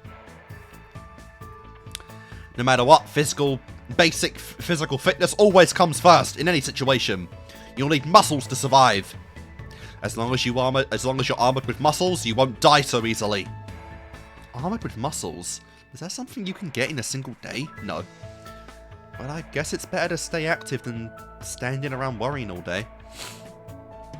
Got it. If that's what you intend to do, then I'll prepare myself for the worst. So, what should I start with first? Huh? Let's see. Based on your current fitness level, run 10 laps around the first island. 20 push-ups, 20 sit-ups. Nice. Well, I think I can do that. No! And after you've done that 50 times, do 3 sets of a 12-mile long distance swimming. That's clearly impossible. Sheesh! It's my job to make the impossible possible. Don't worry, even if you get worn out, I'll do it to you anytime. Oh! In fact, let's do that first to fire things up. Come on, get naked and lay down right here. Hold on, why do I have to get naked? Huh? Don't worry about it. I just feel like it, that's all. Oh, we've, you know, getting naked together and training as men is one of the manliest things you can do. No other reason, absolutely none. Purest of the pure with Nekomaru right here. Is that what, I know we only got to see one example, but is that what you and Akane have been doing? You know? I know she's not a man, but, is that the kind of the regimen you have for her? You just feel like making me get naked? Fool! Jeez, all this sulking. You're too noisy. Just shut up and listen to your manager. Is he stripping me down? Wait, whoa! Before I could say anything, Nekomaru's massage has started. Oh, this is... I kind of understand how this might be addicting. Yep. Oh, you get no special scene or anything, but bro is drooling as much as Akane right now. Oh! How is it? Feels good, right? It's amazing. My body feels extremely light. Right. Thanks to this, you now have a body that can live without... me. I don't really want to admit that, but it doesn't matter anymore. For some reason, I really feel like working out. Then let's start the training. There's no need to worry. I'll definitely let you win this match. As if. Come on, let's go! I endured an impossible amount of training while Nekomaru offered me advice. The more I worked out, the more I noticed that something sleeping inside me was being awakened. And with that came an optimistic feeling. It's probably because of the strong bond Nekomaru and I form with each other.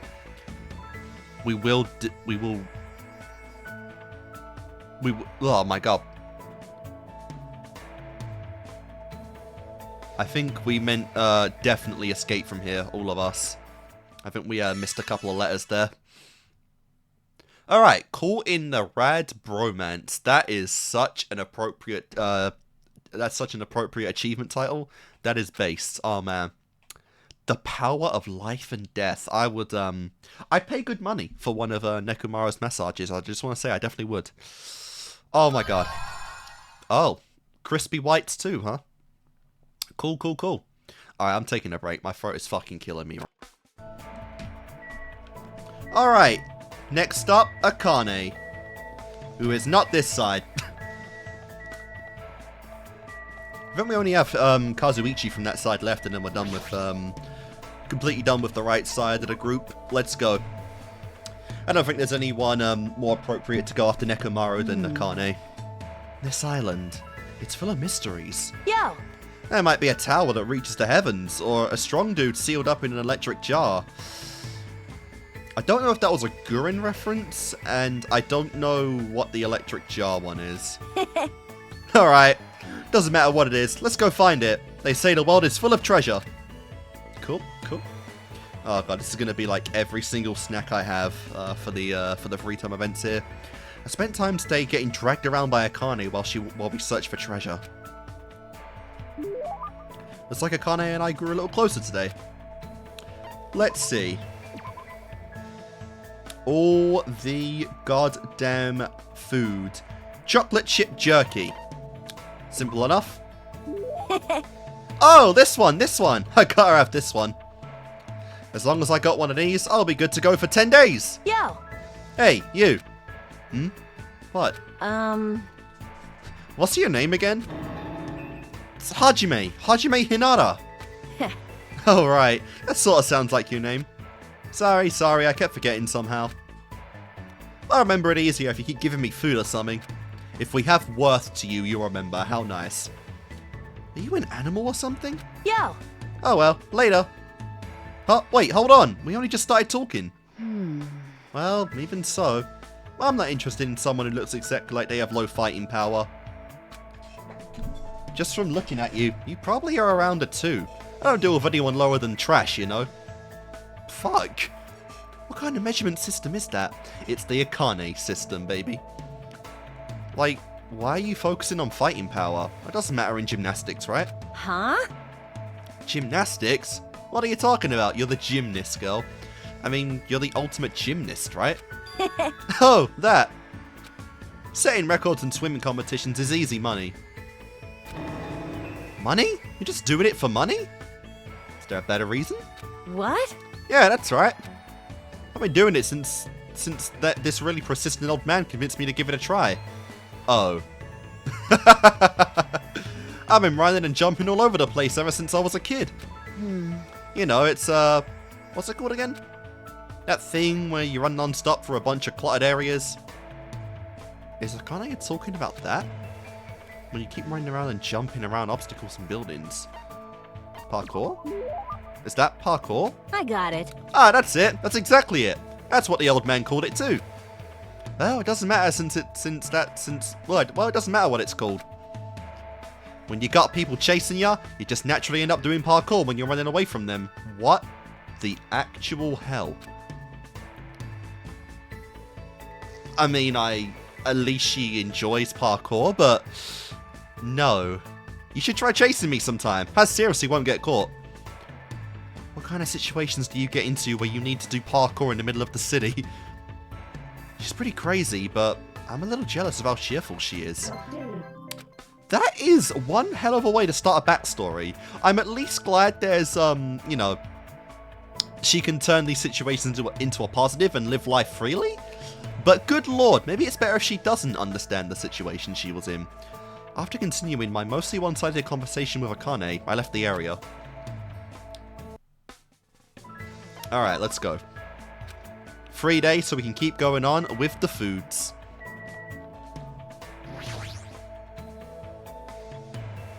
Right, I can give her a Mr. Stapler. I wouldn't strike that as something with Akane, but that is present number 52. Or, no, 55, sorry. So let's go with it.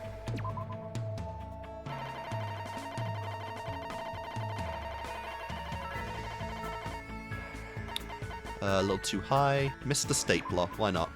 Huh? Can I really have this? All right!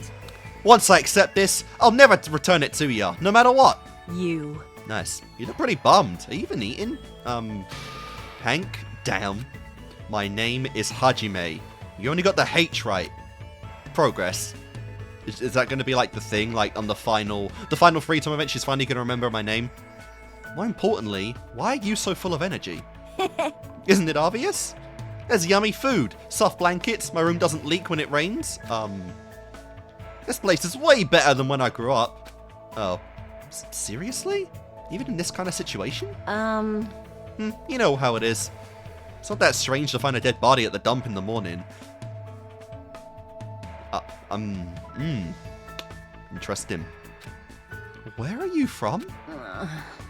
A trashy place where crappy people are all swept together.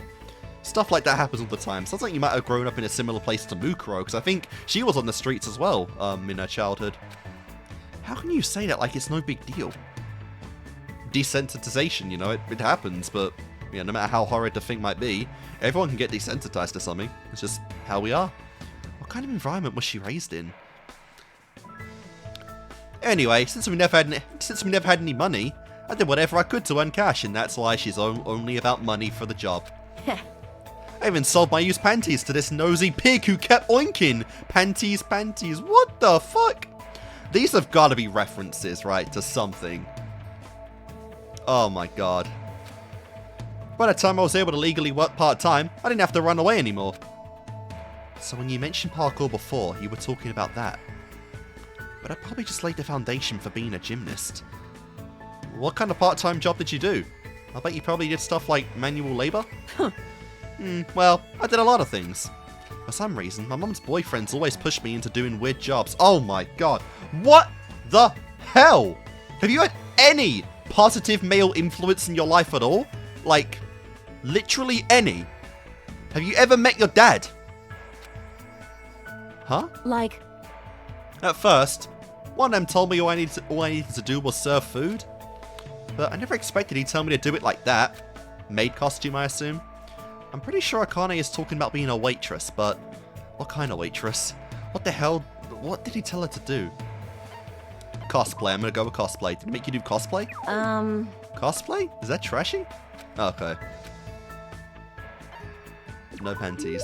God damn it. Of course it's right. What? What happened? Well... What's that mean? And we don't even bring that up. Well, anyway, I didn't know what to do. I mean, he told me to do it without my panties, you know? Damn it. That doesn't make sense, right? There's no way I could do something like that. Of course. Right, that would definitely make your stomach cold. That's not the issue. You. What? Man, you're annoying. Talking to you made me hungry again for some reason. Alright, I guess it's time for me to have my fourth meal. It's midday. After she said that, Akane walked away in a hurry. What kind of past does she have? Maybe it's better she just doesn't understand the implications of the life she's lived, you know? Maybe that's a good thing.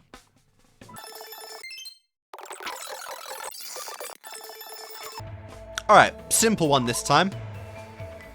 Let's see.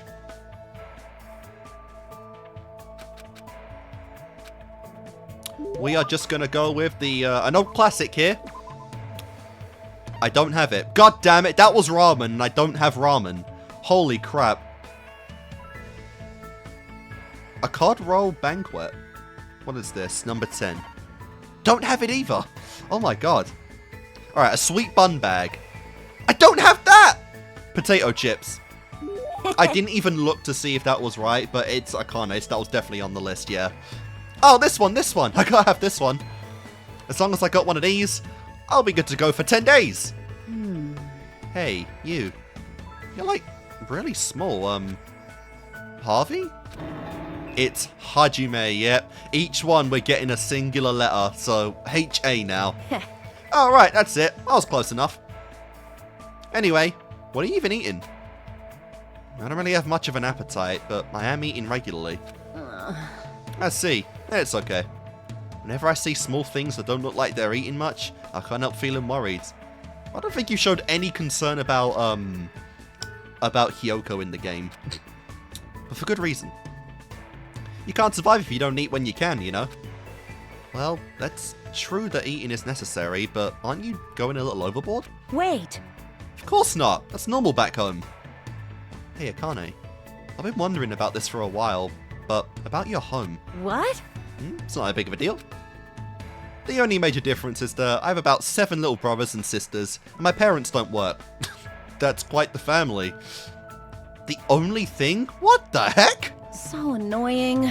You know how every time you get a new mom or dad, you get new siblings too? What? Well, that's why I don't really know exactly how many siblings I have. That is really messed up. Then you took on a part-time job to help support your family? Yep, I gotta feed the little ones, you know. Yo. When I had my waitressing gig, I sometimes steal. I mean, borrow leftovers to bring home. Yeah, we mean borrow and never give back. I got paid an hourly wage and I also got good tips too. Which was pretty sweet, I'll bet you did. Especially if you wear shirts like that. Oh, and I got to keep my panties on too. That's a positive. I didn't let customers motorboat me either. Of course! Huh? Why are you getting so mad? I mean, you're a girl. Don't talk about keeping your panties on so casually. Oh, I see. Sorry? No, I'm sorry too. I shouldn't have asked such personal questions. Oh, this is so awkward. Yo. Oh, I remember now. I've been yelled at like this before. Back when I was waiting tables, there was this weird old dude who used to come in all the time. Is it the same guy as like every other instance you've said? He was a gymnast coach, or a gymnastics coach. I wasn't really into sports, and especially not gymnastics. But no matter how much I pulled and kicked him, he was pretty persistent. In fact, he looked like he was enjoying it. He kept telling me I had an amazing body. He was seriously a gross old dude. But thanks to him, I was able to move out with my siblings and find a new home for us. You took all your siblings with you? What? I see. So you're the provider of the entire house, huh? I think that's good though. Yeah. I think I'm gradually starting to understand Akane a little better. They really are motorboating a lot of like serious, messed up backstory in this girl. You know, she is literally every single pedo's like, you know, magnet, I guess. It's kind of crazy, you know? I mean, I know at this point, like, from their perspective, they're like 17 and, you know, probably like, I don't even know how old they are, but like, you know, I'm assuming these are times back in the day. Well, actually, no, I think the age of consent in Japan is a lot younger, so maybe not. I don't know. I have no idea. After standing around awkwardly for a bit, I left the area. The implication's definitely there, though.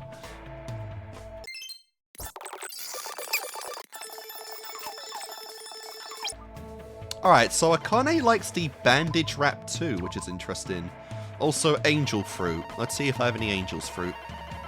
108 and 109 retrospectively. Let's see, 108. A lot of angel's fruit, nice. Oh, this one, I gotta have this one. I'm hungry. I just gave you food. Man, I'm starving. Hey, let's go find some food.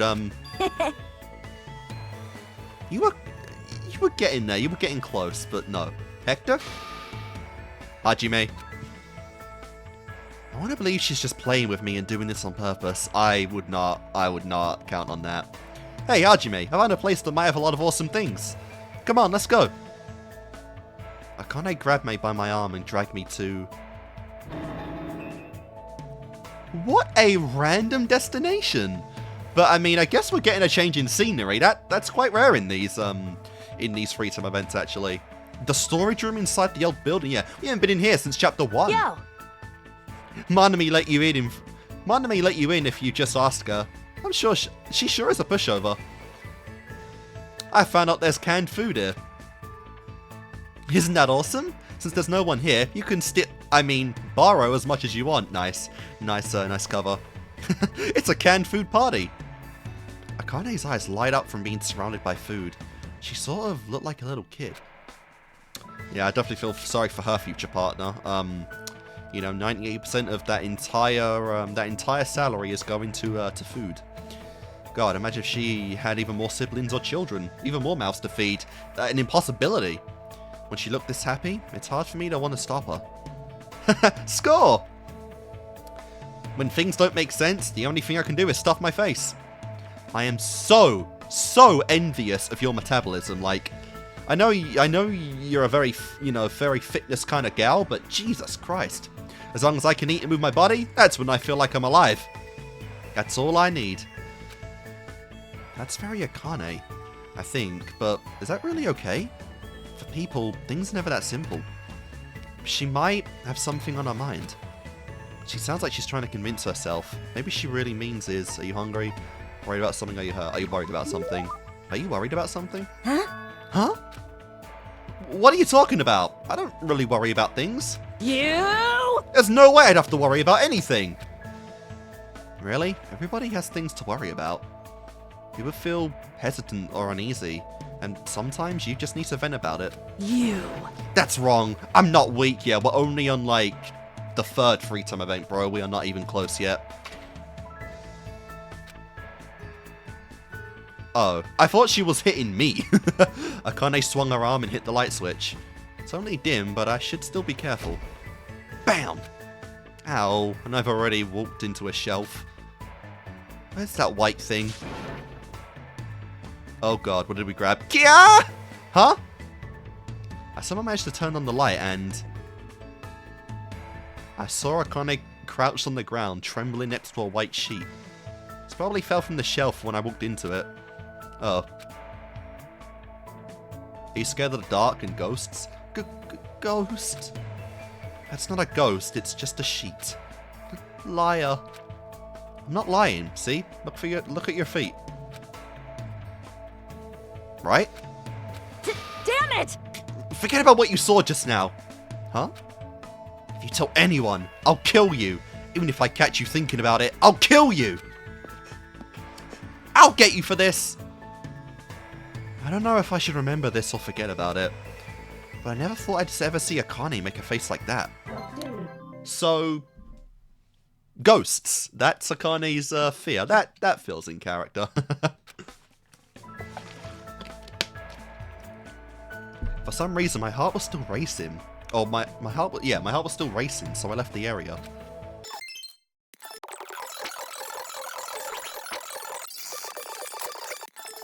Alrighty then, let's go. Event number 4 on Akane, baby. I'm thinking, yeah, she's the final woman as well. I haven't actually said that yet, but yeah, Akane for last girl. Let's go.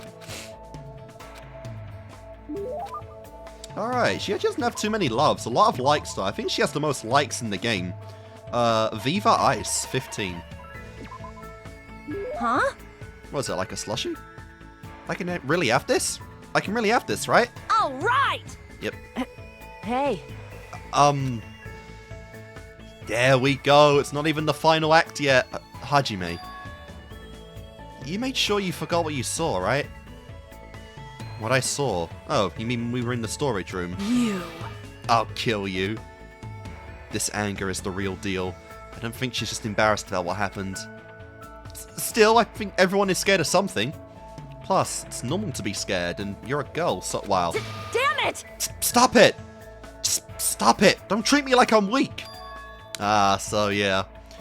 The act of fear is the personification of weak to her. Huh? I'm not weak. Being weak is bad.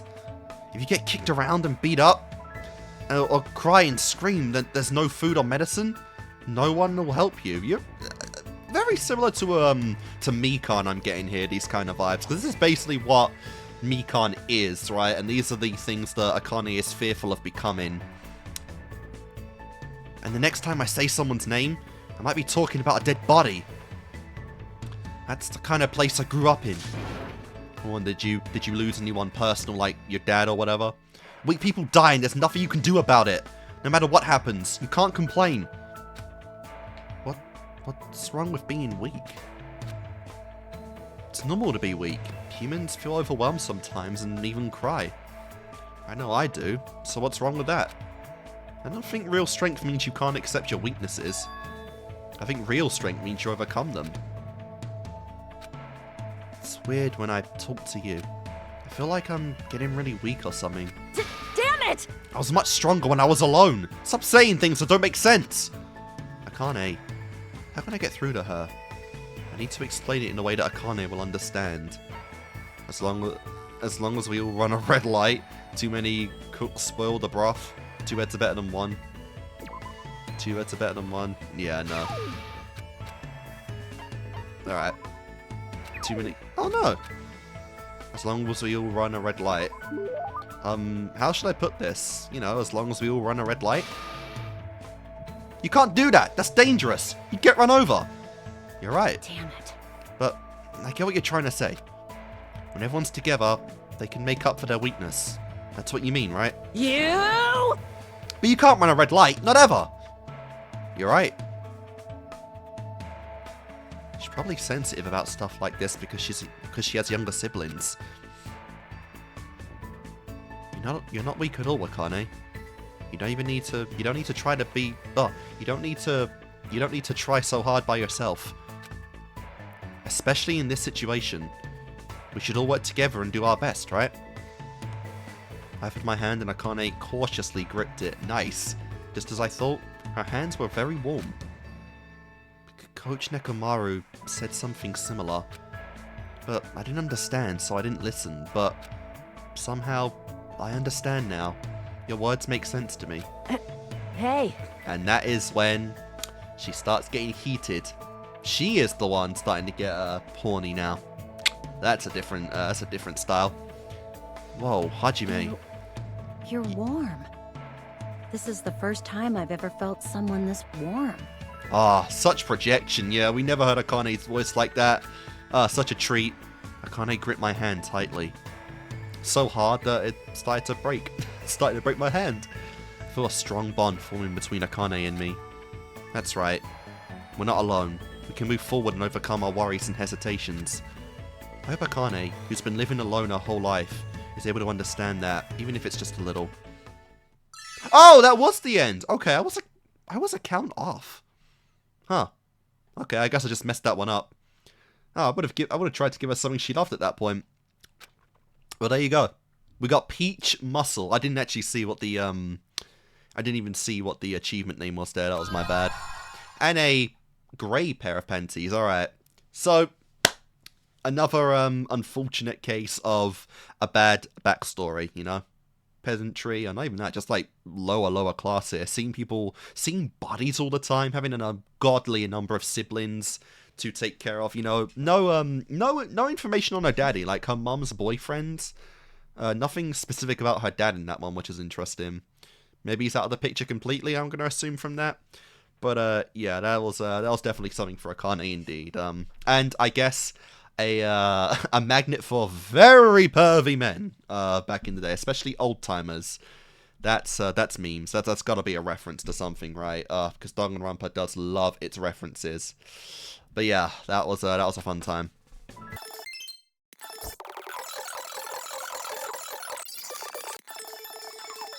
Alright, let's do Kazuichi now. I feel like half of this is going to be... no, wait, he's this way. I think it's the last one this way. Yeah, I feel like half of this is going to be talking about Sonia in some way. Which I'm all down for, but, yeah, we'll see. That's the one thing about, like, main game-based Kazuichi is that he doesn't really have too much going on aside from Sonia, you know? Man, I'm a little bored. Are you bored too? Let's think about how we can kill time. I killed some time with Kazuichi today thinking about how to kill time. Cool.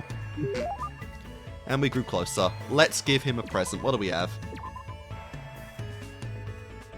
A small generated reactor. Don't really have a need for that. And I don't think anyone else would ever want that. So yeah. Unique to him. Is that what this is? You went all to that trouble just to bring me something amazing. Hajime, you're seriously a nice guy. I'm a little touched, really. Seriously, thanks. Man. Why did this happen? We're on a tropical island, you know? Surrounded by a blue sea, you know? And there's plenty of ladies here too.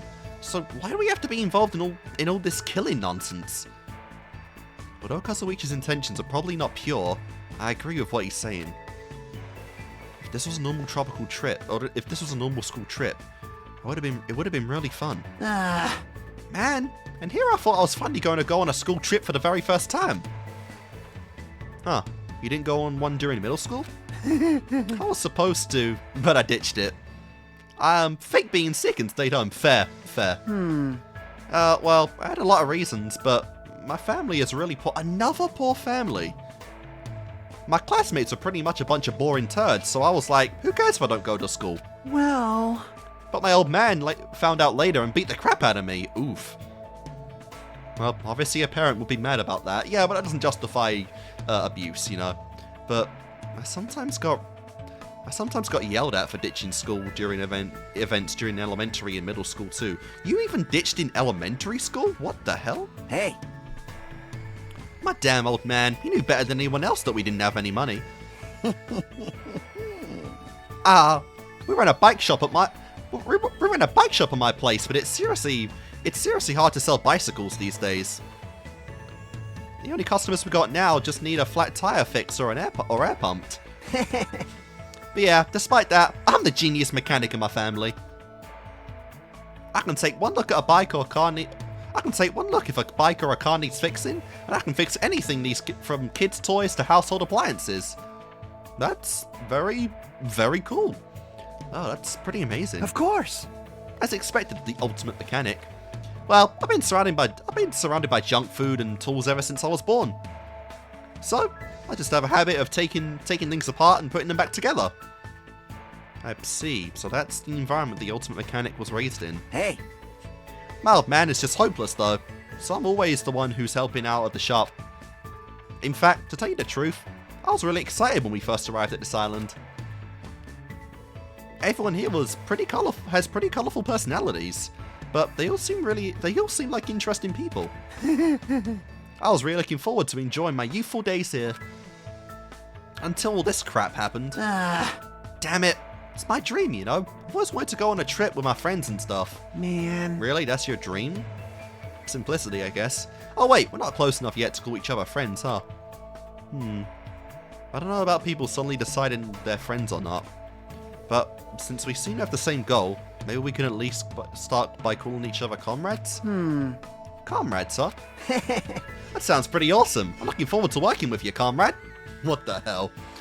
Kazuichi extended his hand and I gripped it.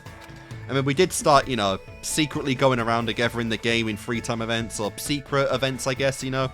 We did sneak into, like, Nekomaru's cottage to find out what it was, so there's a bond here in some way. And he even used me to, you know, get in on the girls' beach day or whatever. I tried to let go, but for some reason, Kazuichi was glaring at me and... Huh? So, Hajime, who are you aiming for? What are you talking about? You know, right? Isn't it obvious? I'm talking about the ladies.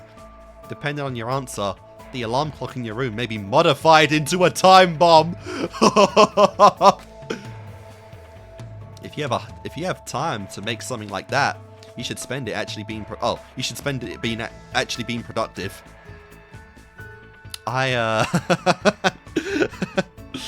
I'm not the one you need to be worrying about, bro. I'm someone a lot darker into the mystic arts. That's your target right there. It's pretty amazing that he's able to think about that kind of stuff at a time like this. But despite his looks, Kazuichi seems like a real normal guy. I learned a little bit about Kazuichi today. I can't believe I didn't get to answer that question either. Just give me 8 options or however many girls there are and I would answer truthfully. After Kazuichi was finished hammering me with questions, I was finally released.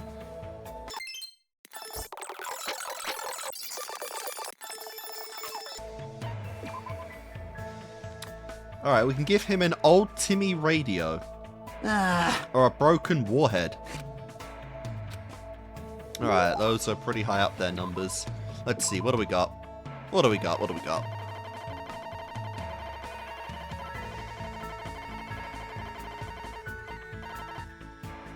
Alright, an old Timmy radio. What was the other one? Broken warhead. 92.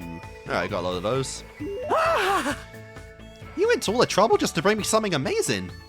Hajime, you're seriously a nice guy. I'm a little touched, really. Seriously, thanks. Man. Jeez.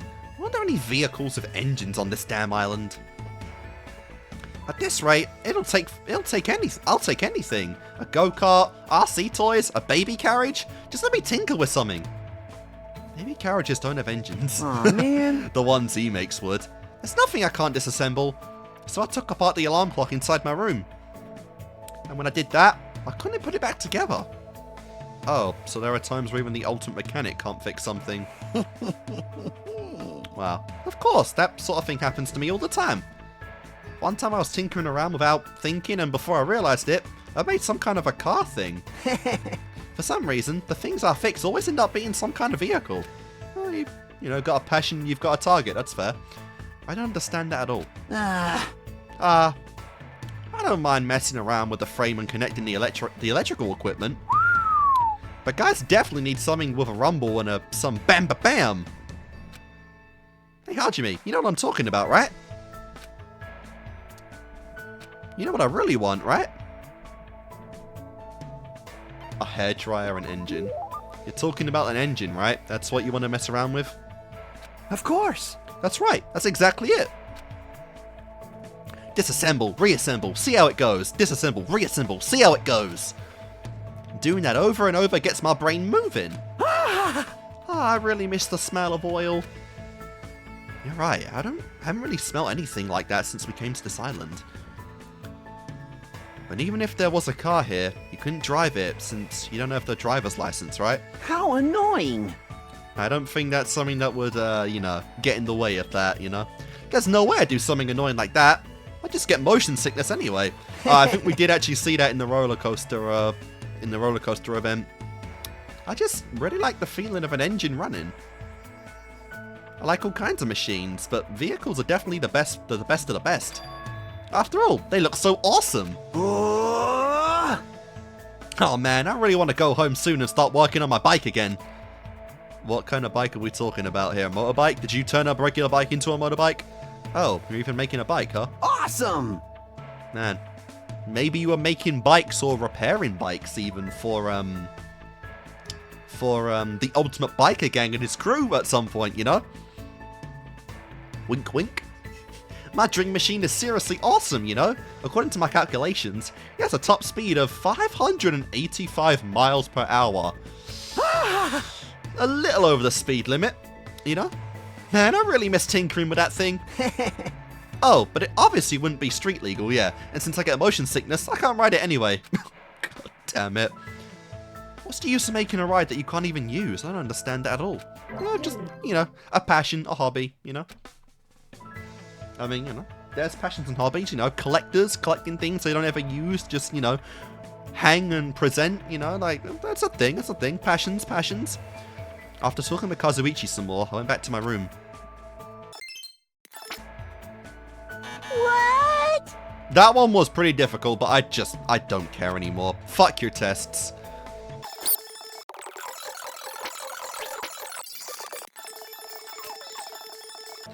What do we got here? What kind of present can we give this guy now? He likes coconut juice. Well, that's simple.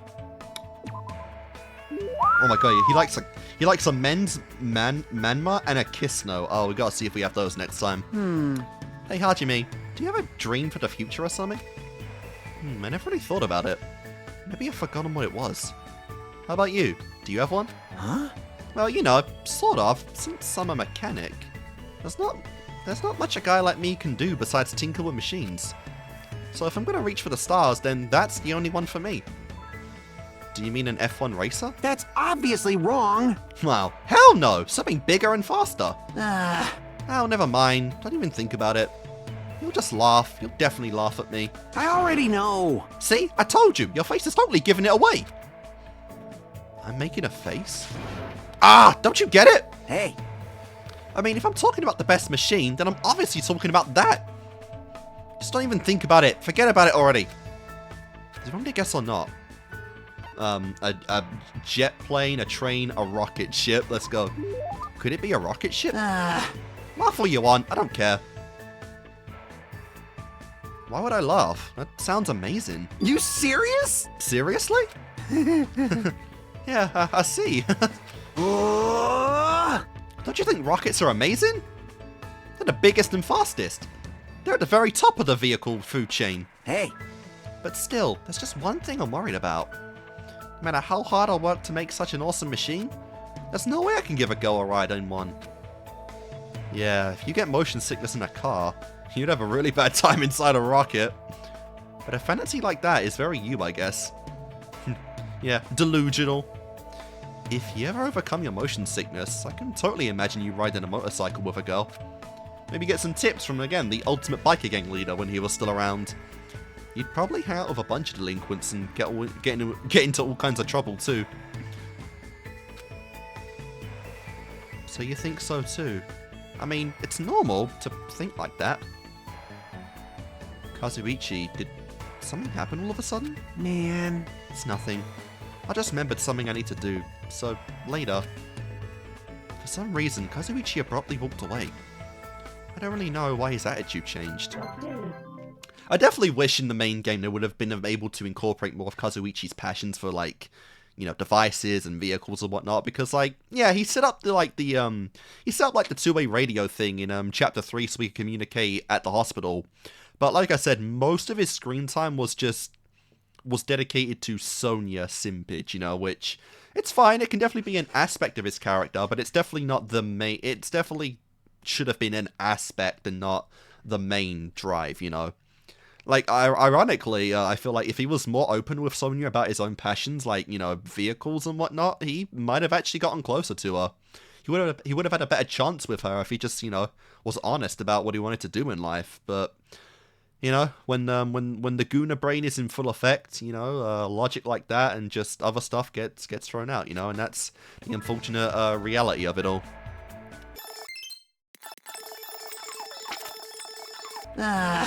Man, I'm a little bored. Are you bored too? Alright, killing time again. Alright, let's see. The kiss note. Surely I have a kiss note, right? Surely.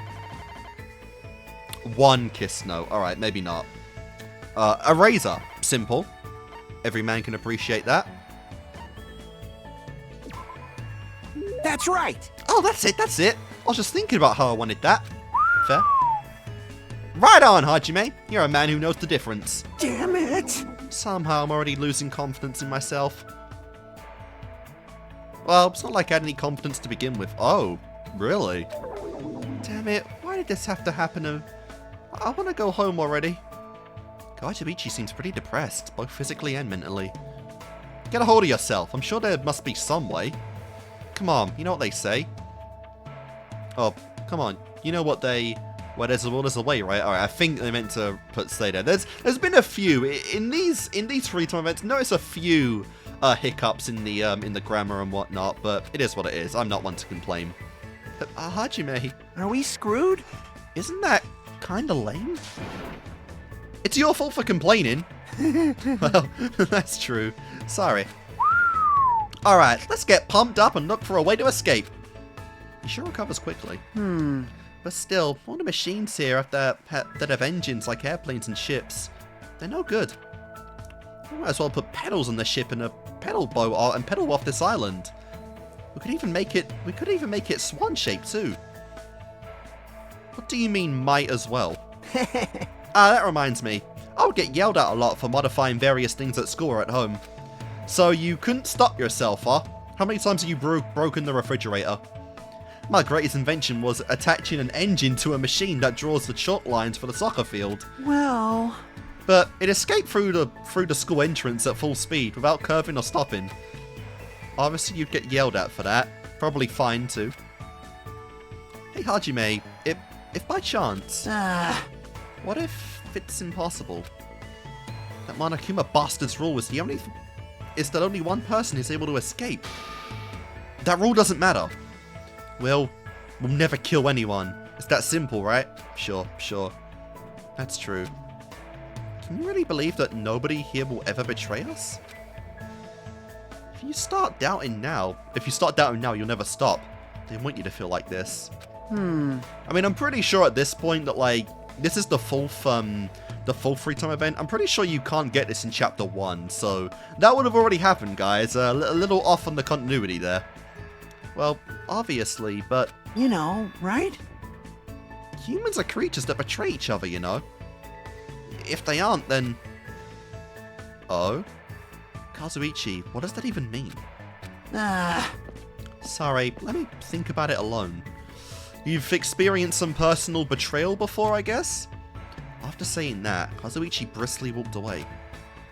I understand why he's worried, but I feel like he's worried about something else. But I guess for now I should just wait until Kazuichi feels comfortable talking to me about it. I can definitely appreciate how none of this stuff is about Sonia. I'm really surprised right now how we're actually doing this. He actually has a character and a personality beyond his princess. That's really cool. Oh yeah, we can just go on. Alright. No more contraption nonsense. I tried, but fuck all of them. Alright, and for the final one of Kazuichi... let's see, what do we got?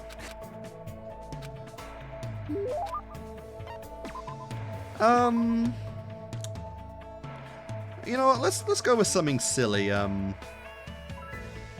Bar 100 occult photo frame. 94.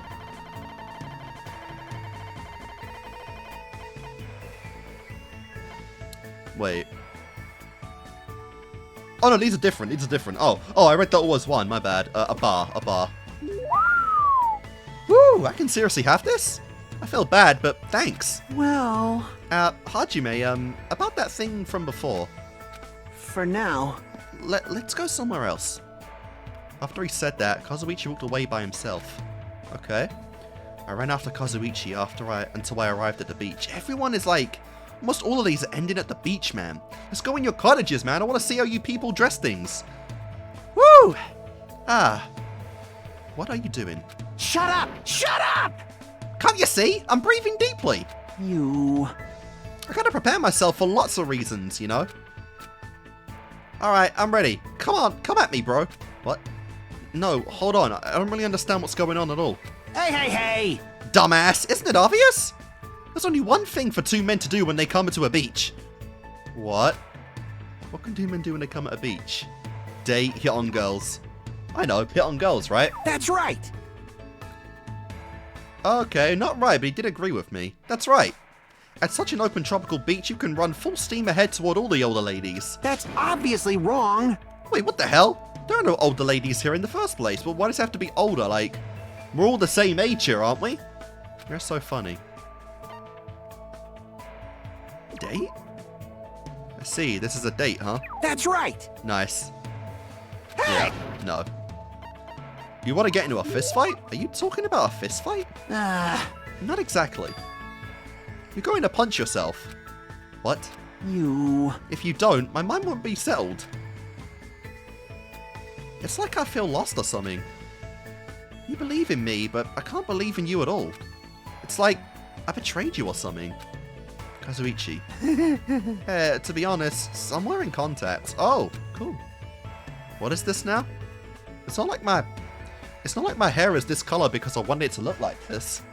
I wasn't really sure what I wanted, so I just tried a few things and ended up like this. Wait, is your hair color dyed? I mean, there's very few of them, but they do exist in this universe. You know, some people do just have like out of their hair colors. Oops, I auto. You know, like most of the class, you know, we have regular hair colors and whatnot. And I'm trying to think who has out their hair. Obviously Ibuki. You've got Ibuki with every color. Obviously you've got bright red. You've got blue. You know. But the majority of them are, obviously you got grey, you got like Snow White, like with Nagito. Like this class has more like, you know, like anime colors than the old class does. But even then, you've got like the main examples being Sakura with pure white hair, and then you've got Hiyoko with lavender hair. You know, like they don't do too much of the unrealism here and there, but they do it for specific characters. It's not even like highlighted characters either. It's just whatever the design's feeling at that time. So I always believed that everyone who talked to me was a nice person. So even if I was betrayed or lied to, I always believed that they had a good reason for it. That's what I always believed, and because I was too scared to admit it. Kazuichi, I know, is a confident, happy-go-lucky guy who gets a little carried away sometimes. But maybe he's just been pretending to be like that. When I was in middle school, there was this guy I thought was my best friend. We always did everything together, and I could talk to him about anything. But one time, I let him cheat off my test because he begged me for help. But we got caught. Till the very end, he insisted that I was the one who wittingly gave him the answers. Oof. But as long as he didn't get punished, I really didn't mind sharing my answers with him at all. Man. But ever since that happened, he kept avoiding me. So yeah, he was using you basically, and you didn't realise until it was too late. Still, with a friendship like that, or a swan like that, there's definitely different ways of the betrayal coming out, much worse ways. I wonder why. It's not like I really cared. Maybe he felt guilty. Oh, maybe he felt guilty. Probably couldn't stand it. Maybe. Too optimistic. Yeah, now that I'm older, I feel like I understand him a little. But at the time, I was fed up with everything, so I decided to get rid of all of it, including my looks. And when that happened, everyone who used to hang around me started keeping their distance. And punk asses started getting closer to me instead. Since then, I haven't needed to believe in anyone, and I haven't been betrayed. That's very ironic for someone who, again, is absolutely trying to get with a girl at this point, you know. If you're really interested in Sonia, or just a relationship in general, take care of your looks, you know. If by your standards you aren't trying, do better. It was really easy. You'd be surprised how much things change when you change your appearance. Hot girls kept coming up to me too, but to tell you the truth, that scared me a little. Kazuichi, I've never felt betrayed by you. I mean, you always believed in me, didn't you? Well, but after hearing your reasons, I think it's fine. So how about this? If you ever betray us and make us sad, I'll punch you as hard as I can, got it? Huh? Bring it on. I'll make you eat those words. Thanks. Because of you, I understand now. What I really hated all along wasn't being betrayed. I hated myself for being too weak to believe in others. Whatever happens, I'll believe in you. That's what being friends is all about. Nice. Let's definitely get out of here. All of us. Damn straight. Yeah, definitely. Kazuichi offered his hand and I gripped it firmly. This time, I felt a strong, definite bond forming between Kazuichi and me. And I... But it'll be different if you act suspicious. Even if you're my friend, I doubt it. I'll doubt you if you're suspicious. Yeah. The amount of times you betrayed me in the class trials, like, fuck you, man. Grease monkeying around. Nice. Like, honestly, that was the thing that was kind of turning me off about Kazuichi in the game, is that he was, like, getting rude, man, near the end, you know. He was always, like, assuming I was the traitor, that I was the one, you know, I was the blackened, you know. Obviously, all of this stuff and, like, the betrayals when Sonia was coming up, you know. I think he threatened to, like, he threatened, like, the bomb thing, like, a couple of times when I was hanging out with Sonia canonically in the game. So, you know, definitely a bit iffy on his character during the game, but his free time events were nice, you know. I just wish that, again, they did more with him, because, you know, by the end, you know, him and Akane are, like, the two low ones for me when it comes to, like, just who was left, and, you know, it's a shame, but... You know, it's weird, like, sometimes the free time events really do add layers to the characters, but within the game itself, you know, when it's the content you can't miss out on, they really do, like, keep things a little one-noted, you know, and it is a shame how certain things add like that, because like I said, if they just implemented more of Kazuichi's, like, you know, mechanical genius in the game, things would be a lot different, and like I said, I feel like that would even help him with his, you know, with his Sonia thing, like, you know, I don't necessarily think it would, you know, it would push him above, like, Gundam for, like, a love interest, but... You know, it'd make her not literally try to avoid you, you know, like literally sneaking around with others to avoid you and see you as a stalker, you know? But it is what it is with Kazuichi. And I got the skill craftwork, nice. That's a very colourful pair of undies, oh my god, I don't think anyone else compares to that, holy shit.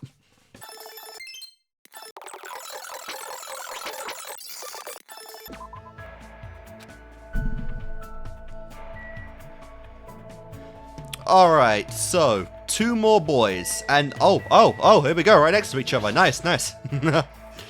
Alright, we have got the Yakuza man, and he doesn't even have that eye patch on. That's actually kind of weird to see at this point. Alright, here we go. Damn it. How much longer do we have to stay in this place? I feel like it's gonna make me rot to death. Huh. But still, I guess talking to someone isn't so bad. I spent time today talking to Fuyuhiko. Okay. Looks like Fuyuhiko and I grew a little closer. Sure. Alright, he doesn't actually love much. He likes Stardust. I have no idea what Stardust is, but let's see if I have any of it. 81. 81 is our gift. No, I don't have Stardust. Lovely. He also likes non-alcoholic wine, so him and Peko got some, seem to have picked that acquired taste up together, I guess. Non-alcoholic wine, sure. I don't like this. So you're trying to suck up to me? Do you really think I take bribes? Well, it's fine if I accept this from you. Hey, Fuyuhiko, what's with that wound on your stomach? How's that wound on your stomach doing? Huh? It's fine. Nothing to worry about. Interesting. Okay, this is referencing chapter 3. So I guess they're assuming either they're assuming you only started him in chapter 3, or you literally can't start him until chapter 3. That's weird though, because they've kept his sprite with his eyes fine, where his eyes fine, and that's weird because I swear they use his eye patch sprite more than they do his old one. Because that's when he really started becoming a character, was after Peko's end. That's I'm not sure if that's a mistake or if they meant to do that, but that's interesting. Yeah, Fuyuhiko and Nekomaru are the interesting ones about that, because they have significantly drastic appearances over the appearance changes after the as the story progresses. I thought you'd say that. You must have abnormally strong willpower to actually slice open your own stomach like that. Then again, you are the ultimate Yakuza. I just have Yakuza blood flowing in my veins. There's nothing strong about that. You know, I did something about this when I was in the hospital. I did some thinking about this when I was in the hospital. Like, maybe this is all a dream. A dream, huh? How great would that be? Sorry. Obviously, you'd be thinking about that more than I would. Yeah, Peko, remember, bro. Wow. That's not true. I've seen plenty of people die up until now. As long as I'm burdened with the Yakuza name, with the Kuzuryu name, I'll always be dealing with a mountain of bodies. That is deep. But you guys aren't like me. It's a sick joke to see students who live honest lives pumping each other off like this. This guy has always known violence and death. I see he's used to it. Are you scared to talk to me? Huh? Jeez. There's no need to hide it. I'm used to being treated with caution by everyone. Hey. The world is a barbaric place, especially my world.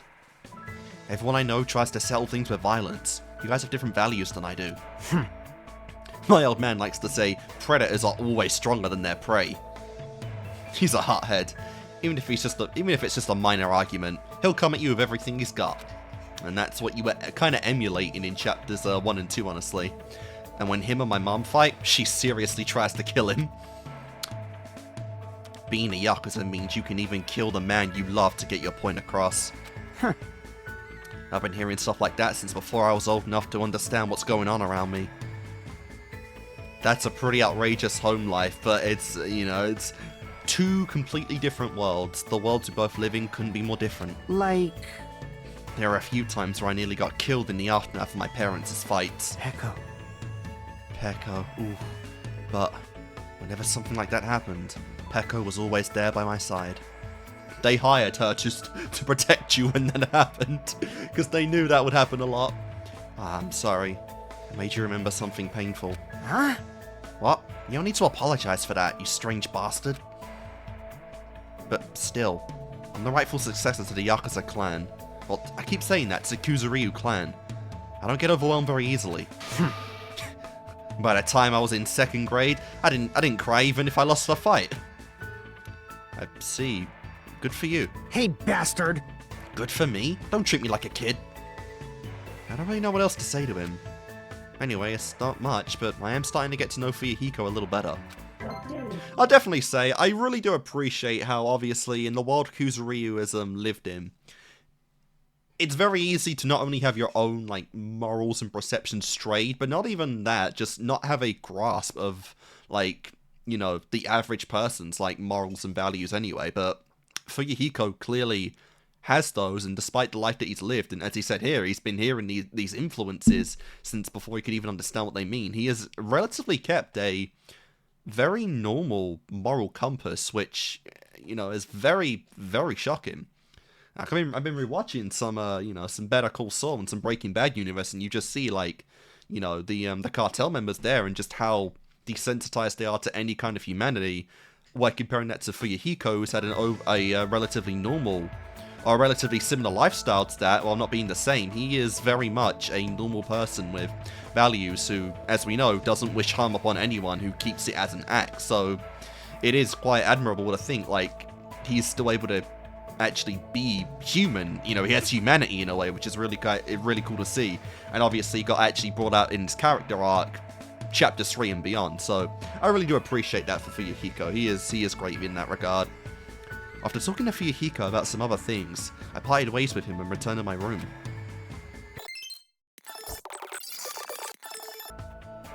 Alright, let's just keep on going. Fuyuhiko. Oh god, he really is tiny, isn't he? Oh, that's great. I don't remember if I said it, but I think I looked them up and, like, even though the jokes are always on Fuyuhiko, Hyoko's like a foot smaller than him. I don't think they could show that off in the sprite forms if they tried, to be honest, because that was a shocker when I saw that. Alright, let's see. What does he like? Like I said, there are a lot of things you can give him. Paper. I can give him paper.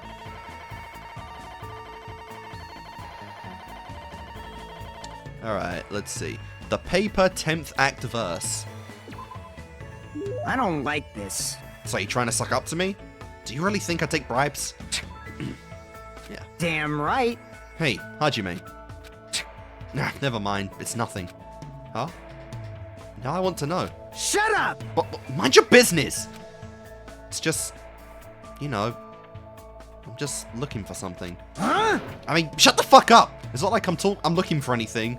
Wow. You seem strangely on edge, honestly. Jeez. Damn it. If I just had that, I wouldn't feel so pissed off. But someone's always at the supermarket, so I can't just calm down and go look for it. Damn it! Shit! I feel like I'm gonna go through withdrawal or something. You got an addiction?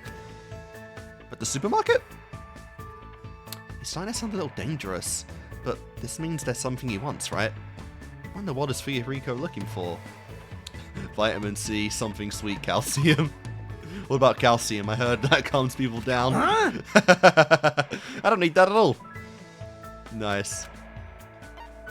Something sweet. I'm pretty sure this is wrong, but do you want to eat something sweet? What? How do you know that? Ah, so the shorties in the group have sweet tooths respectively, and they're both the blondes of the group. Well, to be fair, you got Sonia as well, but shut up! What? I seriously got that right? Bastard! If you tell anyone about that, I'm gonna bury you next to that mountain over there! You don't have to be so angry. I like sweet things too. Sweet things calm your nerves, and they also nourish your brain. So it's nothing to be embarrassed about. But shut up! Oh, that's quite a profound blush, holy shit. But still. It'd be embarrassing if anyone knew that the head of the Yakuza clan likes eating fried dough cookies. Oh, you're a clan of the Yakuza, you can eat whatever the fuck you want. I like fried dough cookies too. They taste the best when you eat them with milk. Bastard! Yeah, we don't use the M word. You... Never. I was only half joking. Never, ever say that again. Huh? Fried dough cookies? Don't fuck with me! No, the other one! Oh, didn't you hear what I just said? I'll seriously fucking bury you. Again, he's not even the smallest in the group. He outdoes Hiyoko by a large margin, and we're getting triggered here. This is bad. His eyes look really intense. I've never seen anyone get so mad over milk. Damn it! Damn it, if only my guts were stronger. Even I could have. Shit, I want to swallow it all in one gulp, you know? But with my height. But he really doesn't have to be so hostile toward milk. There are other ways to get calcium. I don't know if this is a good time to say something like that, though. Definitely not. You laughed, didn't you? No, I didn't. You know, you're definitely laughing. Doesn't show on your face, but I can tell you're laughing on the inside. You... I won't let you forget this. Fuyuhiko mumbled under his breath as he walked away in a hurry. Well, that was unexpected. That was an unexpected side of Fuyuhiko. When he talks like that, it's like he's a completely normal guy for his age. In fact, oops, it might be dangerous to even think about completing that thought. Nice. Yeah. The jokes of Fuyuhiko will never end. Poor guy. You know, even if we do see him one day in the current day, I bet you he's not even an inch taller, you know? We know canonically, Hiyoko got a massive growth spurt. But I'm willing to bet that did not happen for old Yakuza boy here. Oh, no, no, no. After watching Fuyuhiko leave, I returned to my room.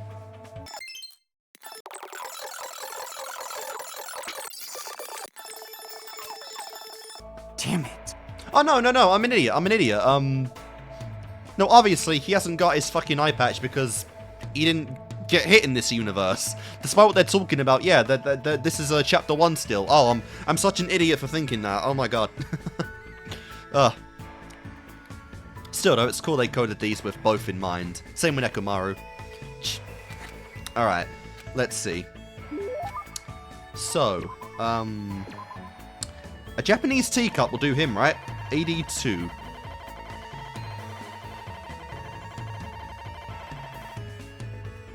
Again, I only have one, alright.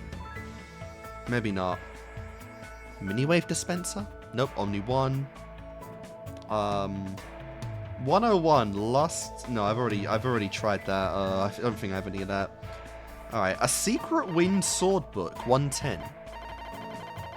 Come on, I gotta have more than one. Alright, there we go.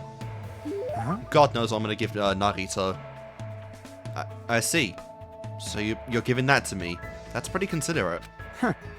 You'd make an awesome underling. Nice. Hey. It's better than slave, I guess, but... Hey, Hajime, is there any woman who's important to you? What kind of question is that? It's fine. Do you have one or not? Don't let this guy know that, he said the L word to Peko before. You know, it wasn't that long ago, but it happened. Honestly, I've never seriously thought about it. Huh. You're such a kid. I tried profusely to get him into Ibuki, but he rejected every single fucking shot I gave. I tried though, I did. If you did have one, I was gonna tell you to take good care of her, but I guess it's a bit too soon for you. Jeez. But when you do have one someday, make sure you take good care of her. Don't be like me. I've lost 2 important women. Ooh. Oh yeah, his sister. Right, we confirmed that in chapter 2 actually. Oh, I didn't even think about that. Shit, you know, I never put that together, but yeah, because like Peko's death is so like, it's the highlight. But on that day, he lost 2 women, the 2 most important girls in his life, his sister and his best friend. And one right in front of him. Oh, I never even thought about that. Yeah. Oh, that was a double wombo combo kill. Shit. Oh yeah. Peko committed her crime because his little sister was killed. Huh? Well there, don't feel sorry for me. It's not like I wanted to make this awkward. And he handled them both like an absolute champ the following chapters. But if my sister was still alive, I'd really want you guys to meet her. You'd probably be shocked. You know, he was in the reserve course. Maybe he did meet her. Maybe he did. If you put it like that, she must have been one hell of a sister. You! That'd be funny if somehow canonically Hajime was dating her. Did you know that my Oh, she has an ultimate talent, never mind. Did you know what my sis's ultimate talent was? Oh, no, come on. There's no way that's actually an assigned talent in Hope's Peak. Come on, there is, like, you know, I can forgive a lot of things, you know, the ultimate moral compass, you know, like the ultimate clairvoyant, sure. You know, we've got some sillies in there, but the ultimate little sister, like, come on. No. I don't believe that. She was the ultimate little sister. Isn't that funny? The ultimate little sister? How was she an awesome little sister? It's hard to put into words exactly. Anyway, she was definitely an amazing sister. She was always making a fool out of me, but it was always cute when she'd mention she'd need my help.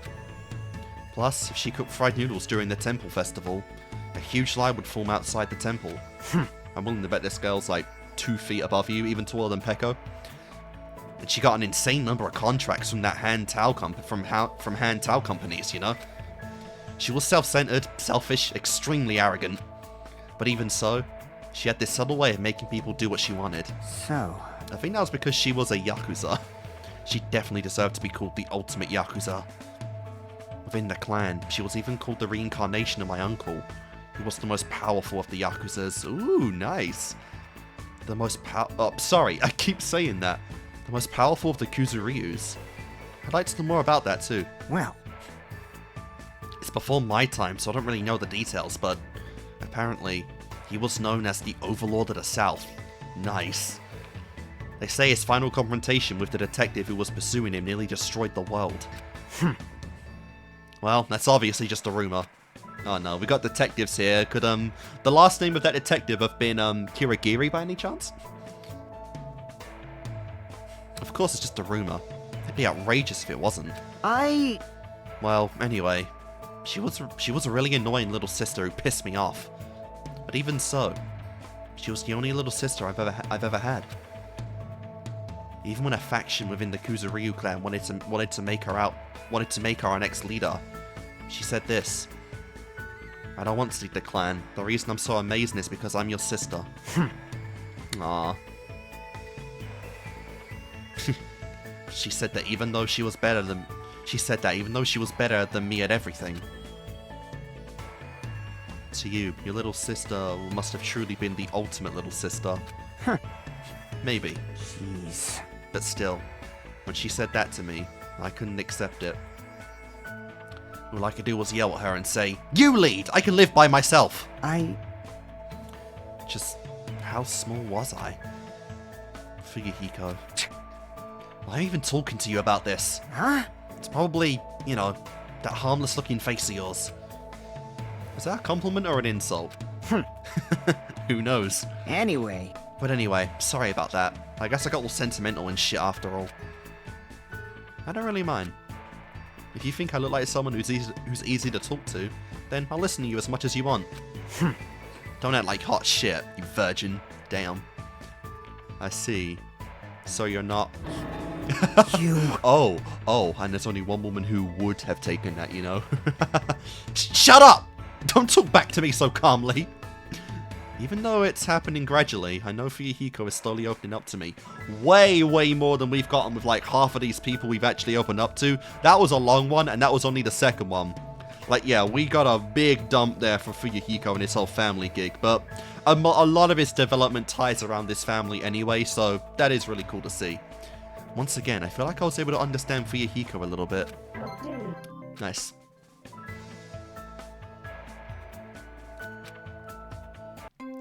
That was really cool. Like I said, unfortunate, another tragic tale, another character we will, you know, potentially never see. You know, again, potentially. We might get flashback stuff in the anime, potentially, but we'll see,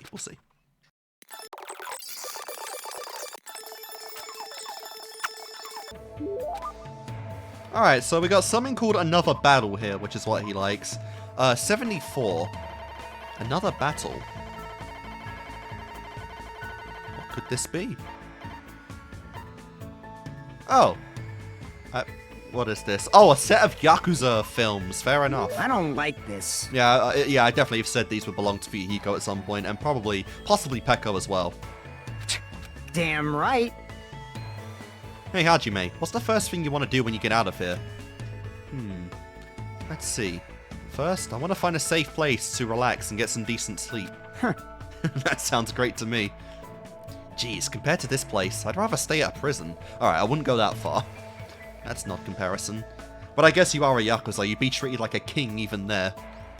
At least this place has soft beds, a beautiful ocean, and entertainment. You're right. What about you? What are you going to do? Me? First I'm going to visit my sister's grave. Damn. I also need to hold a funeral for Peko, even though there's nothing left of her. Oh, God! And for Mahiru as well. Oh, interesting. I see. You're right. Hey, Hajime. I think you're pretty awesome, you know. When it comes to me and the others, at least we know where our confidence is coming from. But you, that part of you is missing. But despite that, you don't let it get to you. You've kept a cool head throughout all of this so far. You're giving me way too much credit. Oh, you're giving me way too much credit. I'm just trying to endure everything the best I can. That's what I'm talking about. It's amazing enough that you're even able to endure all of this. Someone like me. I blindly rushed into revenge, without thinking things through, with no concern for anything else. And in the end, I can't take back the consequences of that decision. Hey! But after seeing you and the others keep it together, I feel like I'm starting to see what I need to do what I need to be focusing on right now. We will definitely survive and escape from here, and I'll do anything to make that happen. Damn it. If not, Peko, Mahiru, everyone's death will go to waste. And that's when I realized this wasn't the same Fuyuhiko Kuzuryu I met when we first arrived on this island. This is a man who has overcome great hardship. What can I do from now on? I still don't know, but I do know that what I can say right now. Fuyuhiko, let's definitely escape this island, okay? And when we do, would it be alright if we visited their graves together? Huh? Yeah, I'm sure that would make them happy. Hey, bastard! And Hajime, that part of you may be missing, but I think there's still something there. Because I was able to tell you like this, and I was able to reflect on my past. And from there, I'm able to move forward. That's it. Maybe your talent is that you're the ultimate counselor. That wouldn't be a bad one to have, honestly. And I guess in technicality, he does have that. What the heck? I don't want a talent like that. That sounds like it'd be stressful. Now that I don't think we ever saw this sprite. Genuine purity. I think it's totally perfect for you. Our somber conversation took an unexpected, light-hearted turn, and we laughed harder than we had in a while. Nice. This is really good. You can really feel the bonding of Fuyuhiko and Hajime right now. This is really strong. Again, it's so great how the most hostile member of the entire group, very narrowly against Hiyoko, just becoming this in the end, you know, just absolute, just a bro. One of our strongest like relationships in general. Like Fuyuhiko is so based. I don't feel like I praised him enough in the main playthrough, but he is so based. I really enjoy Fuyuhiko. I'm glad that he survived. Really fun stuff. See, now he's guaranteed to come back, thankfully, and I'm really looking forward to that.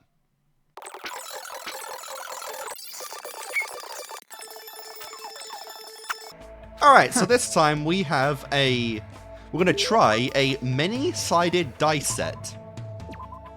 I don't think I've given that to anyone, so hopefully I have at least one. Many-sided dice set. Okay, I have a lot of that. What the fuck? That wasn't a many-sided dice set, that was fucking Willy Wonka's Unbreakable Gobstopper. Well, you probably won't pose a threat later, so I'll just gracefully accept it. Hey! Hey, Hajime, there's something I need to talk to you about. Come here. You seem more serious than usual. What's going on? Oh, finally! Thank you, we actually get to enter another cottage. Like, I didn't think they'd ever do that anymore, seriously. Because we just don't see it. Oh, nice. Damn right indeed. That is a lot of snacks, good lord. But nice. Yo, wait here. I got something from the supermarket. Oh, here it is. He slammed a 60 OZ bottle in a glass right in front of me. Is this alcohol? Nah, just water. Huh? Listen up, underage drinking is not allowed under any circumstances. See, I'd agree, but it's pointless to even try. They're gonna get it somehow, you know, and it's just something you can't stop, you know? You can't stop it. Let me tell you, the smell's enough to make me pass out. I'd advise you not to go within 300 feet of the stuff. Wow. Don't be absurd. Regardless, it just wouldn't feel right with only a plastic bottle. Come on, take it. I'll take the glass, but I have no idea what the heck is going on. This is probably... Is this a Brotherhood cup? Could you be talking about a Brotherhood cup? Huh? What? You don't want to? No, it's nothing like that. I just honestly never thought anything like this would ever happen to me. Obviously. Don't think about it too much. This isn't about making us real brothers or anything. Hey! This is a promise to return alive. Together. I will never die. I mean, I've already died once. And Peko already saved that life after all. Ah, nice. But you like the type who dies easily, you know? So I thought it'd be good if we made a promise like this. Hey, don't say something so ominous. Shut up! That's why I'm saying that I'll give you half of my life. You! I mean, you. Damn. Well, yeah. Damn! Oh my god, the bromance here. The bromance is... Oh man, you trying to make things stronger than Nagito right now, Fuyuhiko? Because you're kind of getting in there. You're my very first friend. Even now, I'm still worried about whether I deserve to lead the clan. But I feel like that might change if I get out of here alive. So Hajime, you better not die either. Fuyuhiko, you... if you're unsure, then live. And live on. Search persistently and keep looking for it. And then you should be able to find it. God, that was... Oh, tonally that sounded so different from what it usually sounds like. That was... Oh, that was beautiful. Yeah, you're right. I'll definitely try to find it too. I accepted the cup and swallowed the water in one gulp. Fuyuhiko did the same and suddenly smashed the cup afterward. Some say shattering the cup is a bad omen, but I prefer it this way. I mean, if you break something, that means it can't be broken ever again. Hey. That's a way of looking at it. Oh, that's right. Do you want to be my underling when we get out of here? You mean like a little brother? That doesn't really sound right. Jeez. You're Fine. pathetic. That you can just be my bro. Aww. Damn right. Oh, you gotta give me this. You gotta give me this back and forth when we get out of here. Like, seriously, guys, you know what you're doing. You specifically didn't kill these two off, so I mean, can't be teasing and giving no payoff, okay? You can't be doing that. This isn't Ruby. Well, anyway, we gotta give it our all and think of a way to get out of here. We each took a piece of broken cup and put it in our pocket. I can feel a strong bond with Fuyuhiko. As long as I have this bond, I'll never give up. That's what I want to believe. Very nice. Honor and Humanity. That is a very appropriate title for the skill right there, or for the achievement.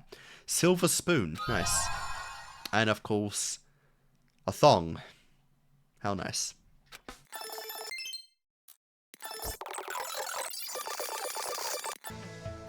Alright guys, it is time. It is finally time to get to the boy I wanted to get to during the main playthrough itself. It is time for the ultimate crazy psychopath. It is time for the ultimate lucky student himself, Nagito Komaeda. Oh, let's do this. Alright, and there's actually not many things he likes here. I already thought he'd be appreciative of anything that given to him by an ultimate, or what he perceives to be an ultimate anyway, but I guess not. Alright, let's do this. You must be really bored to actually come talk to me. Yep. It's fine. Let's just walk around the island together like before. What exactly is your tale, Nagito? I spent time with Nagito today exploring the island. Oh yeah, apparently Nagito's events are completely locked behind Chapter 1. So if you don't do any of his free times in Chapter 1 and go to Chapter 2, you can't do him. He's locked out the entirety of the game, which sucks. You know, because half the time these things aren't following what's actually canon at that time anyway. But yeah, that was a very interesting little tidbit I didn't know about before. Because I think last time I tried him was Chapter 4, and yeah, it still didn't work, so that makes sense. I guess Nagito and I grew a little closer today. Yeah, let's be giving this man his presents. Let's see, a memory notebook. Wait, Mukuro's knife. Oh my god, Mukuro's knife. I guess it did belong to an ultimate, so we gotta give him this prestigious item. But I only have one of them. We have memory notebooks. We give memory notebooks. You're giving me this? What should I do? I might start liking you even more. Oh god. What? Hajime, are you feeling sick? Huh? No, not at all. Nope. I see, and it's okay. I thought you looked pale or something. Like you can talk! Holy god, man! You're the most pale character I've ever seen in my life. Like, bro, even your hair is like paled out from like never seeing the sun. Jesus Christ! I thought something was worrying you. Ah, but it'd be weird if you weren't worrying in a situation like this. Nagito is laughing in a carefree way. But seeing him laugh like this was enough to distract me from my worries. Huh? Huh? Is something wrong? No. How should I put it? I was just thinking about all the ways you've been helping me so far. Thank you. Wow. No, I haven't done anything to receive your thanks. But for someone like me to be useful to you, and even receive your words of gratitude, makes me happy. You're being too hard on yourself. I mean, my talent is just having good luck. It's not like it comes from hard work, and it's not like I can use it to do anything amazing. Regardless of how lucky I am, or if that luck even exists, I'm just too unimpressive to truly matter. Unlike you guys. Why do you sound so happy about it? It's possible that my talent might be more meaningless than yours, you know? I mean, I can't even remember what it is. There's no mistake. That's not true! I'm sure you have an amazing talent! Well, the ultimate, so it's a pretty badass talent, to be honest.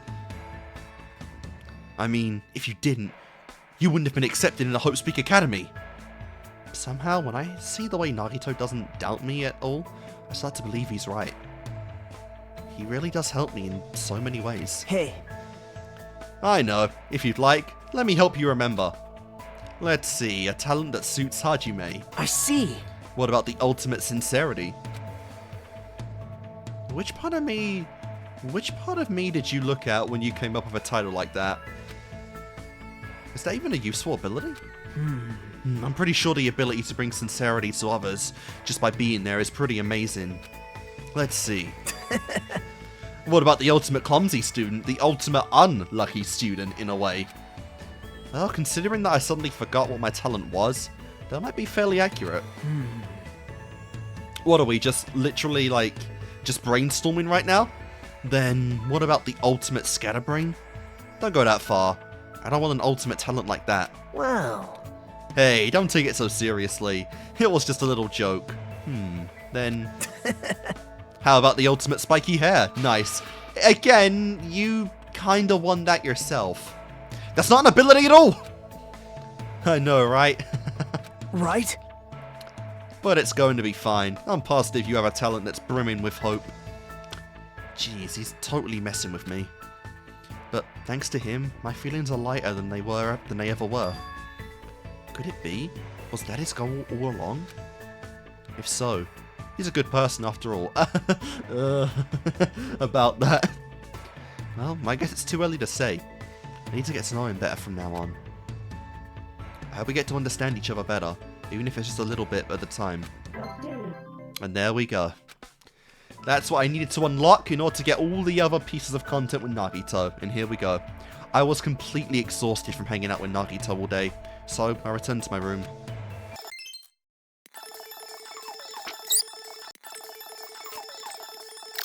Do I have a Hope's Peak ring?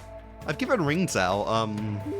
I know I've given a silver ring out. Did I? I think I gave a Hope's Peak ring to Mahiru. How many do I have of those? Damn. Alright, there's something. 36 is another Hope. What the fuck is this? A valuable diamond was created from the remaining fragments of the original Hope. What does that even mean? Alright, 68 Ghost Stone. Like, I know, I keep trying not to give out things I already have, but still, a black and white stone used to play Go. I don't know what Go is, probably a Japanese exclusive game. But yeah. This is quite interesting. Thanks. I'll take good care of it. To be honest, I don't even know why I thought about talking to him. But I felt like there's more. I felt like the more I left him alone, the bigger my worries would start to grow. Alright, so I'm assuming that, yeah, now, canonically, I guess, for the free time events, Chapter 1 has ended, and we know how much of a psycho he is. You have a scary look on your face. You don't have to be so cautious, you know. I won't do anything. As he said that, he smiled at me. Why is this guy... No, thinking about it is a waste of time. Hey. Ah, are you thinking about doing something to me? That's wonderful. I'm totally up for it. I don't mind at all. Oh, there are certainly things you are picturing right now that, you know, Hajime's far too much of a little bitch to do. But God. You know, I wish this game had a higher age rating. I do. Things would get a lot kinkier with that. Don't mess with me. I'll never go alone anywhere with your plan. I'll never go along with your plans. Wow. That's a problem. I don't want you guys to lose sight of yourselves because you doubt and hate me. I just want you guys to... I just want to see you guys embody hope. There it is again. What in the world is this hope you keep talking about? What are you planning to make us do? Oh, why am I being misunderstood? I just want to believe in hope, you know? Hey. You should think about it seriously for once. What do you think hope is? I've never actually given it much thought. Hope is the absolute good. It's the opposite of despair. It's the opposite of despair. Hope is the opposite of despair, right? Wait! Of course not! Despair isn't something as grand as hope. Despair is so small and inconsequential, just like me when I'm around you guys, damn. Alright. So it's absolute good. Hope is absolute good. That's right, that's exactly it. And you guys have the potential to embody that. Do you understand? Hope is a positive force. Everything created by it is an absolute good. Well, that's obvious. As long as the seeds of hope have been planted, I will gladly kill someone, or be killed in return. After all, the only ones who should kill are those who are prepared to be killed! I know that he's not got the voice, and he's speaking to the voice, but gotta say it, you know. The fact that I'm alive right now is already hope. It's no use, I definitely don't understand what he's talking about at all. But even so, all I can say is, it doesn't seem like he's trying to trick or trap anyone for the sake of his selfish desires. That's why this is especially troubling. Hey. Huh? Are we done talking, Hajime? That's disappointing, but we can still talk anytime, right? See? After all, we're both friends who yearn for hope. Very interesting. Alright, there we go. So a bit more of the psychology of Nagito now. Hope is absolute good for him, the pinnacle of everything, and, you know, he believes it's almost completely infallible in a way, you know, that having ultimate hope and using talent in that way, or using ultimate talent in any way you see fit, is a sign of good in a way, you know, which is so crushing when he, you know, realized everyone gave into despair and actually had to do a whole trial with us for that reason, you know. Oh man, I loved Nagito, you know. I hated who he killed, but, you know, I loved how he went out. He was such a great guy. Alright, oh yeah, for free day. I don't imagine he's a lot of people's favorites. In fact, I imagine a lot of people probably hate the guy. But I cannot help but be part of the Nagito Komaeda fan club, you know? He is, I mean, he's based. He's based. What can I say? He's based. Alright. Erin Crushed Evil is one of his likes. What in the hell is this? 31 though. What do we got? An earring created by the legendary home tutor, crafted from silver and gold into the silver and gold into the shape of a wing. The gold is said to increase luck, while the silver is said to accumulate luck. Fair enough. Let's try the hard tack of hope. Oh, I don't have it. Nice. Blue Ram? What the fuck? Oh, it's an energy drink. Nice. This is... Or an anti-energy drink, I think it said an anti-energy drink. This is quite interesting. Thanks. I'll take good care of it. It's a drink, man. That reminds me, your talent is being the ultimate luck... Oh, wrong voice. That reminds me, your talent is being the ultimate lucky student, right? Man. Having a thing is extremely boring. For someone who's lucky, you still got dragged into this mess. Doesn't it seem ironic to you? That's not it. Not at all. That is simply the beginning of hope. Huh? Actually... I was born with a very unique type of hope. The current situation is foreshadowing the ultimate luck that will be arriving afterward. What do you mean? Well... If everything that's happening right now seems like bad luck, it's all going to be the result of good luck in the end. As long as I exist, that will definitely happen. So, I can't help feeling excited for what's going to happen. Seeing my beloved embodiments of hope trapped on this island and forced to kill each other so pathetically. Oh, it's so creepy how he talks about people. My beloved embodiments of hope, like they're his children, his possession. You know, oh, Nagito. Amazing. Nagito Komaeda. It's all just a preparation for the good luck that will arrive in the end. I'm going mad from excitement. What? Huh? You look confused. Isn't it obvious? He thinks the bad luck happening right now is just a preparation for the good luck.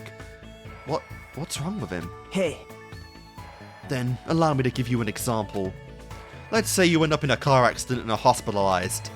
On its own, this would seem like bad luck, right? Yeah? And... But then you meet a lovely nurse at the hospital and end up becoming a lovey-dovey happy couple. Doesn't this ending mean it was good luck? Well, maybe. See? So, yeah, what he's saying is bad things happen, but the result of that is good luck. Alright, something like that. So it's like... I'm not sure what an equivalent would be of, like, good luck or bad luck happening from good luck. It'd be like, I don't know. Man, I'm really struggling to think of an example of, like, bad luck happening that results in good luck. I don't know. I can't think of one right now, but you know what I'm trying to say. You never would have met her at all if you hadn't experienced the bad luck of getting in a car accident. But it is funny to think that, like, he's brought up the nurse thing. We've got Mikan here too. Isn't that right? That's always been my experience. The bigger the bad luck I experienced at first, This is exciting! the good luck that comes afterward is so big that it wipes out all of the bad luck. Interesting. So he's a double-edged sword in that regard. That's how his luck works. Yeah, that's a lot more of a clear picture in the differentiation between his luck and Makoto's luck, because that was not a thing with Makoto. He did not experience the bad of luck, so I can definitely see why he's also he kind of thinks like his luck is kind of frappy, because it's also kind of like it's like a defective version of ultimate luck when you think about it in that regard. Does that really happen to you? Didn't I tell you? That is the talent I possess. That's why I'm called the ultimate lucky student. So that's why no matter what happens, he's always acting happy and upbeat. No matter who is killed, it's just overshadowed by good luck later. Even though it's only a little bit, I sort of understand Nagito's belief. But he's definitely messed up, oh yeah. It's hard to imagine that there'll be a day where we'll all be able to really understand each other.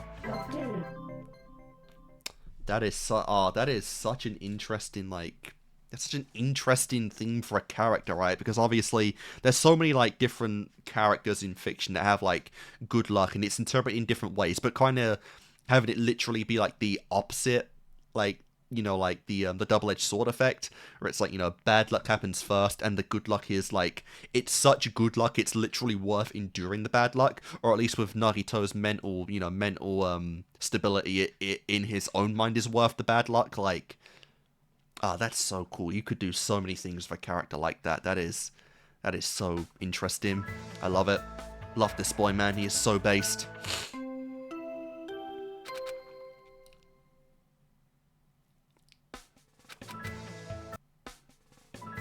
Oh. Okay. I didn't have to do anything either that time. No, let's keep going right on.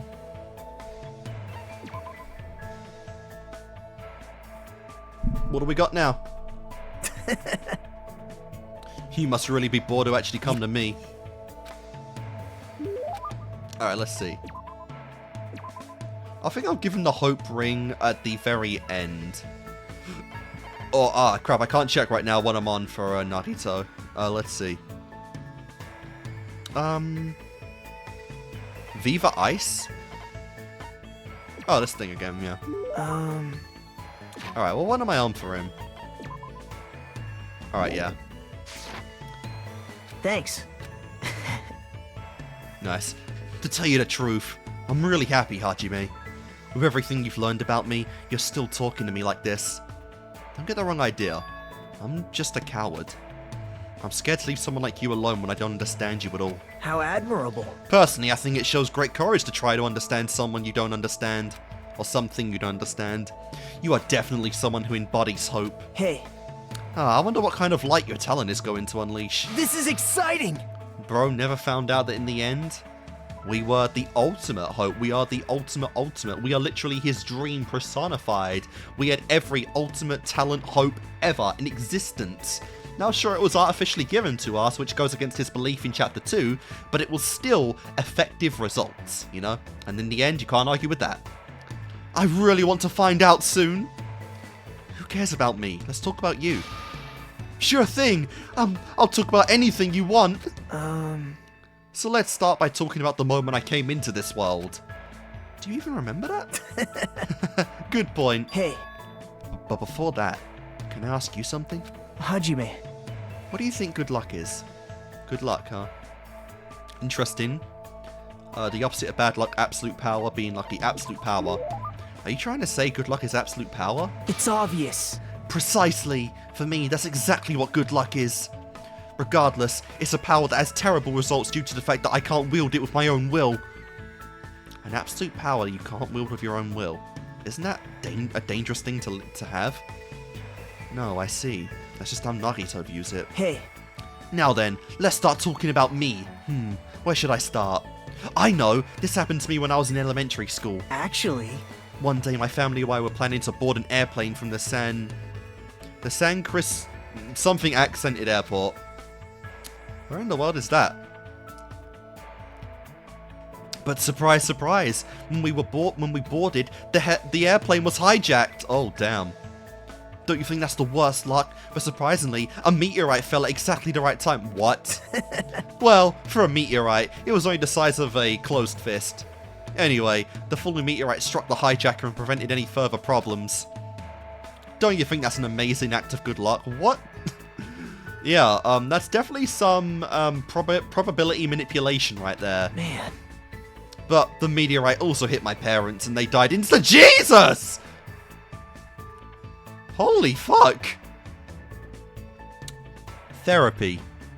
Many fucking years of therapy. And I'm not even sure that's gonna occur for this guy. Good lord, alright, so parents gone too. Don't you think that's a terrible act of bad luck? But in the end, I obtained my freedom and an immense inheritance. See? It was really amazing good luck all along, right? You are so broken. God, the fact that he even considers his own parents' demise good luck. Oh man, I love these kind of characters. I love just how emotionally destroyed he is and how, you know, just how fucked his psychological trauma is that it makes him think things are good. But it's just so good. Like, Nagito is just such a good written character. I love it. Nagito spoke about this event so optimistically, and my understanding just couldn't keep up with him. A plane hijacking and a meteorite? And his parents died right in front of him? There was also the one time in middle school where I was kidnapped by a murderer. What the fuck? Man, don't you think that's just the worst luck? But coincidentally, I found a lottery ticket inside the trash bag in that the murderer stuffed me in. And after I was safely taken in by the police, I checked out the numbers without giving it much thought. amazing! Surprise! I won $300 million! Even I was amazed by this splendid act of good luck. Yeah, I would definitely take being kidnapped for a lottery ticket like that. What the fuck? Is there actually a lottery, like, in existence that gives you, like, that big a payout? I have no idea. But it is the US, so I'm pretty sure there's a hefty tax sum attached to that. It's no use. My head's starting to hurt. But man, he's got some money. He's got some money, and he's dressing like that. And right before I entered Hope's Peak Academy. No, I shouldn't tell this story. It's impertinent for me to burden you with all this because of my pointless situation. After dominating the conversation, Nagito left. I feel like I still don't know how much about him. But it seems like he has an understandable reason for his blind faith toward Hope. Good lord. So he is like close to being a billionaire, I guess. An insane inheritance plus a $300 million... Well, actually, I guess in a way...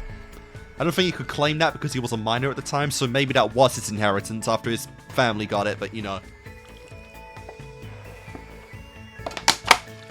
That is still just crazy sum. Holy shit. And yeah, that just adds more to the absolute tragedy and the absolute insanity of Nagito because yeah, he literally has nothing outside of his belief in Hope. Outside of that, no parents, no loved ones, no kind of, you know, safeguard group to be a part of or anything. Literally barely does even considers the group among him. You know, the ultimates his friends. They are all just for his insane ideology, and that's literally all Nagito Komaeda is, but that's why, you know, how he acts and what he does makes him such a based character. Love Nagito, man, he's so cool. I feel like I was at least able to understand that. Alright. And this is it. The final one. The very last free time event. We are actually here. After that, all we got is the endings. And we are going to give you what you've always wanted. The Hope's Peak Ring. Alright, one final one because there is no one in this entire universe who deserves this ring as much as you. And Hope we put it on his finger personally. The Hope's Peak Ring. Great! Oh my goodness! I never expected to find something like this here. I gave it to you. I see. I was brought to this island just so I could obtain this. He would think that. I can't tell you how happy I am right now. Hey. Hajime, why are you... Well... No, the reason doesn't matter. I just want to feel grateful for this good luck. I want to be thankful that there's someone who's interested in trash like me. The reason I'm here is because I wanted to hear the rest of what you were going to say earlier. Yep. I don't mind, it's no big deal anyway. Like I said before, my parents are dead. Since I had no other relatives, it took direct action against me. What does it mean? Well... My diagnosis. What? Stage 3 Malignant Lymphonia. And to top it off, it's accompanied by frontal... Wait, what? Dementia? Okay, frontal temporal dementia. What the fuck? This is troubling. Even now, my brain is deteriorating bit by bit while I'm speaking to you. You're kidding me, right? Jeez. My life expectancy is between half a year to a year. What? Huh? What? But right afterwards, I was diagnosed. I was accepted into Hope's Peak Academy. I believe that balanced things out. Now these killings are occurring, you know. As soon as my life entered the final round, it quickly became a roller coaster ride. I mean, we at least, again, much like Nekomaru, how have we got 2 members in this game that are dying and not expected to make it past a decade? What the fuck? That is insane! Alright, I guess that also speaks more to his mental instability. Like, no matter what kind of hope you have, that would affect your mental state insanely. No wonder he is so careless with his own life, because he's literally on, like, the most loose borrowed time imaginable by now. Like, good lord, Nagito. As soon as my... but we also know that he actually lived past that, because, you know, he's actually, like, here, alive today in the simulation at all. So, I mean, yeah, he definitely lived past 6 months to a year. As soon as my life entered the final round, it quickly became a roller coaster ride. But it's going to be alright. No matter the bad luck that happens, good luck always lies just beyond it. The reason I'm alive is because I always believe there's hope, no matter what. Do you understand me now, Hajime? No matter what his reasons were, I couldn't forgive all the things Nagito had done. That's what I've been believing. But still. Hajime. You and I are a lot alike. Actually... That's why you understand my feelings. I felt that from the start. I don't feel the unique aura that exists in those who have talent from you. I only detect the scent of a miserable bystander, just like me. Damn! That may be so, but I'm not miserable. I'm different from you. Perhaps... It seems there's no one who's willing to inherit my soul. Oh. What the hell? I have no parents, no siblings, no relatives, not even friends or acquaintances. Because of my self-righteous thoughts, everyone distanced themselves from me. I was fine with that while I was still healthy, but it's quite lonely to die alone. That is honestly one of the most terrifying things you could probably ever have, is just dying alone with no support whatsoever. No one to say goodbye to. No one to, you know, greet or to vent your final wishes to. Just absolute darkness in the end. Now that I'm on the verge of death, I finally realize what I've wanted all along. Somebody's love. You... I read a book about something like that the other day. Huh? It was right of me to cite a book written for the masses. Thanks to that, I was able to gain your empathy. Down. Yes, I'm satisfied now. You were lying just now? No, everything you said up to this point, all of it, it was all lies? Right? I'm gonna say no, but potentially I wouldn't say no to that. Have you finally decided to kill me? If you want, I'll prepare the perfect crime, then you can kill me and you'll be saved. I only wish I could do a laugh half as sexy as that. Let's commit the crime together so despair can come beyond the foundation of hope! You can do it! I believe in you! After all, you tolerated someone like me this entire time? I'm sure a bright hope is sleeping inside you too! Nagito, just tell me one thing and be honest. If you didn't have your ultimate luck, what would you be doing instead? You're right. I guess I'll probably be living a peaceful life. A boring, normal life with no hope and no despair. I see. That's all. Goodbye. I turned my back to him and I walked away. And as I walked away, I could hear Nagito's voice in the distance. Please, don't forget, from the bottom of my heart, I am truly in love with the hope that sleeps inside you. By proxy of that, you should be in love with the bond of the meat and flesh sack attached to that hope, you know? But I believe that you are truly in love with the hope inside of, ironically, the ultimate unlucky student. Yeah, that really puts into perspective just how crushed he was when he realized Hajime had nothing.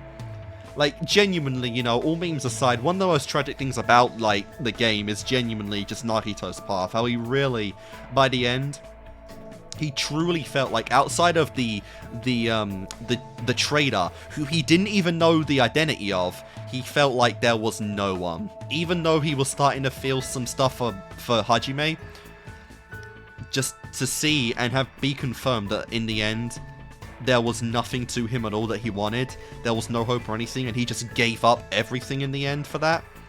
So tragic, both for Hajime and for Nagito. Like, it is. God, he was a tragic end. But like we said, he's not really dead yet, so that's good. There's at least some hope. I guess, yeah, the hope cycle still continues because his death wasn't the death. There's a simulation in this all. I'm looking forward to seeing Nagito in the future. I think it's going to be very, very peak sauce. I don't know what was true and what was lies. But even so, there might have been a definite truth hidden somewhere in his words. If there wasn't, there's no way I could feel this mysterious bond between Nagito and me. If he does obtain the hope he wants, what is he going to do? Strangely enough, I feel like I wanted to see that. You did not want to see that, trust me, you really, really did not. Hey, let's go. Hope springs eternal and the final gold achievement. Trance, nice. And a pair of lovely boxes. Cool. Good stuff, good stuff. Nagito's undergarments. Alright, that's everyone. I left the area, deep in thought. And that is all the free time events finally done. Everyone, today is the last night of your school trip. You've all worked very hard these past 50 days. I'm very sad to think that we'll be saying goodbye tomorrow. Will we even be able to safely say goodbye to each other? Anyway, make sure you prepare for tomorrow and get plenty of rest. Good night! Man, I actually managed to do all of the free time events in one run. I don't think I could do that before.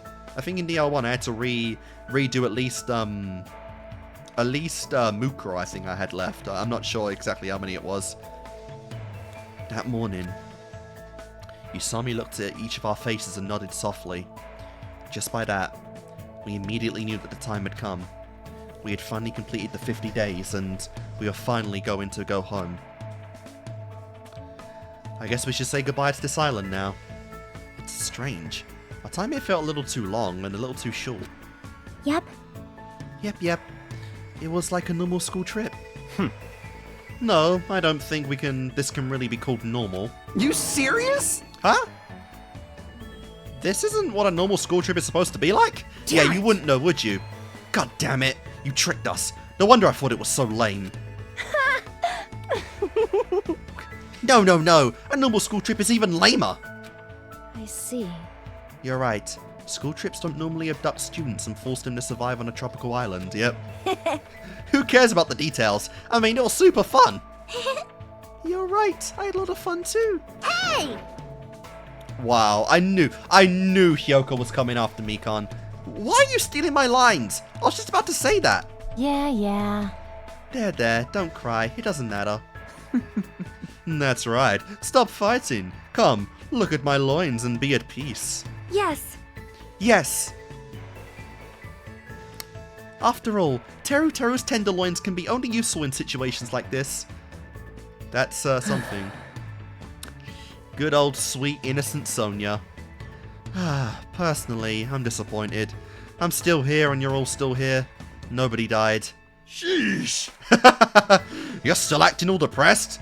You should just be honest and admit you had fun. This, too, must be the will of causality. An ending with no missing parts. However, I guess this is just one ending of many. We have so many endings to go, you're a little too factually correct, Mr. Tanaka. It looks like everyone had something they wanted to say. But right now, we all feel the same way. Our life here was just really fun. But fun was probably something we really needed right now. Hey, Hajime, just what were the hope fragments anyway? you... What do you think? We really obtained on this island. What did we really obtain here? It's probably a bond, a joy of hard work, treasure, a bond. It's definitely a bond, right? A connection between people, something like that. Also, I think that was a very different selection box. We never had that before, I don't think. That just kind of clicked with me. I just kind of went past that. But yeah, I don't think we've had that selection before. You say the chain that links yourself is hope. But beyond that chain is something else. A light that can shine on any darkness. The bonds between people contain hope? I see. If so, hope is easier and simpler than I thought. Even if your life is filled with unforeseeable bad luck, as long as we have this bond, we're all better off. Damn, we even like converted Nagito with the power of friendship. Ah, if only such a timeline was canon. In these past several days, each and every one of us had attained something. Before we came here, we all felt like we were alone in this world. We all felt like we could do anything on our own. Not all of us, but we didn't realize that the path only leads to despair. We were brought to this island, and as we look back, we realized that we weren't alone. As long as we hold someone's hand, despair wanes. If it's not possible with 2 people, do it with 3. If it's not possible, then even more. And now, we stand here today without losing a single person.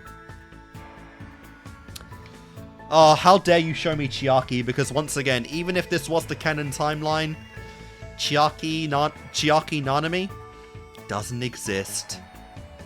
Fuck, so painful that, still not over that. It looks like everyone was able to find their own hope. I'm glad. Everyone, really. Huh? What? You sound like you're not part of this. You're included in that everyone, you know. Honestly. Oh, they know what they're doing, because you can only unlock this after beating the game. Stop it, man. You spent this time together with us. No matter what happens, that will never change. Ever. That's right! Ah, we definitely gotta throw a reunion party soon. A reunion party for a school trip? Wouldn't it be more like a lunch party? Wow! I've never experienced either of those. We should definitely do both of them. Leave it to me. Then make sure you guys tell me what you like to eat. I'll make sure to cook it with gusto. As long as it's edible, I'm fine with anything. Hey! Man, you guys are too hasty. You're right. The first thing you'll need to do is go back. Back to where we belong. That's right, we have to go back. To our daily lives filled with school, studying, exams, fights, walks, train rides, lectures, and more. Together, with everyone here, with renewed hope, and maybe even a little despair, everyone is going to start their lives once again. Oh man. I want to soak up some sun. Nice. Alright, and that is that. And now, we have an absolute, insane amount of endings to get. 15 of them, I believe. Oh my god, I have to replay this shit at least 3 times over. Oh, I'm gonna kill myself.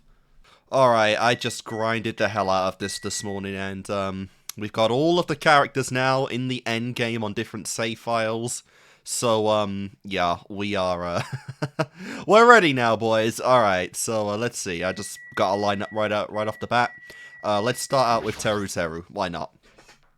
Let's see how these endings compare. You know, we don't get the panties at the end like with DR1, but, do we get anything, or are we, is this just our ending right here? You know, no special prize or anything.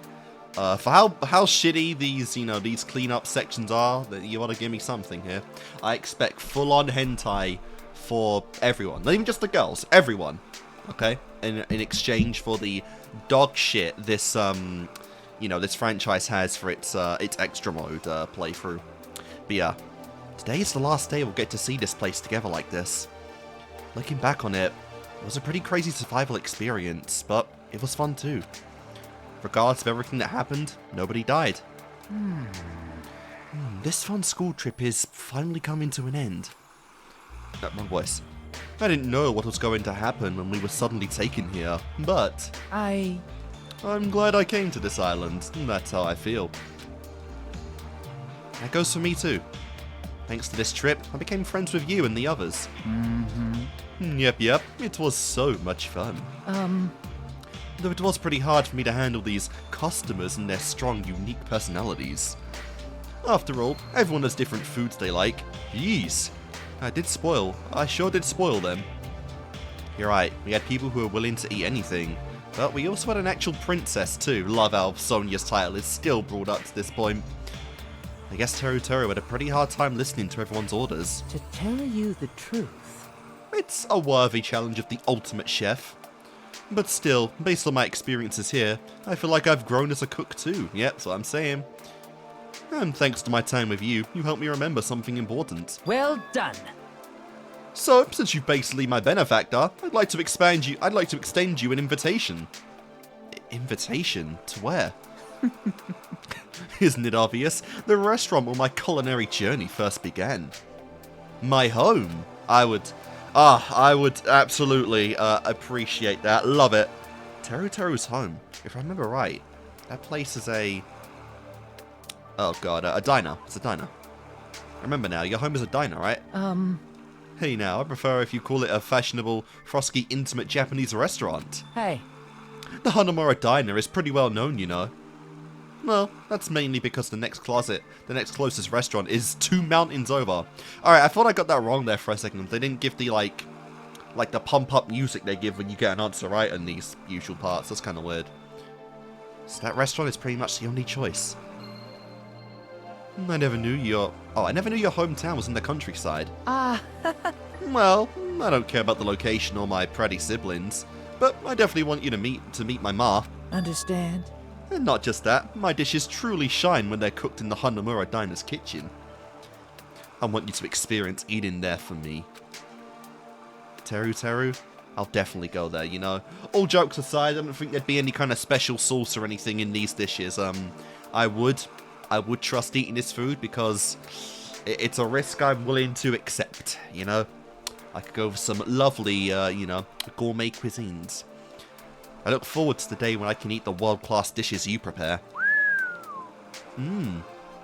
But of course, just leave it to me, man. Ma's gonna be so happy to. After all, I told her the next time I come home, I'd bring my future wife with me. Yeah, we're not the W word, my man. Wait, who's that? Never mind the details. Ciao. Come on, let's go to our sparkling future filled with hope. It's probing time, baby. I know you don't know it yet, Hajime, but it's probing time. I should probably clear some things up, but it's fine for now. Teruteru looks like he's having fun. Like you said, our future is definitely filled with hope now. I don't know if what I'm feeling right now is hope, but I feel like I can move forward because of it. Okay, you get nothing at the end of all of these. That really is kind of sus. I don't know why, honestly, they changed the formats, just getting the, like, the panties, like, or the underwear, you know, behind the free time events in DR2. Was Island Mode a thing in DR2? Because I know that, DR1, it was an added bonus for the later releases. I'm not sure about the former here. Alright, let's just go with, Fat Guya. Alright, today's the last day we get to see this place together. Looking back on it, it was a pretty crazy survival experience, but it was fun too. Regardless of everything that happened, nobody died. We're finished living on this island, huh? It seems my precious time was wasted on such a meaningless, unimportant farce. That's probably what the real Byakuya Tagami would say. Oh, you're outright saying it. Alright, yeah, we're not being coy anymore. Fair enough, full on out here with the ultimate imposter. Will we get a name? You've already noticed, right, Hajime? My true identity? Byakuya wanted to tell me something. I think I know what it is. Byakuya's identity. No, the identity of the man standing before me is... an imposter. Byakuya, about your talent. Are you the ultimate imposter? That's right. That's right. That's my one and only truth. Before I was Byakuya, I was someone else. As well as before that. Even before that too. Don't worry.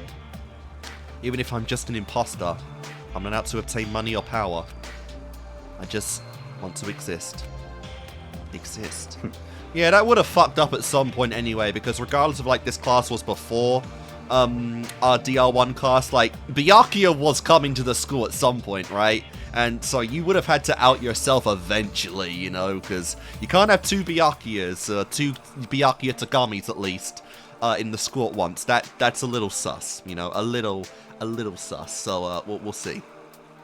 Again, it's something I'd love to know. I'd love to know, you know. Give me an anime, give me a game, give me anything. Just, you know, just happy go fun school life. Fuck despair, fuck the hope stuff, you know.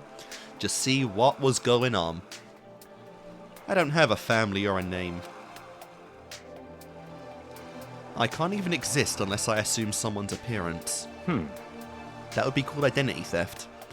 No matter what excuse I give, there is only one truth. I am not the real Byakuya Tagami. This whole time, from the very beginning, I've been lying to you guys. Even if you were lying, do you remember what I said? What? Huh? The only Byakuya Tagami I know is the one standing before me. It doesn't matter if you're really him or not. I just wanted to understand you better, that's all. Hajime. I'm glad I told you. Since the day I was born, nobody ever said that to me. Oh, well, we're gonna get a voice act there. Thank you. In actuality, as soon as I'm found out, I must disappear. But I want to stay like this, just a bit longer. Because the time I spent on this island was the happiest I've been in my whole life. There's no need for you to disappear. You can exist right here. Don't leave and abandon the people who care about you without our permission. Yeah, you're right. Thank you, Hajime. Thank you for making my existence absolute. Very nice. I mean it. I took his outstretched hand in my own and gripped it firmly. There should be something even I can do to give him what he yearns for with all his heart. Before I came to this island, I'd never felt this feeling of happiness growing inside my heart. I don't know if this is hope, but because I have this feeling, I feel like I can move forward. Alright, there we go then. Very nice stuff for our ultimate imposter, like I said. Whatever we do get in the future regarding these guys, very curious, especially for him, like, what his deal's gonna be. If he's gonna remain like Byakuya, or if we're gonna get, like, a completely new persona, you know, like, well, maybe someone else in, like, Class 78, I don't know. But I'm curious to see it. Anyway, we've got, like, an actual shipping pair right now, which is kind of funny. Let's go rip my voice. Yep, today's the last day to see this place together like this. Looking back, it was a pretty crazy survival experience, but it was fun too. It feels a little sad to think this strange school trip is coming to an end. I really enjoyed the training camp vibe I got from this place. It was refreshing and interesting to see so many people who are good at so many different things. Oh! Especially you, Hajime. I count myself lucky to have met a man as talented as you. I'm talented? But I don't have a special talent like everyone else. Huh? Oh, he actually knows that here. Interesting. Oh, that's just because you haven't realized it yet. Take it from a manager. My eyes are telling you the truth. In fact, I think you're the one who brought this dream team together. You are like a bud before it blossoms. And I would like to make that flower blossom with my own hands. Seriously, please stop saying things that make my spine tingle. Oh! Hey, Hajime. During my time here, I've discovered something deep inside you. Huh? Do you know what it is? It's rather sudden, but I have no idea. Nekomaru's expectant stare is digging into me. I need to say something, even if it's just half-assed. Talon, hope. Hope.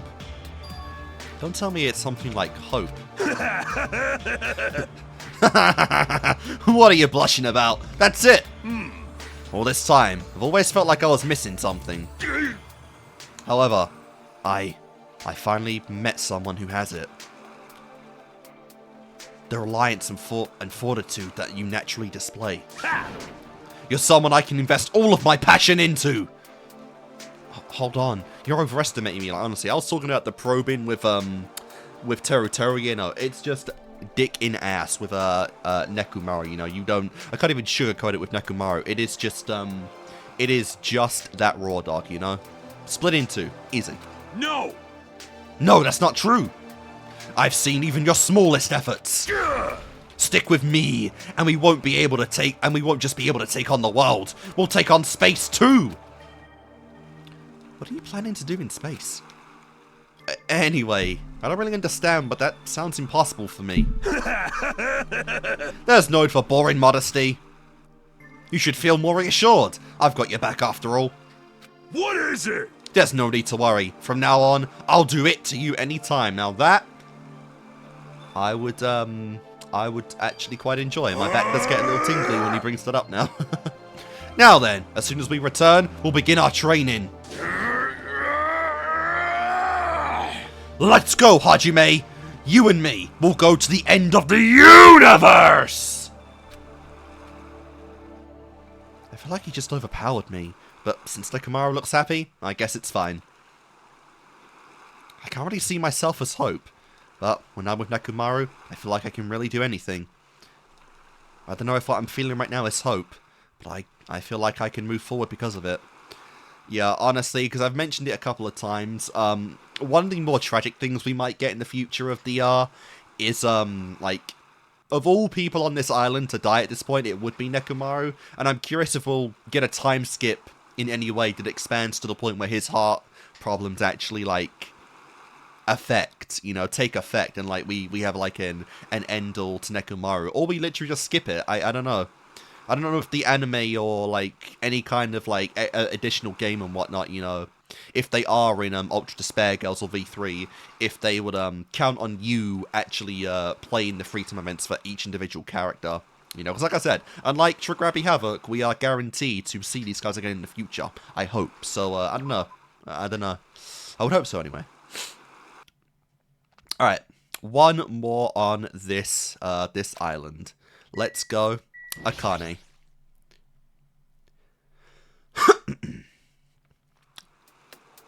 Today is the last day I'll get to see this place together like this. Looking back on it, it was a pretty crazy survival experience, but it was fun too. Regardless of everything that happened, nobody died. Man, that went by fast. I thought it'd be boring at first, but it wasn't like that at all. It was really fun. A school trip. That's what you call this, right? I've never done anything like this before. No school trip either. Oh, that's something you and Kazuichi got. Yeah. Unless it's a school trip, you don't typically go to get on a trip with lots of other people. Wait, huh? Don't you have a training camp for gymnastics? Ah, well, yeah. But tournaments are usually far away, so I stay at hotels and stuff. It's more like work, really. Like? Getting excited with everyone like this and doing lots of fun stuff every day is completely different. I would agree with that. That was the purpose of the school trip, right? What was it again? The reason we were brought here. As I recall, the purpose of this strange school trip was to gather the hope fragments. As I recall, we were supposed to gather hope fragments, right? In the end, I still have no idea what that even meant. I got it. Just a game mechanic. Really? I feel like I understand a little now. Huh? Yo! Up till now, I thought people just needed food to live. It's not like that. That's not wrong, but you need more than that. People need to connect with something so they can have hope. That hope is what makes us human. You're the one who taught me that, Akane. Hey. You're kind of making me blush here. Hey, Hajime, there's something I've been thinking about. What? Ah, well, if would it be weird? No, I think we did get one confirmation in DR1, because they were very blunt with, I think it was Hina, who was just straight up like, we're dating now kind of thing. I'm curious if we're going to get that with anyone on this island, and if we're already alluding to it with Akane. Also, I know we're like endgame now with Akane, but her knockers are fucking insane. They look like balloons. Jesus Christ. What are you saying? So? Like I said, that. It's like, after all this time, I kind of want to try talking like that, but to you. Hey. So, I want to know, would it be weird if I talked more girly? That wouldn't be weird. That wouldn't be weird at all. Jeez, you're making me blush. Hey! Why are you blushing? You're making me blush. I don't know why, but when I'm around you, I feel like talking like that. I get it. Just don't make that scary face. You! Shut up! I was born with this face! Damn it. It's a good face. Damn it! Now I feel all weak. Then... You better take responsibility for this. Yeah, just leave it to me. I firmly held her hand, and she broke mine. Despite how she said it, Akane also gave me something important too. Before I came to this island, I never felt this feeling of happiness growing inside my heart. Holding hands is probably my own personal symbol of hope. With this, our life at this tropical island has come to an end. And there we go. Alright, next line up. We've got, very chapter 2 vibes here, excluding, Ibuki, I guess, because obviously, Ibuki is one of the last roster. But, okay, well, how should we do this? Let's just go order of death.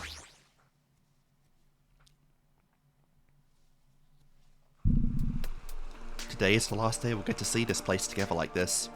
Looking back on it, it was a pretty crazy survival experience, but it was fun too. Regardless of everything that happened, nobody died. Hey. It's already over, huh? After everything that happened here, we're finally going to go back to our normal lives. Doesn't feel real at all.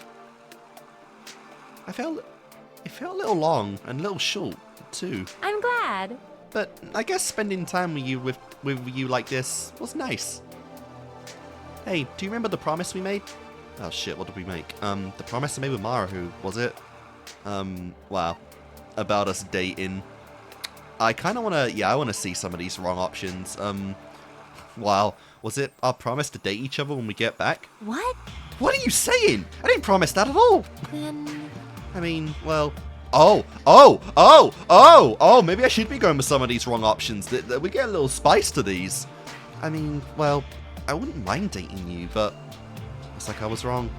Confirmation, bro! We actually risked up Mahiru. Holy crap. I wonder if I can get it over anyone else. That would be interesting. How about your camera? They're obviously the real one. So, confirmation, you know. We at least risked up one girl. I remember, you said you were going to give me your camera, right? But is that really okay? Yeah, that's what I feel. I know I don't really show it, but I'm grateful to you, Hajime. You were there for me when I needed to talk. After meeting you, I feel like I'm able to find myself, you know? A version of myself that I never would have discovered if I was just taking pictures on my own. Besides, if you're going to stay by my side from now on, you need to at least have one camera. From now on, huh?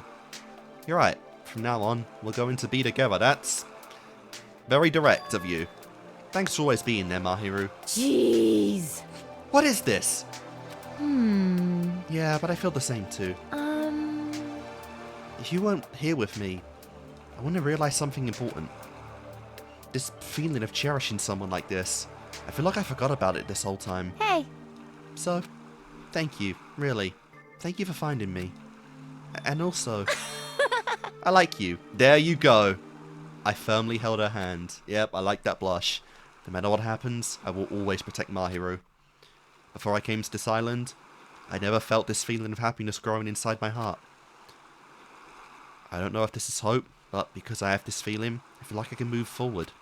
And again, I do want to reiterate, I should say, because, you know, a lot of the times with these free-time events, you know, if it comes to characters I usually genuinely really enjoy, the free-time events don't change much of that because I already love them, you know, and obviously it expands that, but it's not a feeling that gets too drastic because, you know, I already feel like this. But I'll admit, for the free-time events of, like, Mikan and Mahiru in particular, they have, I think, drastically improved my opinion on these characters, you know, because obviously, Mikan was one thing, you know, Mikan was kind of a whatever for me for a while, but the free-time events did really, I think, drastically help.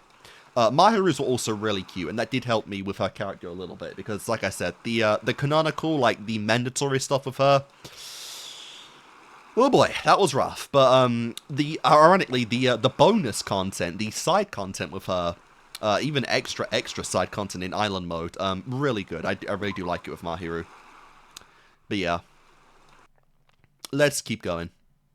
Alright, next up, Peko. Now, getting a confession here would be a little iffy, because, you know, she canonically, her free-time events were about dating someone, or wanting to date someone, so, let's see what we got. Today is the last day we'll get to see this place together like this, blah blah blah. I see. And so, we can finally return to our homes.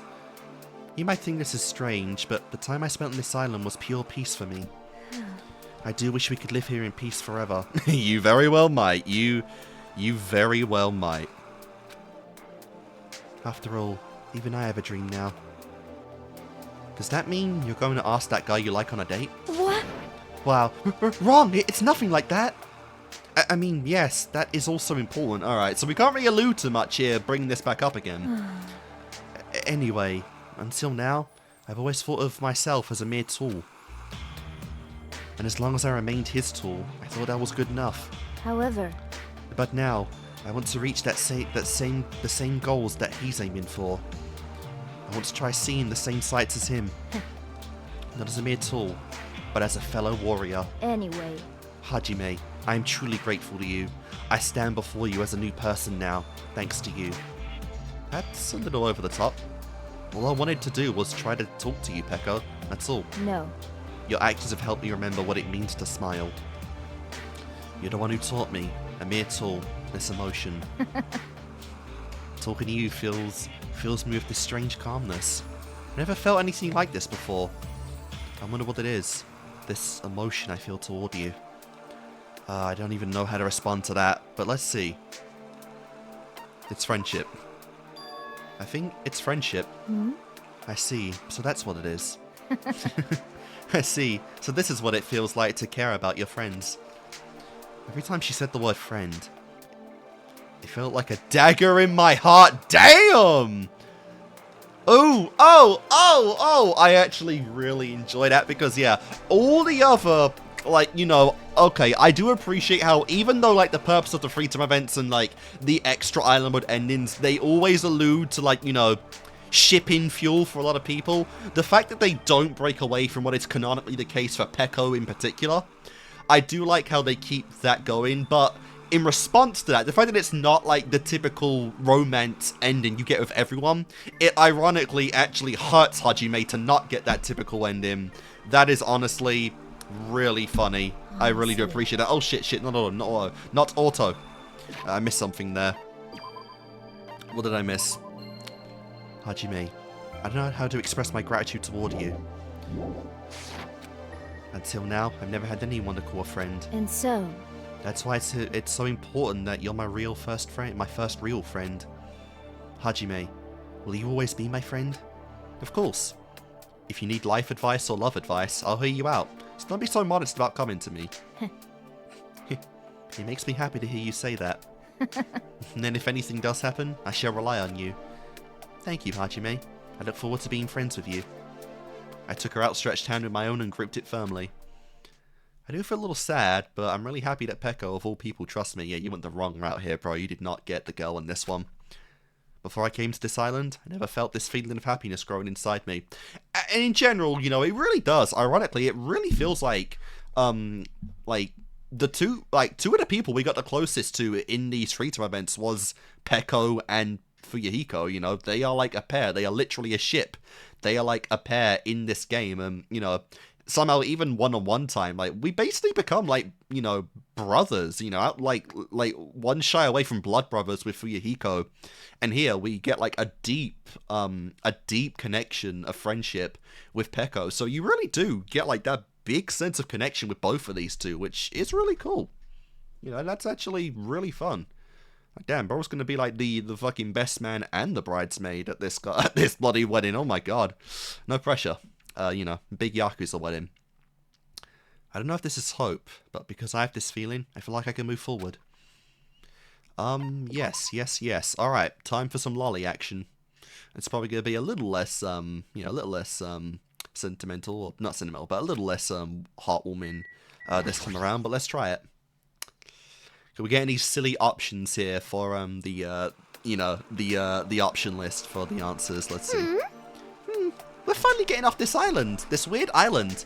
Tropical islands aren't so bad, but I really just want to go home already and roll around on my bedroom floor. Sure. Wow. Also, I want to wear Japanese clothes, eat Japanese sweets, and visit a hot spring. I also want to take a nice bath. Hey, you! Hey, what about you? What do you want to do as soon as you get back home? Let's see. There is a lot. But I guess I want to watch you dance at least once. Huh. Wow. Swinging the moves so far. Oh, is that so? Yes. I think it's suspicious that a commoner like you would actually understand how amazing I am. Hey, hey! But if you really insist, I guess I can think about it. I see. I'm looking forward to it. You're really nice. Damn it! I want to treat you like a nasty, trashy pig shit, you know? I'm trying to be tsundere here, but you're so nice, baka. You sussy baka. Just as I thought, you really resemble someone I know. Who is she talking about? Damn. Daddy? Could it be your father? He's the only person who was ever really on my side. But... Well, even so, he married into my mum's family, so he had no influence whatsoever. I know! But I always felt calm whenever he was next to me, and you sort of remind me of him. I see.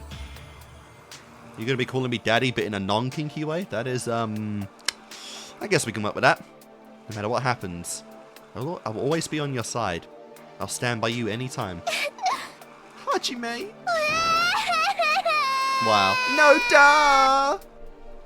Yuck! Mike! Wow! Slave! Damn. I get it. Just stop crying. I'm just faking it. Sure, girl. You're so easy as usual. Yeah. Well, it's not like I mind if you feel like crying in front of me. Jeez! I'm not gonna cry! Huh? I'm not gonna cry anymore. I won't be able to protect anyone if I cry, including my father and you too. Protect? You're going to protect me? Jeez! Yeah, obviously. It's a master's duty to protect their slave. Nice. So it's a promise, but if you break it, you'll be sorry. Yeah, I know. I'm your slave after all. What a fucking line. Oh, screenshot that one. Yay! Yep. You're stuck with me for the rest of your life. I like you, Hajime. I gave Hiyoko a pat on the head. Oh, head pats. That's a good one. I don't fully understand her family's social standing, their traditions, or their burden placed on Hiyoko. But still, I hope somehow I can support her, even if it's just a little. I want us to become each other's hope. I can feel that warmth pouring into my heart. Alright, one more. Best we got Hiyoko out of the way first. Because now we have, anxiety incarnate.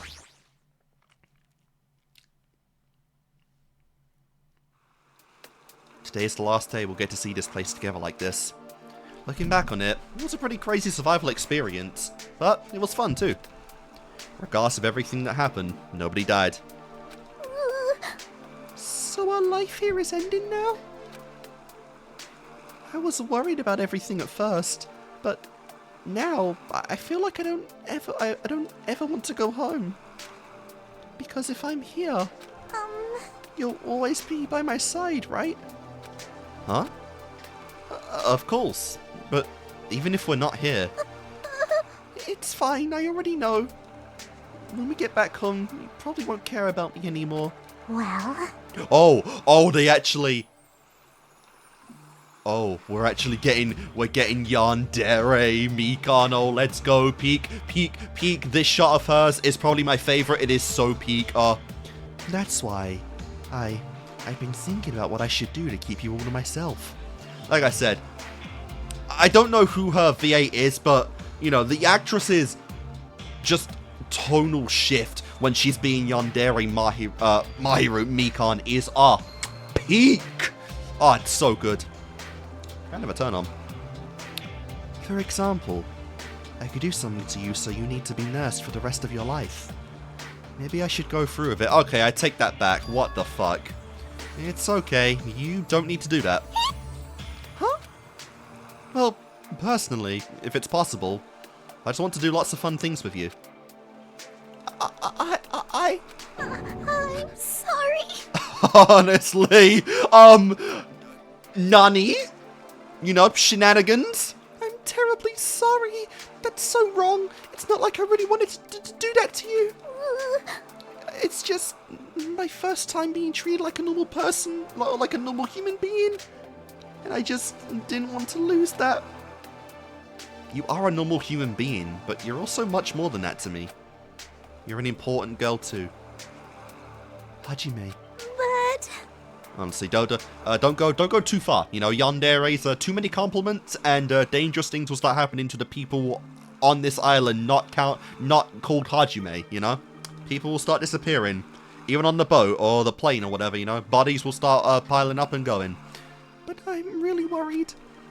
It's like Mikan is worrying too much. What should I say to her to help her understand? Propose? Oh, let's go out with each other, propose, and I like you. Oh, all of these are beautiful, but we gotta start in the middle here. Let's get married. Huh? I don't mean right away. It can even just be a promise. Promise? I'm happy. No one has ever made a promise to me. It's safe to believe you, right? To believe in a wonderful future filled with hope. Yeah, it's a promise. Wait, was that the right one? Oh shit, can I not go back? I'll always make you happy. Well, I can't say always, but I'm not lying about my feelings. That's the truth. Hajime! I'll do it from now on. I'll be your exclusive nurse. You can do anything you want to me. And of course, just leave the nursing to me when you get old too. Like I said, please stay with me forever. I firmly held her. Okay, looks like I actually got the right option there. That's crazy. I firmly held her hand. I will never let anyone hurt Mikan ever again. I won't let her feel despair. Before I came to this island, I had never felt this feeling of happiness growing inside my heart.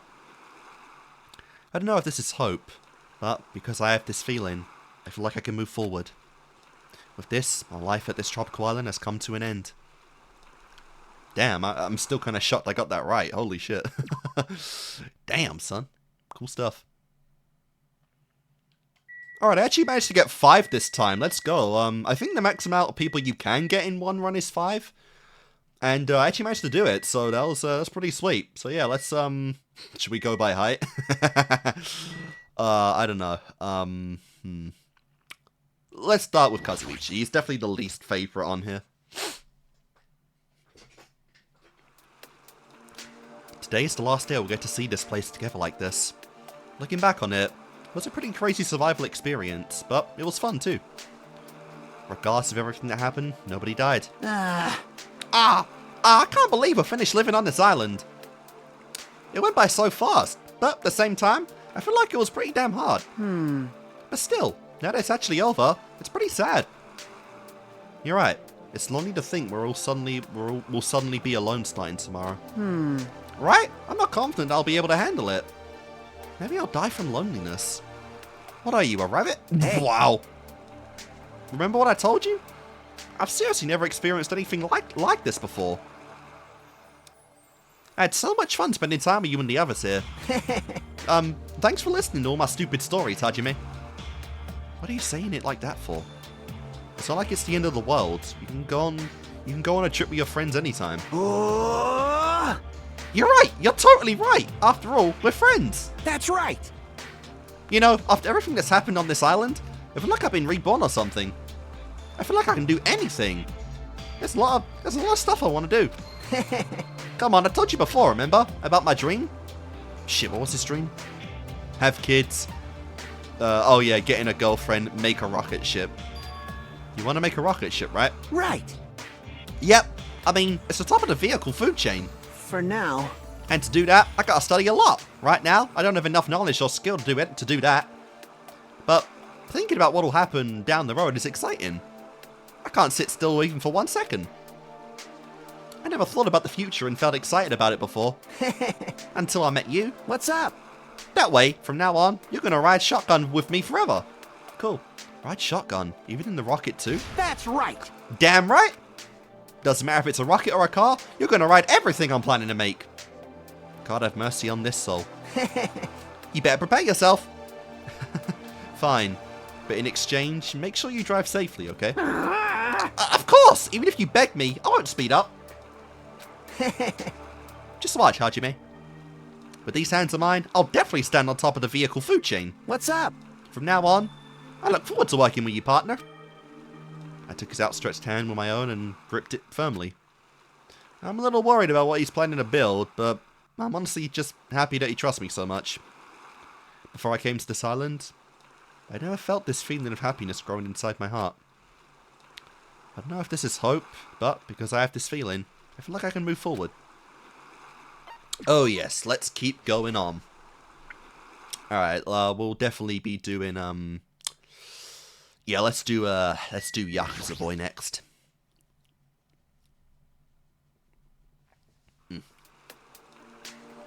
Today is the last day we get to see this place together like this.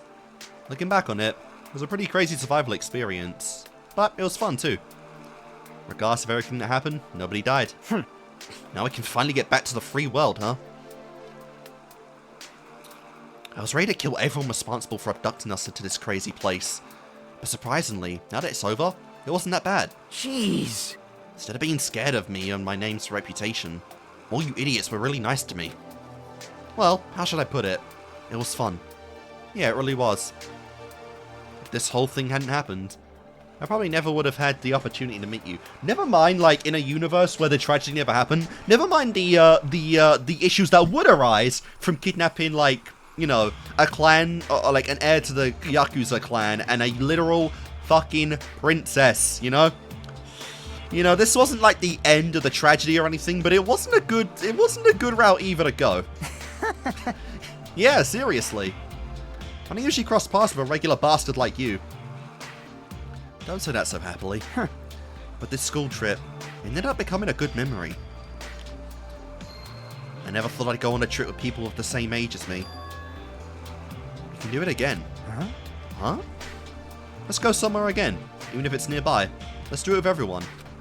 Well, yeah. Yeah, you're right. Anyway. But still, everything that happened here is going to be a special memory for me. Especially the fact that you and I are sworn brothers now. That is so cool. Yo. Hey, Hajime. What do you think I need to become the boss? A leader's requirements, huh? I'm sure there are a lot, but Fuyuhiko probably needs courage, height, intelligence, nice courage. Maybe courage? I feel like you need it. I feel like you need that in general, not just to become the boss. Giving it to me straight, huh? I know. I won't run anymore. Not from my own weaknesses, not from her, and not from being compared to my little sister. Let's go! I'll become a man who deserves to run the family business, and with my own hands, I'll rule the world! Then you make a partnership with, Sonia, you won't be far off, you know, you'll at least have something. I will never stumble, and I will definitely never die. Not until this dream of mine is fulfilled. Never! Yeah, I know you can do it, Fuyuhiko. I'll be rooting for you, so... Huh? Huh? Why are you acting like you have no part in this, bastard? Huh? Live or die, you and I are together. You better bolster your fighting spirit and follow me. I figured that would happen. I just wanted to live a normal life. No chance. We exchanged cups. Your life is already mine. So. Hey. Don't go dying on me. Don't go dying without me. Got it? I took his outstretched hand with my own and gripped it firmly. I'm honestly just happy that Fuyuhiko trusts me so much. Before I came to this island, I never felt this feeling of happiness growing inside my heart. I don't know if this is hope, but because I have this feeling, I feel like I can move forward. Yep. Alright, so, ironically, not ironically, really, we've got two bigger pairs of ships here. Let's see, we've got obviously Sonia Gundam, I don't know what the ship name for that would be. And I'm sure there's far too many people that, you know, ship Nagito with myself, you know. So, yeah, how should we do this? God, I love Gundam's design, one of the best in the game. Let's just, yeah, we'll go boy, girl, boy.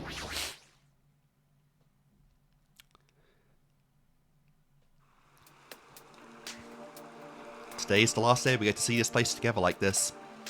Looking back on it, it was a pretty crazy survival experience, but it was fun too. Regardless of everything that happened, nobody died. This, too, must be the will of causality. So we are finally being released from this meaningless farce. That was close. Well, I could have easily destroyed this space-time barrier at any point. I never knew that was an option. But if that's the case, why did you choose to stay here? Don't question my logic, you buffoon! I will kill you, you cur! That's... Yeah, Don't break the fast, you bitch. Because there are a lot of interesting things. Listen well. Additionally, I've learned several things from being in close proximity to you fiends. By encountering a singularity like you, my destiny has changed drastically. Hajime, you of all people should be able to tell just how my soul has been transformed. Let me ask. After all, you are my soul's chosen companion. What the heck did this become? When the heck did this become so melodramatic? Well, that aside, the thing that's changed about Gundam is you become more atrocious, you're weaker now, you look weaker now, you become more atrocious. Have you become more atrocious? It seems you sensed it too! Truly, I am different from before. My name is Gundam Tanaka. I am the beholder of this garden's undying purgatory. The supreme conqueror of Twilight, Gundam Tanaka! Yeah. Damn, he does not give one shit about this. So what is the great and powerful Gundam going to do now? Are you plotting world domination? How pitiful. I have no interest in something so trivial. Really, what about the Tanaka Empire, bro? The fools running the human world can stay in power. I just want to live a quiet life with my 4 Dark Devas of destruction, their families, and with you. Gundam. Yeah. What's with that dumbfounded face? Be happy. that was like pretty hinty desperation in that performance. Shout out. Also, big shout out to the VA of Gundam. He did an entire run of DR2, I think a live stream, and he voice acted all of Gundam's lines as they are in the game. I do wonder if anyone could make like a mod or something where like all of Gundam's lines are like now voice acted by by the boy, because obviously outside of trial stuff, like it's not. But those voice lines technically do exist now, so I mean, if anyone went to get on that, that would be one hell of a mod. The only negative I have with that playthrough is that he doesn't voice like anyone else. So a majority of it is like silent, which I don't really like. But either way, to get all of Gundam's lines like fully voice acted, that is so peak, so peak. From now on, you will fully assist me with my magical beast, synthesis. Until this life ends, you must stay by my side. As my slave, manservant, sacrifice, housekeeper, friend. Jesus Christ, even with Fuyuhiko and Hiyoko, there's only one of each. Like, goddamn. What was that last part? Silence. You're overthinking things. Let's go, Jumpy, Magazi, Sandy, Tempe. And you, of course, Hajime Hinata. Now that that's decided, let's go back, Hajime. Back to the true world where we belong. I took his outstretched hand on my own and gripped it firmly. But I still worry about Gundam's future. I'm just really happy that he trusts me so much, yeah. Gundam was, like I said, a big blow near the end of the game. But really, like, all my fucking favourite characters started just dropping like flies at the end of the game, so... Or in literally the second half of the game, like, every goddamn chapter, like, another one fell. It was like, it was... Well, you guys already know, it was bullshit. Before I came to this island, I never felt this feeling of happiness growing inside my heart. I don't know if this is hope, but because I have this feeling, I feel like I can move forward. Alright, yes, there is still many more. Well, there's only 4 more, but you know. These last 5 are all insanely peak anyway, so it is what it is. Now it is time for Sonia. Today is the last day we get to see this place together like this. Looking back on it, it was a pretty crazy survival experience, but it was fun too. Regardless of everything that happened, nobody died. You are right. So our wonderful school trip is coming to an end. It was if I am living a dream. It was a very wonderful long vacation. I will always treasure this time I spent on this island for the rest of my life. Wow! I know, let's have our honeymoon on this island. Right, darling? Damn, that is so cool. We're already getting the pet names. Sonia is definitely worth it, but those 30 languages are gonna be, hell's paradise. Good lord. I'm suspicious if we can even come to this place whenever we want to. Wait, what? Darling? My... Let's make sure Kazuichi isn't, like, on the island anymore as we're saying these words. But like I've said many a times, you know, in terms of waifus, Sonia is among the top. She is, well, she is gorgeous. Oh my, there is no need for you to blush. It cannot be. What could it be?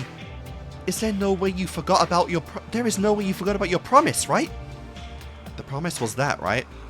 It was about a golden something. Makango. I'm not gonna forget this fucking weird name. If I remember right, I have to do something with a Makango creature, right?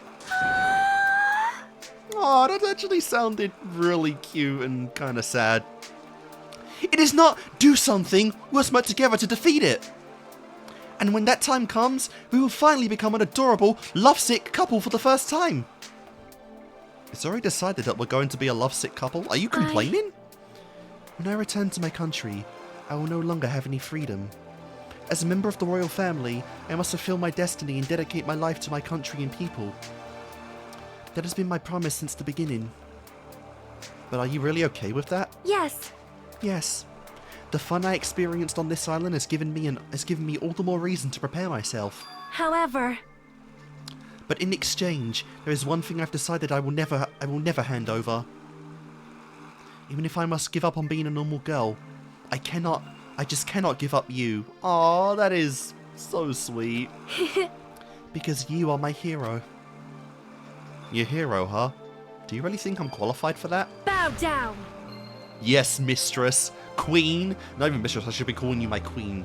Jeez, show some respect! Who do you think I am? No matter what anyone says, I shall believe in you. That is why you must believe in me as well. Please. You are the only one in this world that is more important to me than anything else. Sonia. I got it.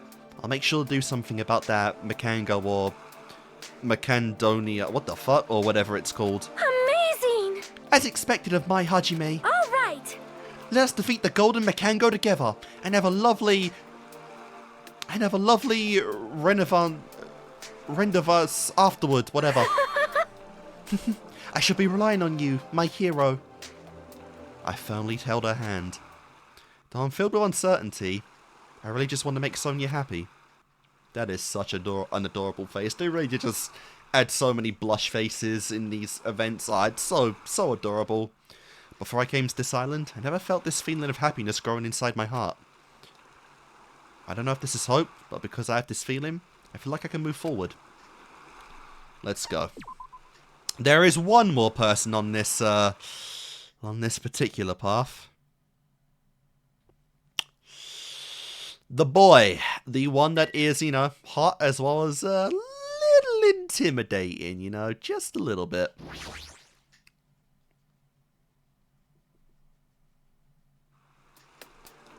Today is the last day we get to see this place together like this. Looking back on it, it was a pretty crazy survival experience, but it was fun too. Regardless of everything that happened, nobody died. So this ends with nothing happening. For such an over-the-top beginning, this ending is rather dull. I was actually forward to an elaborate life or death spectacle. I really didn't mind killing or getting killed just to see hope on this island. So, just what is this wishy-washy conclusion? Nice. I'm sorry I made you go along with something so wishy-washy then. Hajime, no problem. You're so hasty. You need to listen to everything I'm about to say. I believe that being involved in all of this was the worst case of bad luck. That's exactly why I expected amazing luck would happen on this island. And that's why I'm hesitating. Is this ending good luck? Or just mere bad luck? Hey.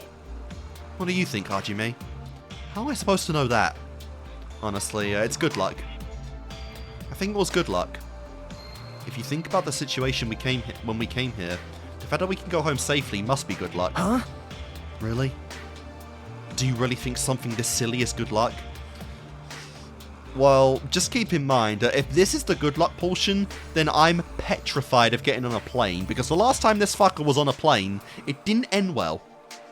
I guess Nagito didn't think of it much like that. Oh, I gotta actually pick one.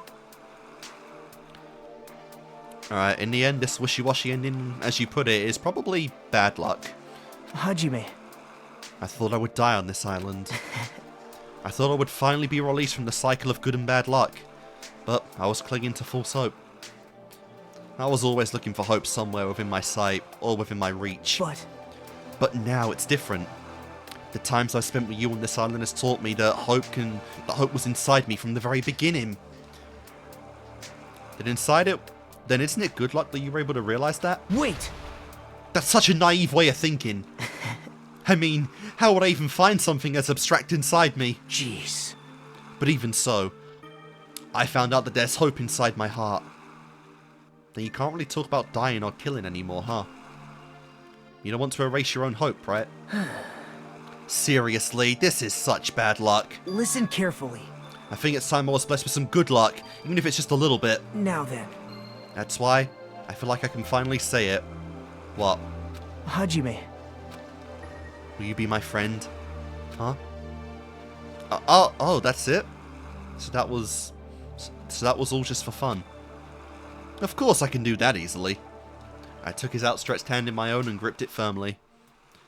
Might be a day when Nagito and I can finally understand each other in a meaningful way. No. Just no. Before I came to this island, I never felt this feeling of happiness growing inside my heart.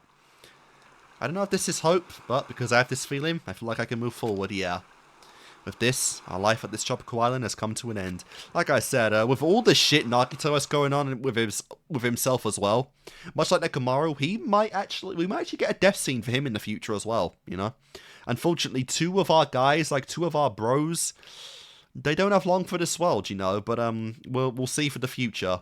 But we'll definitely, if nothing else, we'll definitely be getting some Komaeda in the future of this franchise. I have literally a 0% chance of a 0% of doubt from that. You know, we'll see how it goes. We'll see how it goes. Now, what to do with you two? All right, we'll do Chiaki last. You know, and genuinely, I do not want to give a definitive answer on these two. My reason for picking Chiaki last is because this is like a final tribute to the girl. Because after this game, we're literally never going to see her again. You know, like Ibuki in the future. Ibuki is living flesh and blood in a pod of some kind, you know. But Chiaki, this is literally our final ever encounter with the Ultimate Gamer. And for that, she gotta come last, you know.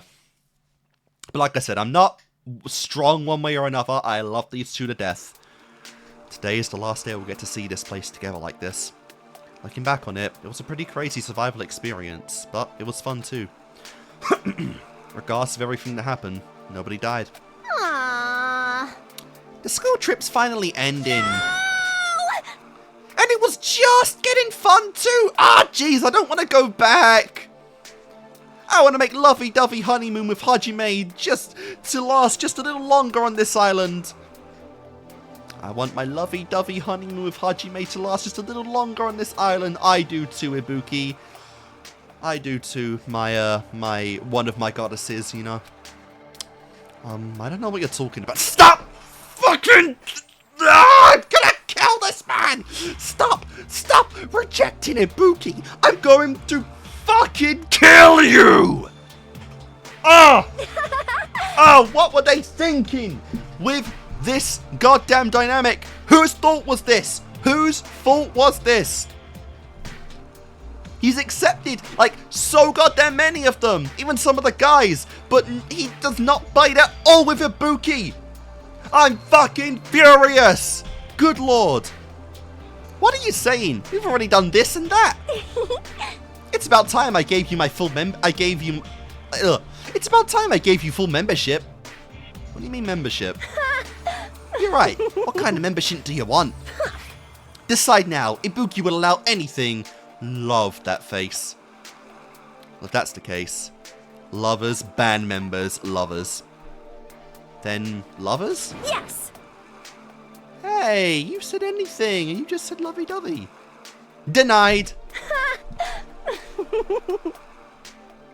Well, you know, I don't think anyone goes into a relationship intending it to be temporary, Ibuki. You know? I didn't say friends with benefits, I said lovers, and that includes the whole package. There are more important things in this world than a temporary physical relationship. But honestly, after all, like, the hard, cold, like, you know, like, all the cold, hard stops that Hajime's done, I can't even blame Ibuki for rejecting that, but it is goddamn tragic, for sure. I see. So in the end, there's just one choice, huh? Band members. From this point on, we're officially band members. Why did you get all quiet? You're the one who told me to do this in the first place. Aww. That's true, but are you really okay with that? Staying with Ibuki forever? Racing together for the rest of our lives, playing tag, looking for shamrocks together. Playing hot lava in the street, making mountains out of a sandbox, beatboxing over the loudspeaker. You are one wild fucking girl, but my god, will you have a plethora of memories to look back on your deathbeds. Like, good lord. There won't be a single bad memory ever living with this girl in your life, ever. Going on coffee breaks, headbanging, playing Ding Dong Ditch. Okay, I didn't know what that was for a second, but I do actually know what Ding Dong Ditch is. It's literally in the name, actually. You're really gonna do all that with Ibuki? Well, I can do all of those things. Really, really, really? As long as it's not illegal, it's fine. Hajime, you're so amazing. You're definitely gonna regret this. Don't tell me that. I won't regret this. I've decided to stay with you. Hajime, Ibuki has been thinking about you this whole time. It'd be awesome if you were Ibuki's destined one. And if that really happens, I'll never have to feel despair around people. Hajime, I like you. Yes, let's be destined ones. Alright, now that that's taken care of, let's go ditch together. For today's special training, we're going to run as fast as we can and aim for that horizon. Yahoo! Come on, let's go! We held hands and started running. No matter what happens from now on, as long as I'm with Ibuki, I can expect it'll be lots of fun. You damn right about that. Before I came to this island, I never felt this feeling of happiness growing inside my heart. I don't know if this is hope, but because I have this feeling, I feel like I can move forward, yeah. Honestly, that is a very fitting ending for Ibuki, like, just running off into the sunset, like, that is such a fitting end for this girl, oh my god, alright. Oh, getting hiccups now. One final character. Goodbye, Ibuki. I love you, and like I said, we will be seeing you again. We will be seeing you again someday. Which is not what I can say for Chiaki. Oh my lord. That's the true tragedy of the game right there. Today is the last day we'll get to spend... oh god! Today is the last day we'll get to see this place together like this. Also the last time I'm fucking reading this sentence. Jesus Christ. Looking back on it, it was a pretty crazy survival experience, but it was fun too. Regardless of everything that happened, nobody died. The school trip's over, huh? Everyone's gonna go back to where they belong. Huh? So are you, right? Huh? You're right. Hey, hey. Hey, Hajime. Are you glad you came to this island? Yeah, I think so now. I worked together with everyone to do a lot of things, so in that sense, I feel like I grew a little. I will never forget the time we spent together on this island. I'm glad. Well? I think I grew a lot too. You taught me lots of things. But my weak point is still weak, as usual. Chucky's weak point is some kind of game, right? It was trigger-happy detective games, dating sims, fighting games? What the fuck? Wait, I don't know this. It's been so long since I did, like, it's been so long since I did, like, the free tournaments for Chiaki. I don't remember. Crap. Trigger-happy detective games. What the... If I was bad at those, I probably wouldn't be alive right now. Damn. For some reason, I strongly agree with that. Dating sims. It was dating sims, right? You're not good at those. Wow. Oh, I'm never gonna forget this girl. All of these adorable, adorable faces. This is one of the cutest girls I've ever seen in my life. Like, all anime fiction included, like, Chiaki is just something else, man. Like, honestly. I'm more interested in them now than I was before, so I started studying some things. Hey, hey. Hey, hey, Hajime. How do you feel about me? Huh? What are you saying all of a sudden? Hold it. Never mind, don't say anything. Huh? Nope. Now that I think about it, I wouldn't know how to respond to anything you might say. Just as I thought. This is hard. I'm a little relieved and a little disappointed. She sure is complicated. So... I'll make sure I've studied more for next time, so... Will you teach me about a lot of different things? Of course. Whatever you want to know, I'll teach you. But it's not like I know a lot of different things in the first place. That's fine. I still want to learn from you. Well? I mean, well... If you don't mind... Oh my god, that was a heart. Let's go. Sure. I'll make sure I've studied a lot of things... Well, I'll make sure I've studied a lot for next time. Yep. Yeah, it's a promise, okay? I'll be waiting. Right? I'll be waiting, okay? Oh, stop it! We know! We know you're an AI! We know we're never gonna see you again! Oh, another one of my goddesses. I love you, but we know this! Stop. Stop it! You already did that in the game. Stop teasing. I firmly took her hand or whatever. I was scared because I felt... Well, oh shit, I turned it on auto. Shit. Alright, blah, blah, blah. But still, no matter what happens, I'll make sure I keep my promise to Chiaki. I don't know if this is hope, but because I have this feeling, I feel like I can move forward. Well, as a player, I don't, because, again, she's not coming back. With this, our life at this tropical island has come to an end.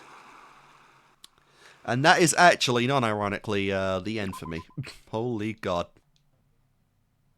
Alright, there we go. Oh my god. So, the sussy thing about that was, because of the way I did this the first time, that being doing each of these guys in different save files just to do the endings all at once, I didn't realize the achievement required you to actually do them all on a single save file. The goddamn achievement doesn't really convey that.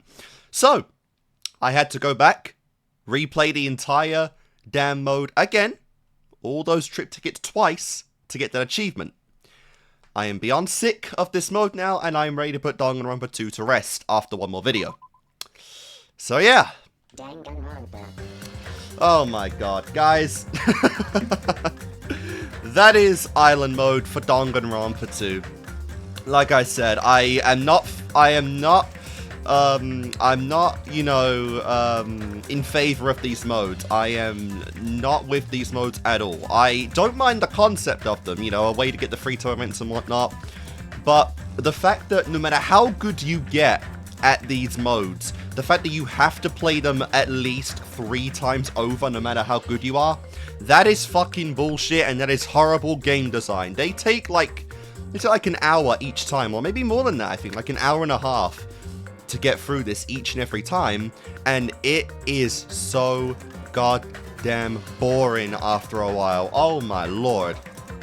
You know, it feels like it's going to be the theme when I get to V3 or whatever. You know, the run right now is that I do this stuff, you know, I do the game, I kind of speed the game a little bit, I take my break because I need one for these modes, because doing the free-to events as well as the trip tickets at once, it's too much, you know, and these videos are like 7-8 hours a piece. I think this one's a little bit lower than that, because I think I completed more people in this run than I did in the Trigger Happy Havoc one, so it's a little bit shorter, which is fine. But yeah, in general, guys, that is it for Island Mode. That is all the extra little details we got on every character. I still love this game. I still really enjoyed it, you know. I'm not going to go into like a big outro or anything, because I feel like I covered most of my thoughts, you know, in the main story itself. But I had a really fun time with this game, and like I said, I feel like, honestly, this game is a better overall cast of characters than DR1.